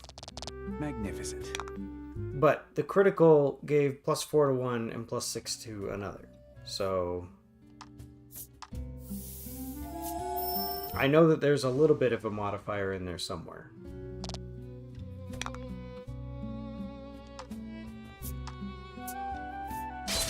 Now I gotta math this, but I really need to play... I need to play this game to really get it. I don't think you ever saw me play the first one, so maybe you'll just have to play the first one. Alright, so now we're going to deal this as light damage. Oh, and it's weak to light, so yeah, it does 20. Kensei goes, yes, but those individual numbers were very much not 12. I don't think they added up to 12 either, but I could have missed that. I think if you want to figure it out, you might have to like go back and watch the first stream so you can see what I was talking about. Oh, creepy people. Enter the city, yes. I get the feeling if we would have taken the long way out, it would have said, you can't make any noise, and we would have gotten caught constantly. You open the door and find yourselves back in the city, bathed in white light. You rejoice, having escaped from the heavily guarded Foundation. After everything that's transpired, though, you know that the Ivory Maiden and her attendant cannot remain in the city. Lanka expresses a desire to travel the world with Krim. And you're going to give us your Maiden relic. I think that's a great idea, Krim praises. Of course it is, Lanka replies somewhat bashfully. Flee Alabaster City with the Maiden and Attendant. Alright, we are fleeing. There they are. You hear the shout of a soldier as you try to flee the city. Oh, no way. They caught us? Now that the Ivory Maiden and her ivory attendant are fugitives who know the city's secrets, the streets are flooded with soldiers looking to apprehend them. You're overwhelmed by the number of soldiers and are quickly surrounded. You have no recourse but to fight. Well, I hope they're stronger soldiers than last time. We wiped the floor with them last time.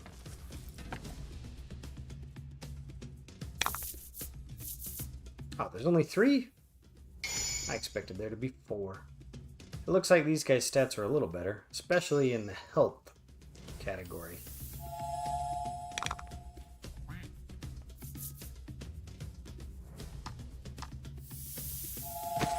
Careful what you wish for.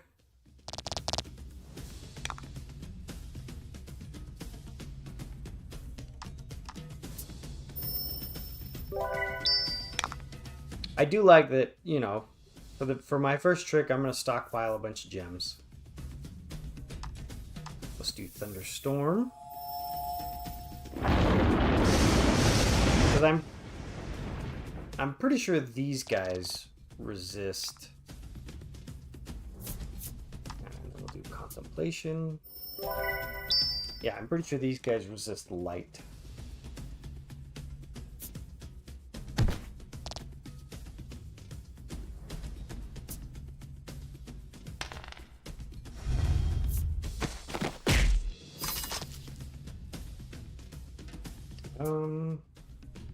No!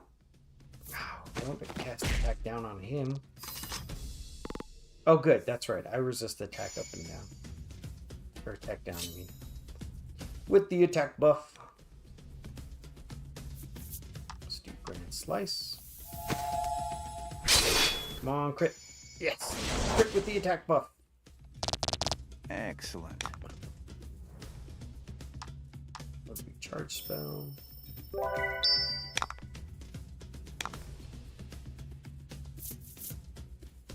And Thunderstorm. So defense in this game, whether magical or physical, as long as they aren't weak or resistant. I believe so. There is no distinction between magical and physical damage.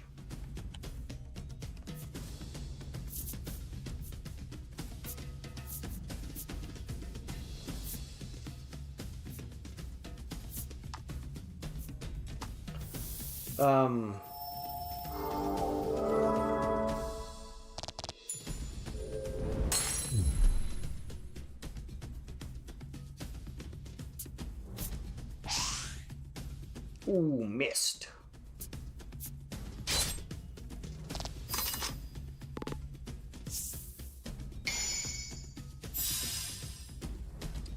light damage. That's alright. We got this easy peasy. Grand slice.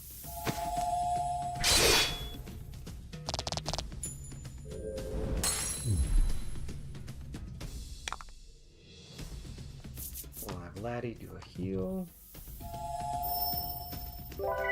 Oh, we should have had Laddie charge up, give us some extra gems.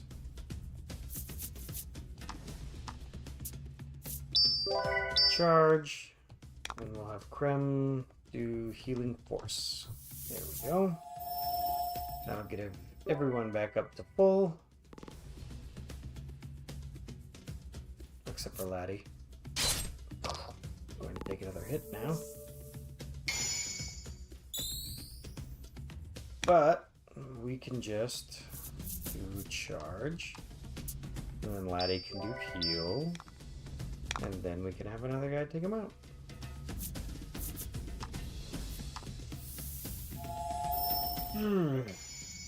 Yeah, no, very basic combat system in this game. Look, we just got a critical heal on top of our heal buff.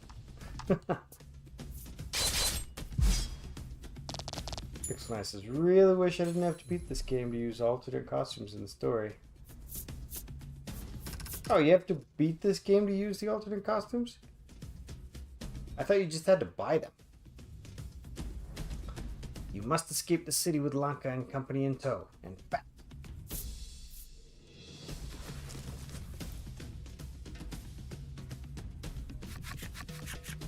there seems to be no end to the soldiers who have been ordered to stop any further infractions of national decree. Your party is reaching its limits. we're at full health. That you might all die here. But For the sake of the story, we're reaching our limits. take this as proof that I lived, the Ivory Maiden says to Laddie, as she hands over her maiden's relic. Oh, Kensei says I need to head to bed too. Been dealing with a migraine. Ah, get some rest. It's like the 100 Heartless challenge. Pixel Knight goes, nope, you have to buy them and then beat the game. Oh, man. Oh, I can't believe we just left them behind. Well, I guess I can. After briefly speaking to each other, the two rush into the crowd to save your lives. Okay. We live by our own will. Oh, they're gonna make us play it out. Oh, these guys are even stronger than the ones we just took on. Alright, what's gonna be the best play?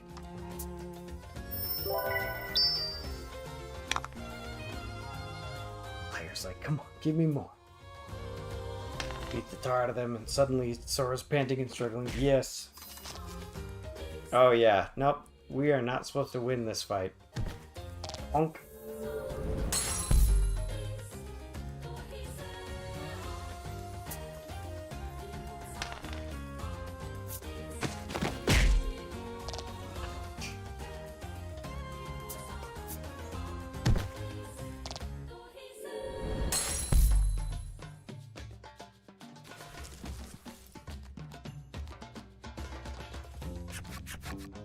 It's a losing battle. The sharp blades of the soldiers cut through the women.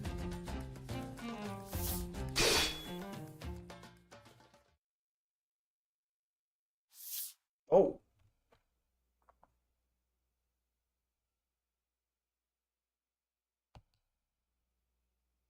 The two gaze at each other as still warm blood flows from their bodies.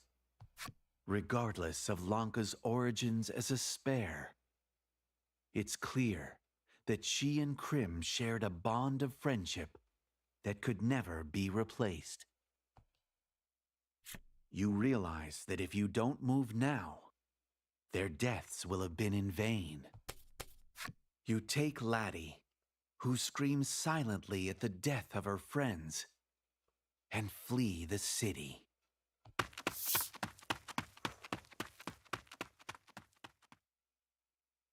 That's nuts. Don't worry, they just spilled tomato juice all over them, right? The virtuous and high-handed Ivory Maiden. And her equally virtuous but bungling Ivory attendant. The bickering duo dutifully serves their city.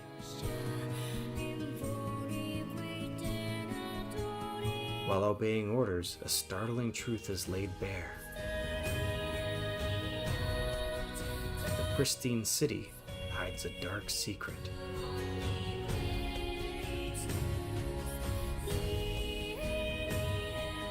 Though the Ivory pair proves that their bond overcomes all,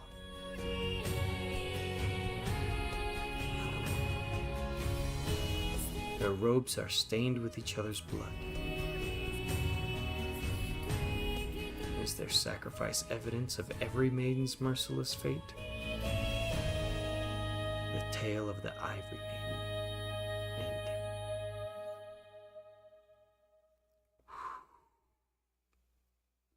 Maiden. End. Zero goes, didn't kind of overcome the dead part though. We rescued her, and then we were saved. Our friendship sealed with blood. Laddie gained memories of friendship.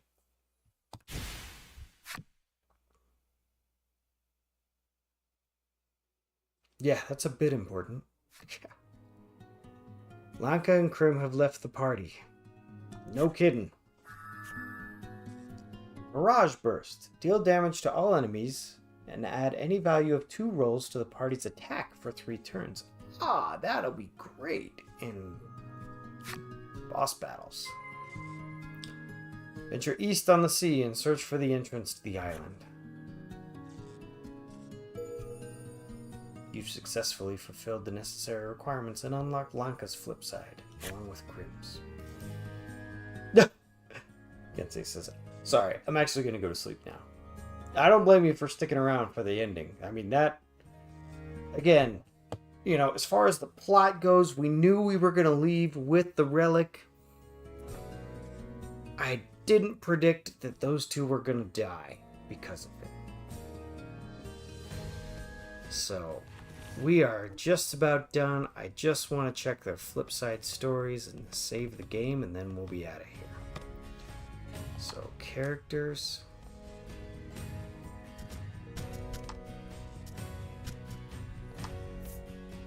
Lanka, the Ivory Maiden who resides in the Alabaster City. A splendid woman, she keeps the peace in the city, and the people take this for granted and do not appreciate her for it.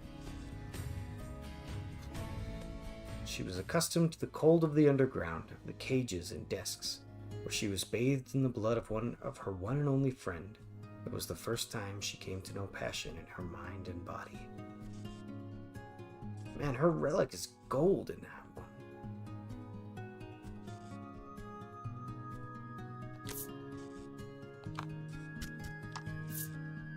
Krim, a woman who works hard to fulfill her maiden's orders, but she fails often. She often thinks gloomily upon whether her punishment today will be a punch in the gut or a bone-crushing noogie. People have ignored her and called her a failure since the day she was born. The pain the maiden gives her is proof that she lives, proofs that she has a friend. Man, Krim might be the most tragic character we've dealt with in this game so far. Are those... Oh, the whole game, those cards in her hand have coffins on them. A little foreshadowing for her fate.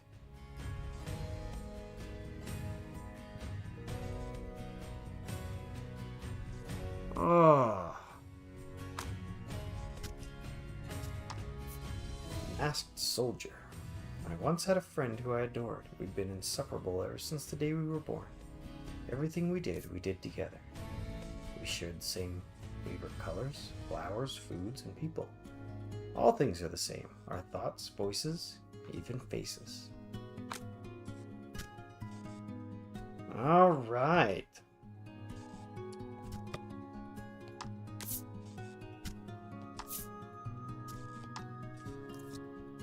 Alright, let's save the game.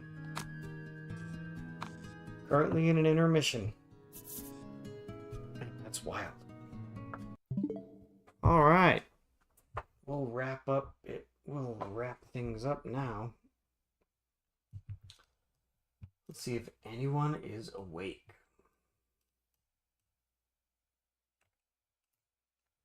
Let's see if I raid channel. Following. Oh, Pokili the Storyteller. Let's go right over there. I didn't know Pokili was a streamer.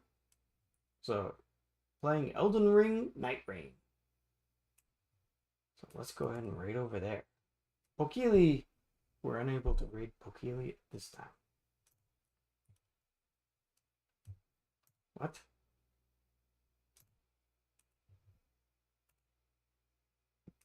Alright, I guess we won't raid Pokili.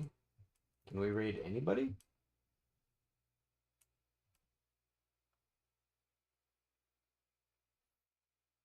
Alright, well, I don't know what's up with Twitch, but it's not letting me raid. Pixel Knight says, good night, remember to stay pixelated. Alright, well, that's a weird error, so I guess we'll just call it here. But thanks everyone for coming. It looks like we'll be headed towards the Onyx Maiden and do the Onyx Maiden's story next time. So I will see you all then.